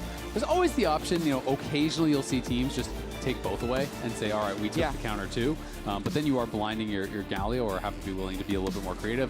I would be expecting the Xin, though, to come through. I do think it's still so powerful, and you can kind of just go a pretty standard 1-2 here. Even if Impact goes for the Galio, it's not so much a counter as it is like an answer. It's more of a neutralizer, and so Castle can still go first strike and farm gold. I could also see Impact taking Ornn and being fine. Yeah. So he's still got options, even if they dropped him to 4-5. So I actually think Sentinels has a pretty important choice to make here. If they want to just lock in a powerful bottom lane they still feel like is left, the Lulu and Seraphine were both banned, so things like Yunara Lulu or Ashe Seraphine, they can't pair, which then makes them go down and just pick the Galio, and they'll pair something else with Yunara. Yep, so they are going to be grabbing Yunara here. They already have some really good engage with the Galio as well as the Vi, where DSG does kind of need some of that. So the question is, are they going to match picks here? Are they going to go a different direction? You can, of course, just grab your own AD carry, knowing there's going to be Yunara on the other side, or you could grab, powerful engage support, something along those lines, if you so choose. But it is going to be the matching of AD carries, I think, here. Kaisa, to me, was Sajed's best champion by a lot. Oh, no, it's not actually going to get locked in. It's going to be the Yone. So very interesting. So they are going to go grab Yone, and then they have multiple protection bans to be able to try to make things a little bit more difficult. Really aggressive here. Aggressive drafting by DSG. It's a great by combo. Picking the Yone this early. Yes, it's a good combo, Rumble Yone, but they kind of know that Dark Wings is a control mage player, and they probably feel comfortable with this stage of Fearless, playing it into any of his picks, not to mention they can ban Annie. Maybe Victor would be the next ban, because I can imagine Darkwing's finding a way to neutralize this with Victor a bit. Yeah, you're thinking about things like Victor, about Hui, about, champions along those lines that he does like to go towards. Syndra is another pick, so he almost always stays within that realm, and I think they're just saying, Annie is a problem. The rest, I don't really care. Yeah. Yone is pretty good into a lot of these matchups. You just survive early, and then you can become quite powerful later. But with the Kaisa not being grabbed in the first round, it will not be able to be available. In the second round, they're going to take away both the Kaisa and the Xayah, expecting that it is such a strong answer to Vi Galio. So when you're thinking about other safe picks, you can, again, go towards the Jhin. That's always a common one that people do just kind of stay far back. There also are some kind of less common answers that people will go towards. Sometimes they're just going to play things like, oh, okay, I'll just play MF and just stand and ult over the top or whatever. Yeah. I was going to say that if they want to dominate lane, they'd pick something with Caitlyn, but once you pick Alistar, your chances of dominating lane go down drastically. Yeah. That's definitely something that plays towards the solo lanes, which is understandable with the state of the series so far and how much success Castle and Calmy have had in lane. And it's so interesting, too, because they clearly have a conditional pick here for AD carry, because they're going AD carry on 5. Yeah. That is very uncommon. But now they see there is a Rakan, not obviously a super strong laner either. They could try to pick for winning 2v2 if they want to go for one of those angles. Like you said, you can go for things like Caitlyn, but of course it can be difficult to survive the potential dive. Rakan, Galio, Vi. I feel like Jhin makes sense to me just because you need to kind of stay safe, have some sort of value, but you can go more aggressive options if you feel confident. Yeah, there's so much go in. And Jhin Rumble, Jhin Yone have always been really potent combos. And it's Vayne. Oh my god. Okay, well this is crazy. I mean, god. Vayne in some ways can survive, but the problem is there's so much point and click. And Rakan ult hits you whether you're stealth or not. Vi ult, you can't outplay with a tumble. That thing is following you no matter what. And then when you get hit by the Vi ult, the Galio ult's coming over the top. All these combos are coming through, and it is going to be Smolder here. So are they going to swap the Yone to top lane for Castle? So now it becomes a bit of a mind game, right? Of are they going to move things around? Is crazy. And the question on my mind is, were they going to do that? It looks like they will not. They swap it back. It's at 20 seconds. This means Yone's mid, Rumble's top. But both teams just threw down at the end of this draft, for sure. Game 3 of Fearless, the 11th game they've played against each other this year. They're 5-5, and they decide to play this decider with Vayne 5th pick, and then also a Smolder mid into the Yone. My goodness. Yeah, and this is famously the matchup that FlyQuest against Genji in Game 5, I believe they played. In 2024, absolutely. It was, in that case, though, it was Smolder Ziggs, and they were able to, with Ziggs bot, and they were able to really just stall out the game. Not to mention, the 225 stacks back then was much more powerful on Smolder. Smolder was much more of a threshold champion back then. But now, I really just want to see if Sajed is able to throw down on this Vayne, because it's 2 games in a row now where we have felt like the compositional play would be to stay back and support the solo laners, even on Varus. He could have gone poke Varus instead of getting Dove, and now he could have gone Jhin with so much dive, and instead decides to just get in there with the team on the Vayne. Definitely a very risky pick. I mean, the big question to me is, will he be able to survive the dive, right? Or maybe he's thinking, my team will be so aggressive, they will be putting them on the back foot. He can just chase in with maybe just chase in. But I just feel like Rakan Galio is going to be so strong against the composition that DSG have. When you're looking at 4 melee champs and then a Vayne who's relatively short range, it is so easy to land these multi-man charms. And we'll see how Call Me can handle this 1v1 in mid lane. Because yes, Smolder does have scaling, but a lot of the power has been moved more towards the early game over the patches. You talked about the nerf to the 225, how powerful that is. Yeah. And the execute threshold no longer scales, has been like that for a very long time. So the scaling is a lot weaker, but the early game is a lot stronger. And the problem with this matchup is not only can you get bullied because it's range versus melee, but you can't avoid getting stacked on. So you can really accelerate in this matchup because every time you step forward, you're going to get queued by the Smolder. You're giving over free stacks. And when you hit a fast 25, it really accelerates you to 125, and that really accelerates you to a 225. So we'll see how Darkwings can do. Looking forward to seeing if he can bully this lane, because we definitely have this archetype of Darkwings that he's this scaling mage player who's just kind of trying to survive while maybe Hombok does something crazy with Huhi, and they've been playing around bot side. But now they have an opportunity to maybe have Darkwings get babysat a little bit if he's able to put the Yone down. Because if they can keep Yone out of this game, the win condition's really narrow for DSG. I mean, Call Me still has his potion, but he is getting very low here already. Of course, he has teleport. Really, he's trying to survive to be able to get this wave. You definitely want to get the cannon. You want to be able to have a reasonable buy. Yeah. But, this is the problem, is it's just kind of all about survival. And, Darkwings is going to be able to start working on this first plate. And as soon as you go for any of these range minions, you will be eating a free Q, a free W. Yeah. And that's what's tough about this matchup. It's the stacking. I doubt Call Me will die, famous last words, but with second win, Dorn Shield, and Fleet, not to mention the short lane for frequent recalls, I feel like he's going to be able to survive, and it's just about maximizing the CS. Yep, he does pop the potion now, finally, and Darkwings up to 13 stacks, but is going to go with the Soul Unbound and try to get a trade back, and this is really your only option, and is to try to look for these aggressive trades, try to chunk them out, but Call Me in some trouble. And this is the updated year-long series. The first game, the first series that they had was 2-1 to DSG. The second series was 3-2 to Sentinels. And then, of course, they are 1-1 here in this series, bringing the total game score to 5-5. So just dead even between these two teams as Kryra comes through. And we'll be able to delay the recall there of Darkwings, but they're going to look for a potential little engage as Hombok goes forward. But down comes the Galio now, and Kryra's just going to flash on a Darkwings. In comes Call Me with the Soul Unbound, looking to get some damage down. Impact faster on the roam, flashes forward with the Justice Punch. There is the taunt. Castle flashing it as well. Hombok falls for first blood. Kryra's getting some healing down. Impact has no damage.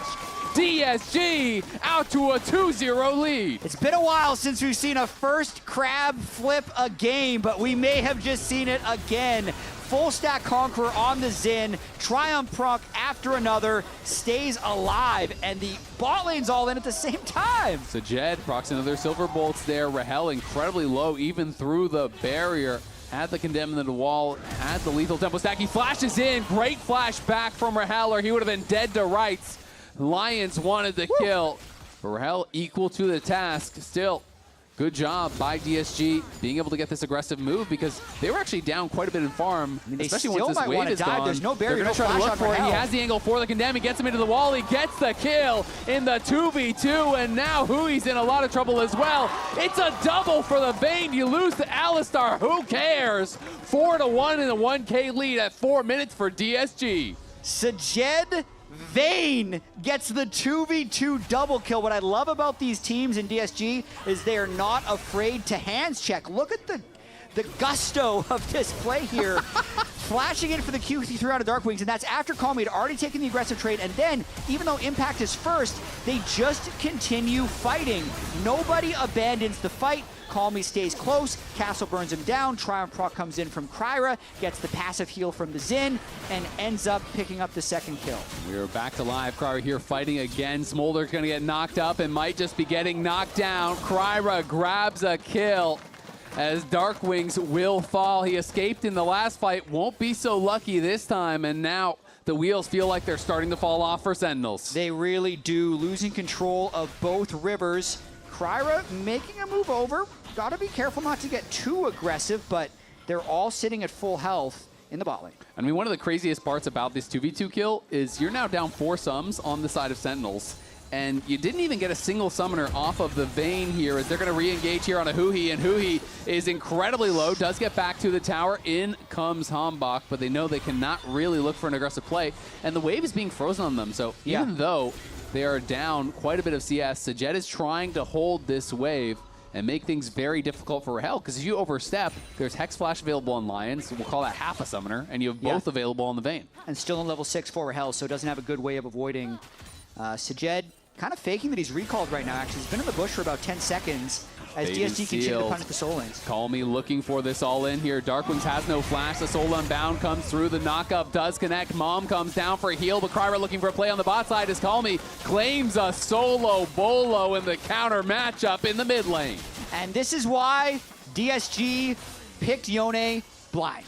Because they were confident that whatever Darkwings throws against him, he's going to be able to perform. Got a huge amount of help from that top scuttle fight, but knowing that Darkwings was down flash and he hit level 6, he could just all in. Not to mention, they have full information because of how aggressive Kryra has been playing. He's been fully evading the bot jungle. There was no threat of Hanbok ganking there on Vi, and they are really playing this game aggressively. Yeah, and as much as things can go well for Smolder, if you get ahead, you're constantly chunking out this Yone, putting him back to base over and over and over. When you get this gold injection, you have early attack speed, early Vamp Scepter, all of a sudden you can't really punish him anymore, and then he's the one threatening you for all-ins, just like he did there. His Lion's going to be going up to the top side. He has the Hex Flash. I don't even think he needs to use it. Impact's just going to get comboed. He's going to tank it up. Castle is going to be able to grab the kill. Style points with the equalizer. Call Me will get shut down by Hanbok in mid lane though, so Sentinels showing some signs of life. Do get one back. Yeah, the kill will end up going over to the Vi, so he's going to need to snowball a little bit. Would have loved to have that go over to Darkwings. Crazy by lines there. He could have killed with the auto, but instead wanted to give the kill to the Rumble with the ultimate. I think the cooldown's low enough that'll end up being effective for DSG. They're behind him. Darkwings has made a nice roam here. They can send 4 pretty easily. Yeah, he is not 6 though, so the engage not that powerful. And it's going to be easily stopped there by Lions. You shall not pass. Look at this early game though. 5 gold leads. Whoop, for the team. Watching the dive one more time. Hanbok in fog until this moment, and by that point it's too late with no flash on the Yone. So a really nice executed lane gank there to get the shutdown gold onto the Yone. Yep, good kill there on a Darkwings, and a bit frustrated, obviously. Darkwings didn't get the kill, excuse me. Yeah. The fact that Vi picked it up, you can see he's a little bit frustrated, even though they were able to knock down Call Me. Knows he's not in the easiest spot, and when you fall behind in these kind of matchups, Yone just constantly is going to threaten the all-in, and you feel scared to walk up for really much of anything. So we'll see if Darkwings can kind of stabilize and just continue trying to scale. Yeah, sitting at 66 stacks. This lane is definitely not going how he wanted it to. You want to be able to hit those breakpoints really early, start poking, stacking on him for free. Now he's just fearful of the all-in at every single moment. He really is. Sajed, slight gold lead off of the back of those 2 kills that he was able to grab early on. But they're not out of the woods just yet. Of course, it is very difficult to play Vayne against teams with a lot of point-and-click CC. Yes, you have the ability to outplay, to pop the final hour, to go invis, and to try to outplay, but when you just get point-and-click Vi-ulted into a charm, into a taunt, there's sometimes not much you really can do. So we'll see how he's going to be able to start up these fights, and if his team can kind of create enough chaos where they're the ones engaging, and that gives them the freedom to fight. Yeah, the weird thing is, though, they really do have to scale, right? Like the Smolder Yunara, they need a lot of items to end up being effective. And with this Vayne pick, as much as it felt weird, I'm thinking about how Yunara does get advantages on a lot of other carries. It's like when you're level 6 and you're in a 1v1, a lot of times you can just press R and you run the other guy down. I think if Vayne presses final hour at the same time, it's a wash, and maybe even in favor of Vayne. So for the 1v1 and for certain parts of the laning phase, Sajed's going to be quite comfortable, even if the team comp and the team fights seem hard to play. Yeah, we'll see if he's going to be able to make that happen. Famously, one of the weaknesses of Vayne is always the wave clear. You have very little wave clear, so that can be difficult. But Kryra is here and has not been spotted. Hanbok hanging around as well, so potential for a 3v3 to break out. Both supports are now level 6. And Hanbok has his ulti back up and available, going to face check Kryra, but they could actually look to turn on him. Kryra going to go for the engage, flash forward there from Lions, but the TP is coming in immediately from Call Me. Smolder cannot stop that TP, so here's the Yone, and Sentinels are in trouble. Sajed gets another kill. The second one goes to Kryra, and DSG are up 9-2 at 10 minutes into the game. DSG is just completely running this game, even though it looked like maybe they were going to be able to catch the Xin. That TP was instant, and the Sundered Sky from Kryra with the MasterCard Power Spike crucial in that fight. But everything for them is dominant. The fact that they have that bot turret just consistently pushed in whenever they need to with the Vayne Alistair bot lane tells us enough about how this game is going. Absolutely does, and here it is one more time. I mean, just instant commitment on that engage as soon as Cryo was revealed. Yeah, so Puhi and Rahel completely caught out. No way Smolder. I mean, Smolder's probably pretty happy in the short term. He's like, ooh, the Yone's gone. I can get a couple minions My bot lane died. Great. Oh, no. Now it's over. Now we lose. Yeah, I mean, it's tough, right? Smolder can't do anything to stop the TP, so that's why Calmy was able to react so quickly. When you think about a lot of the meta mid laners, most of them can stop TP in some way. You know, Victor can ult and cancel your channel. You can get Shockwave. You can get Gravity Field. You can get Scattered. You can get, you know, Azir ulted. There's like a million ways to stop it. Smolder has none. So all Smolder can do is just hit the person who is TPing in his face, as Lions will be sent backing up here. But still, Sentinels does have really strong scaling. The question is, can you realistically get there? I mean, you're already down almost 4K, and it's not even 12 minutes. They really are not. And Kryra plus Sajed can run the game. On top of that, Castle has just one lane the whole series. It's been completely one-sided in the top lane. So they'll have easy push top lane whenever they need to. Calmy can push and roam. I think they need to make sure they don't overplay and know they have, like DSG needs to just realize they have a big lead, stack the dragons and make sure that they are eventually accelerating the game in an organic fashion, since you could say like maybe there's too many melees, maybe it'll be hard for them to close if they let the game go too late, but right now they're in a perfect position. Yep, they're in a great spot here as Calmy can't quite find Dark Wings with the knock-up, so we'll just have to settle for that dragon that they're grabbing. Lions laying a trap there for who he is. Sajed potentially going to look for the engage, has already completed his Kraken's Lair and is going to be going for a pretty high damage build here on the Vayne. Not looking for an early Bork or anything like that. You know, this build is really punishing, and obviously good synergy with the Silver Bolts. Kraken is, you know, every third hit as well, so it's kind of just doubling down on the extra damage. Yeah, this is another amazing series that Sajed is having against Sentinels. His breakout series in the LCS was really the first one he played, which was against Sentinels, having clutch team fights. And I just feel like pulling out the Vayne in this situation, getting the 2v2 kill, and now having so much of the game revolve around bot lane is just an incredible performance. Yep, and back to the same kind of fight we had before. Hambach uses both charges of sweepers, finds out that the second brush was warded, but Cryer was in the area covering for him as well. Castle up 1.5K in the top lane. I mean, he got some kills off of that early play when he roamed down, so that obviously made things a lot harder. But as you said earlier, he has just been dominating, impacting the 1v1. That has been the biggest gap, it feels like, in the lanes by far.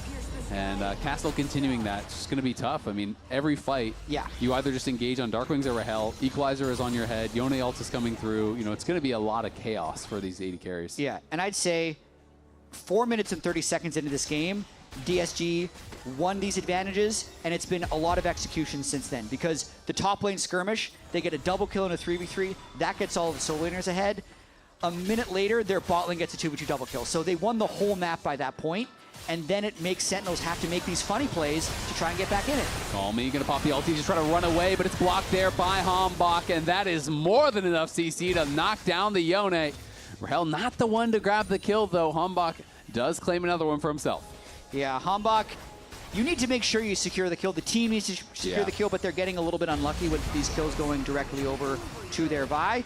I'd say DSG was a little bit sloppy in parts of game 2, so Sentinels is in a similar situation here where they just have to be really creative, make the game as hard as possible, and really just pick off these solo laners. I think it's a little bit difficult to try to do any type of 5v5 team fighting, but Hambach has found 2 picks so far, needs to try and find more miracles.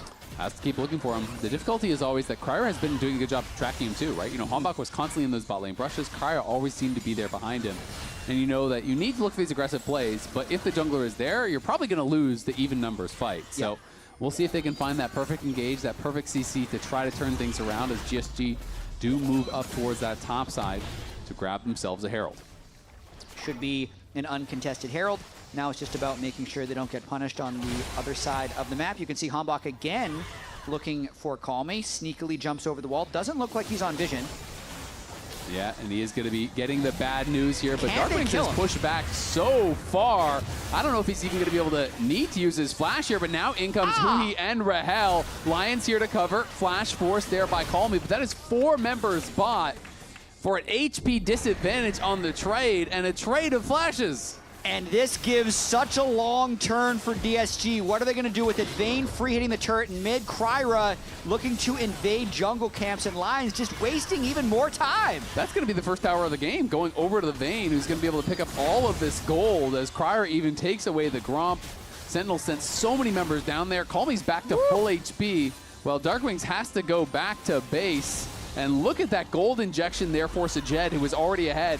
They're trying to look for more now on this bot side. TP's coming in. Impact is way behind them, but doesn't even matter because all of DSG is here, and they're just looking to engage on the other side. Impact gets pinged out. He's got to run for it. He could actually just be dead. They know he's there. They suspect he's there. There's no a one's lot gonna of check. pings. They're not going to waste their push to go chase him, and they're still trying to keep the pressure up in this bottom lane. Kryra just marking the Vi. Lions just flashes over the engage. In comes the equalizer, but now comes the hero's entrance. Calmy trying to chase Hombach on the side, but it's Rahel who's in more trouble as Kryra goes in for the engage. Calmy is back. The knockup is there. Rahel flashes. He heals. He barely survives for now. Impact gonna have to flash back here as well. Sajed gonna pop the final hour, tumbling forward, looking for more. Can he find the angle to try to get Rahel? He knocks him down. Even with the taunt from Impact, can't keep their AD carry safe. Objective bounties are on because this game is beginning to get out of hand. An extremely long and drawn-out play in the bottom lane here is likely going to result in most of the bot lane turret. Impact probably going to clear this out, and now everyone on DSG redeploys. They are absolutely fearless as ale with the way they attack. You gotta love it. I mean, they are confident. They know that they are playing from a position of power, and they're just gonna force the hand of their opponents at every turn. Kryra is just flying in on every single fight. I mean, Lions is flashing over the engage to engage himself. Darkwings has TP down to bot, but Smolder flank? There's the responding TP. I mean, Sentinels, you gotta give them credit. They're still trying to look for plays, but DSG are ready and feel like they have numbers at every turn. Yeah, now that the TP has been matched by Castle, DSG just will naturally start this Drake. They can probably even babysit this wave and pick up the bottom turret. No way Sentinels is matching this play. You can see Unara Vi on the top side of the jungle, just trying to scrounge up whatever farm they can. But for a game 1 and 2 that were very close, this game 3 is definitely the most one-sided. Yeah, it is extremely one-sided. And even though they do have a good dive, you know, to try to maybe punish this missing flash from Sajed, their follow-up is tough. You know, when so many of these members are so far behind, you don't necessarily have the damage to just burst them down without the AD carries hitting, and the chance of the AD carries being able to get past these super fed members on DSG are very, very low to punish the Jed. Yeah, Sentinels has got to be very disappointed with how this game has played out so far. The Smolder falling so far behind has really unlocked the Yone, and then the biggest thing is just this Vayne being 4-0 has to kind of blow. It's blowing my mind a little bit that Rahel is 2.2 thousand gold down against the Vayne. Kryra hid that whole time. They're going to try to look for a setup on the dive, but now he reveals himself. The equalizer was used defensively, and Impact pushed back. That was a good job by Kryra. He was just kind of dancing in and out of the brush as who he stepped forward to hide that he was around. Doesn't end up amounting to too much, but still a nice play. I feel like Kryra has just been everywhere he needs to be this entire game. He really has, taking the end of that Mundo game as Sajed has barrier, but no flash. He does have a great condemn back onto Hui, but it just doesn't even matter. Exhausted, charmed, knocked down here. Hombach will survive the final turret shot. But again, Hombach is the one that gets the kill every single time. Has to be frustrating for the AD carries, but in a play like that, you can't blame him. You have to secure the kill. If he tries to give the kill to someone else, he dies, and you've just backfired your 3-man gank, but finds another pick. Their time is running out, though. 3 minutes and 30 seconds until the Soul is going to be coming up. Baron being up now, so if one of those plays goes sideways, Yone Vayne will kill the Baron very quickly. Still a big fan of the way Hombach's played this whole series. I feel like he's found ways to be effective in all 3 of these games. It's just the early laning went so sideways this time for Sentinels. Yeah, I feel like both junglers have actually played quite well throughout the series. So it has been fun to watch 2 of the new junglers this year in the LCS doing well. Kryra, obviously, you know, a young NA jungler here, and has been doing well. I mean, the team was built around him. You know, when I actually talked to DSG, that was the intended starter, of course, as they're going to look for an engage here onto Hombach, who is getting focused down. The Crescent Guard is popped, and Calmy claims the kill. The TP comes in, and that means there is no recourse for Sentinels. They just have to accept. Jungler is gone. Yone grabs another kill. when you're strong and you know it, you just fight. That was a 2v3 that they just flew into, and now they start up the Baron knowing other team has no smite. But they're not showing. They are on a ward as well. It just seems so Smolder's impossible bot. to move into the space. Yeah, I mean, Smolder's bot, they're not even going to try. Unara's mid, Smolder's bot, you have no damage, and Impact maybe can't even push out the top wave. Is going to be tough. It's going to be pushed back here by Lions, and now the ulti has to be popped defensively there from Hu. He's trying to keep his top laner alive, can't even do it. They kill your top laner who's pushing out the lane as they're taking Baron. It's a 6K gold lead at 21 minutes. And DSG have just been getting better every single game. Yeah, that was just rude what DSG did. That whole sequence was just rude. You think you have your Krugs, you don't have your Krugs. We're taking Baron, you think you can get waves? Those are our waves. They are distributing their plentiful resources very efficiently and snowballing this game well. They really are. And remember, if you don't have your tickets yet, they're still available for tomorrow's games. The tailgate is going to be happening as well. Come get some free boba, some free coffee, hang out with the squads, buy yourself some merch, and then watch some LCS as Sentinels maybe their last hurrah here. Double TP towards top. It's just a Baron recall. Castle's already gone.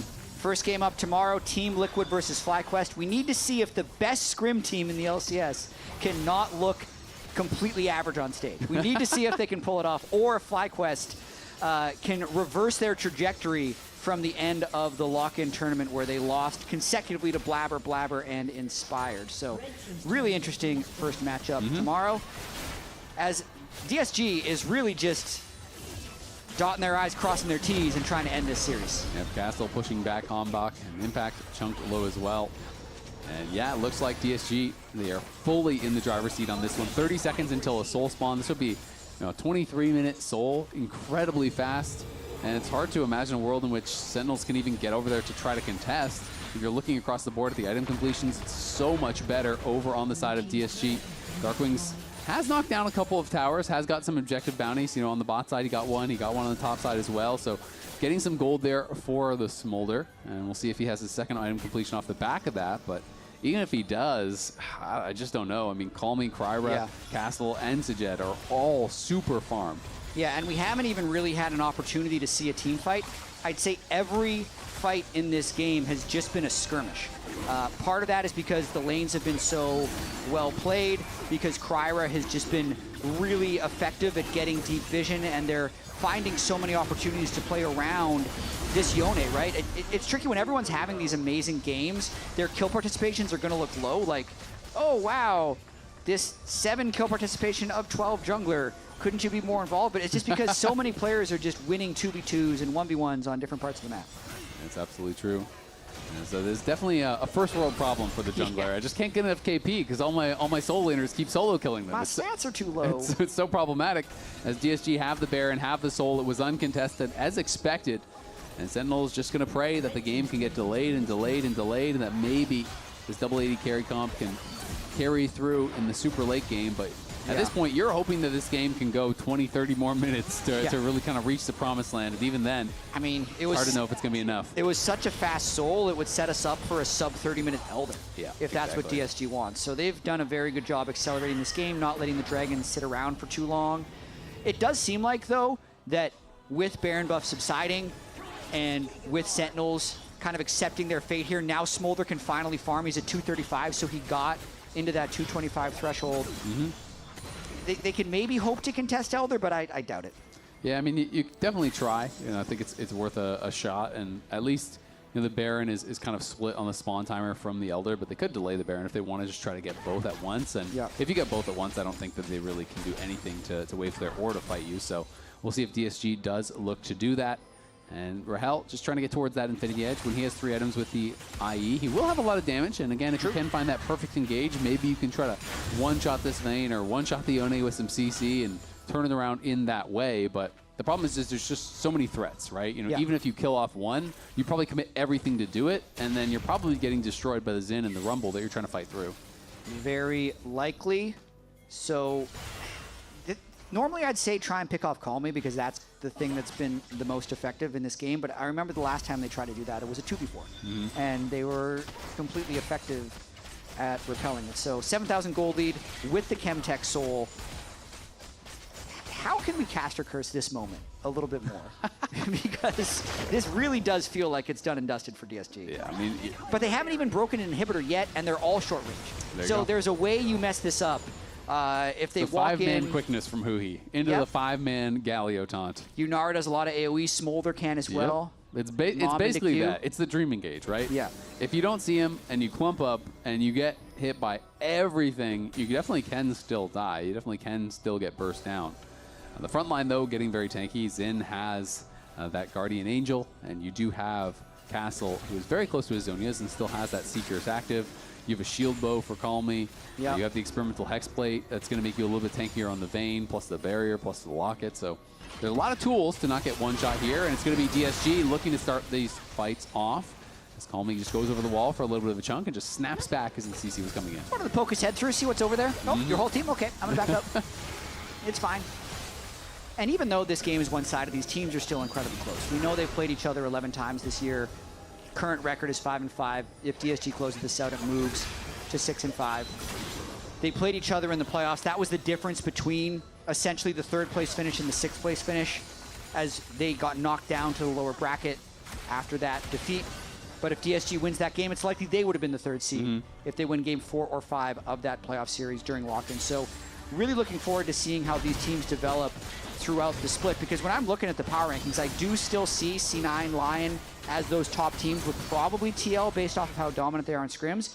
But then I feel like everyone else can actually beat everyone else. So really looking forward to seeing those matchups throughout the rest of the split. Yeah, me too. And honestly, even TL obviously looks very beatable in the regular season. Yes, they have a lot of talent. They have an incredible amount of talent on the team. You know, every pro player you talk to will still tell you, even while they are losing on stage, that this team should not be underestimated, that they could easily win the split, that they are really, really strong. But until you do it on stage, you kind of have to have a healthy amount of doubt. And Sentinels beat them during lock-in 2-1. Arguably 2-0, because the Guardian Aatrox game doesn't really count. It counts in the standings, but not in our hearts. Yep. Sentinels with some drafting troubles at times. Yes, they've had those. They did have the accidental Vayne, so it's funny that they're getting the Vayne coming through against them. That is clearly intentional on purpose. And clearly very effective.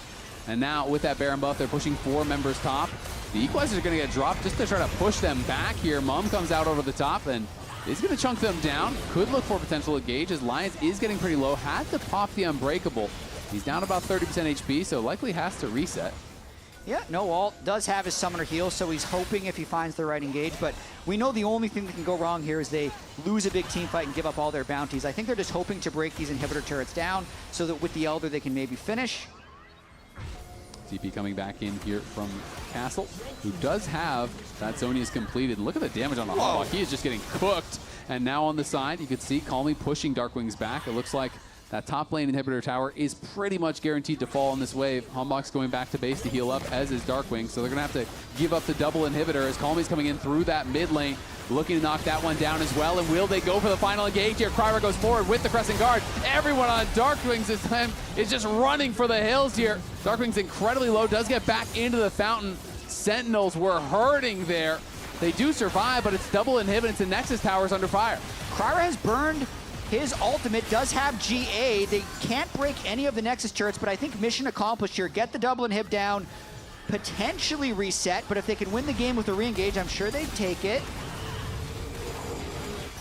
Like they will just back off, go for the recalls. TP coming back in here from Call Me as he spends up his gold once again. Yeah, right now, if they just start the Elder, the super minions as well as the Elder will sync up fairly well, so Sentinels needs to use this window to try and find a fight. Oh, Kryra's fighting on the side, but could he be in trouble? Lions coming in for an engage over the top, but there, again, is the Equalizer in the back line. Hombok does fall and is going to try to stand and fight. Call Me going to the back line looking for more. He gets a kill in the middle of 4, and now Sajet is unleashed. It is the final hour for Sentinels. DSG pushing down mid lane. Kryra fighting here against Darkwings, and he's going to win that fight as well. The Crescent Guard cuts him in half. He's a Dragon Slayer as DSG march on the Nexus, claim the game win, claim the series win, and take down Sentinels in a dominant game number 3.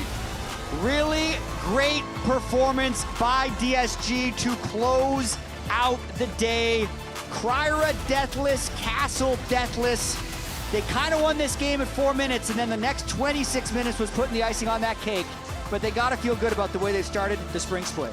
They absolutely do. Impressive performances here across the board from DSG. Castle's laning was so good in this one. Oh, man. The early 2v2 from the bot lane with the Vayne getting a double kill without even having to spend a summoner was massive for their game, and then it just felt like Cryo was everywhere, deflecting the plays that Hanbok was looking for. And it's a really exciting team to watch because when they're in game, they're extremely aggressive. Their laners go for solo kills, and they're willing to throw down in a hands check for their mechanics. But then they also draft in a similarly aggressive way. They're willing to dare you with strange blind picks. They're willing to pull out picks that other people aren't playing. Last split with the Nasus top, now with the Vayne. And even in game 1 it didn't work out, they just have a different read on what they consider powerful. So I really am happy that this team is fighting so aggressively here in 2026. We've got an interview here with Castle on stage. Take it away. That's right, I've got an interview with the victorious Castle. Congratulations on the dub, Castle. Thank you so much, thank you so much. Before this game, you guys versus Sentinels for this year, you guys were 5-5. You end up taking this one 6-5. It feels like a constant back and forth between them. How does it feel? What do you think of when you believe in like taking them down? And they were a 3rd seed team just last split. I think we still like, also like I know them. You know, like they have like my previous teammates there. Like I only didn't play with Impact with like there. Like I know everyone, so like, yeah, I know we can win there. Do you have any stories or just thoughts about the players that you did just play with last year? Because it is just the banter and the conversations, even the content that we see from both DSG and Sentinels about the connection that you have with those guys. Any stories that you want to share or just like any thoughts about playing with those teammates in the past? It's just really funny for me. Like when we came here at the first time for Media Day, and like we met Sentinels, but like I wasn't really close with my teammates, but like I was closer than them. You know, like I stay with them. Like actually, I stay with them together. Yeah. And I kind of want to go back because when you came into the league, you were with IMT, and I remember the conversations when you were with IMT was like, you were incredibly good in lane and trying to have the team basically connect you to the rest of the map, right? Try and get the lead flowing to the rest of the map. This entire series has been you dominating top lane and then being able to impact the rest of the map. Even in the Mbessa game, that counter pick going up against Volibear, you solo killed there. Same happened in game 1. Every top laner, it feels like, thinks of you when it comes to being the kind of like player that they believe should be a top 3 top laner in the league. What is your goals and what do you think about like your goal going into this split? My ultimate goal is like being best top laner in the league for sure, and like I'm just trying to like be better every time. I think I still need something to work on in lane page a lot, but like yeah, just trying to be best. And I guess the last question that I've got for you is thinking about these teammates, because you've had a year with them, or at least the just last split, but it already feels you guys are clicking. This last game was ridiculous, right? So what is your thought being able to play with these guys? What's special about the teammates that you have right now? I think we're like point is that we're a pretty young team. Like I'm the like 2nd oldest team. Like I was like youngest like teammate last year, but like I'm the 2nd oldest now. Like just it's really funny to be with them. Yeah. Wait, who's the craziest Zoomer on the team? You have a story about anybody that's a little bit like feels like outaged you? I just say the name, just cry. It's just so funny. Yeah. You guys can see like that moment in our YouTube too. Yeah. Check out the content. Check out the DSG content if you can. Any final shout-outs do you have for the fans that are staying out here for you? Thank you for like watching us. Also, like it's been 3 years to be in LCS for me here, but like I never had the interview here. There it is. Yeah. So like, yeah. I guess finally I got the moment. Yeah. And there's going to be plenty more to come, I'm sure of it. And of course, to close out this day, we're going to send this one straight to the lounge. Congratulations, brother. Yeah! Let's go, Castle interview! Thanks a ton, guys. I do like how there's you guys so are many, awesome. Like you can see it on their content, obviously, but there's so many hints that like he's like, I'll just say it, Cryo. Hey. It's the craziest one. He's funny. What's up? he is actually our player of the game. How you doing, bro? For I'm doing game well. 3. Dude, that's a I sick feel like in jersey. this I game, don't even know what it is. Super hard, right? Because Yeah. Castle did super that's nice. well It in is the really top nice. lane. Yeah. Cryo was great in the jungle. Sajed pulling out his Vayne, which I've waited to see. He I is remember 7-1 on the Vayne now. in NACL. It was so good.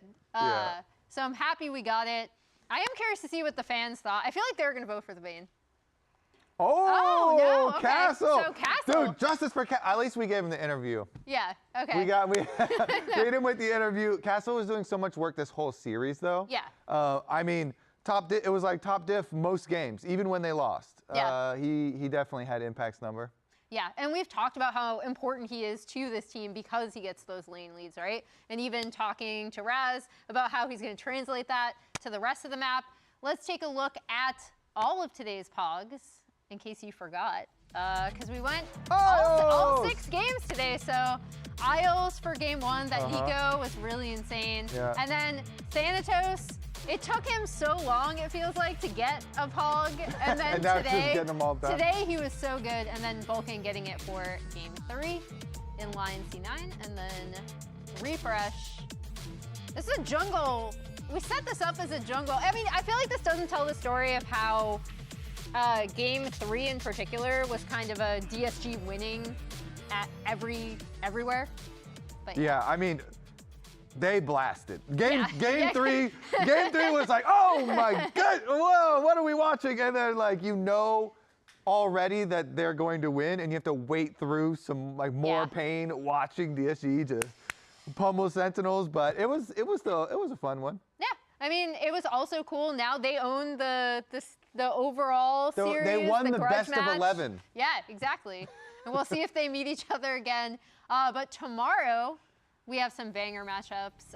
In particular, I'm actually, so we have the ultimate grudge match for Part 2 for Dig versus Shopify. But Team Liquid Fly is super interesting to me because it felt like Fly, to me, was a bit ahead of schedule, and then they kind of didn't perform as well, or kind of had to They run got blasted up by against Cloud9. C9. Yeah, so multiple times. We'll just say it. They got but then blasted. TL, everyone's always like, TL is so good in scrims. The trend has continued. How much do you believe in TL? I still believe pretty strongly in them. I've dropped them from first place down to third place with the Scrim Bucks. Yeah. Have started to drop, but I still keep on hearing like, oh my God, we're winning so many scrims. Oh my God, they're blasting so much still. And so eventually that has to show up on stage, right? And they have to, do better than fourth.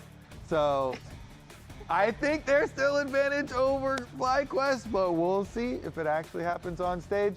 I do like your shout out though for Palafox versus Shopify. The ultimate grudge match, Palafox part was 2. removed from Shopify, and his replacement has not been doing well. And last time Palafox did get the advantage as well, pretty heavily. Dig won over that, so we'll see if Shopify can get their revenge.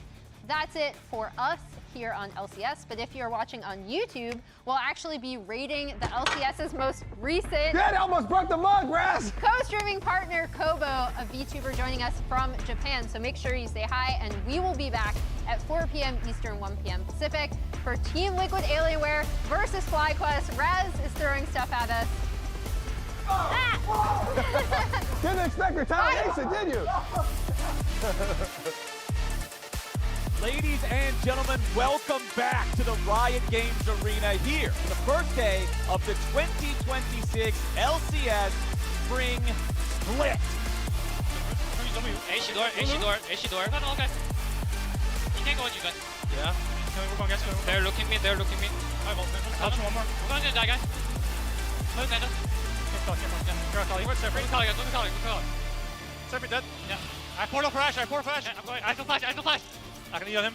Right here. C9, the first game was a little wobbly, but they bounced back well. They'll take the best of 3 win against Lion, revenge for finals, and Thanatos is just the man. Ari outside the wall. Can we look Ari? Ari. Yeah, Ari don't play. Volleybear's on it. Ari's there. Yeah. Come. I'll bolt to 5. Got hit. Go for it. Tip it up. Sorry, my bad. It's fine, it's fine. You'll play really old. DSG march on the Nexus, claim the game win, claim the series win, and take down Sentinels in a dominant game number 3.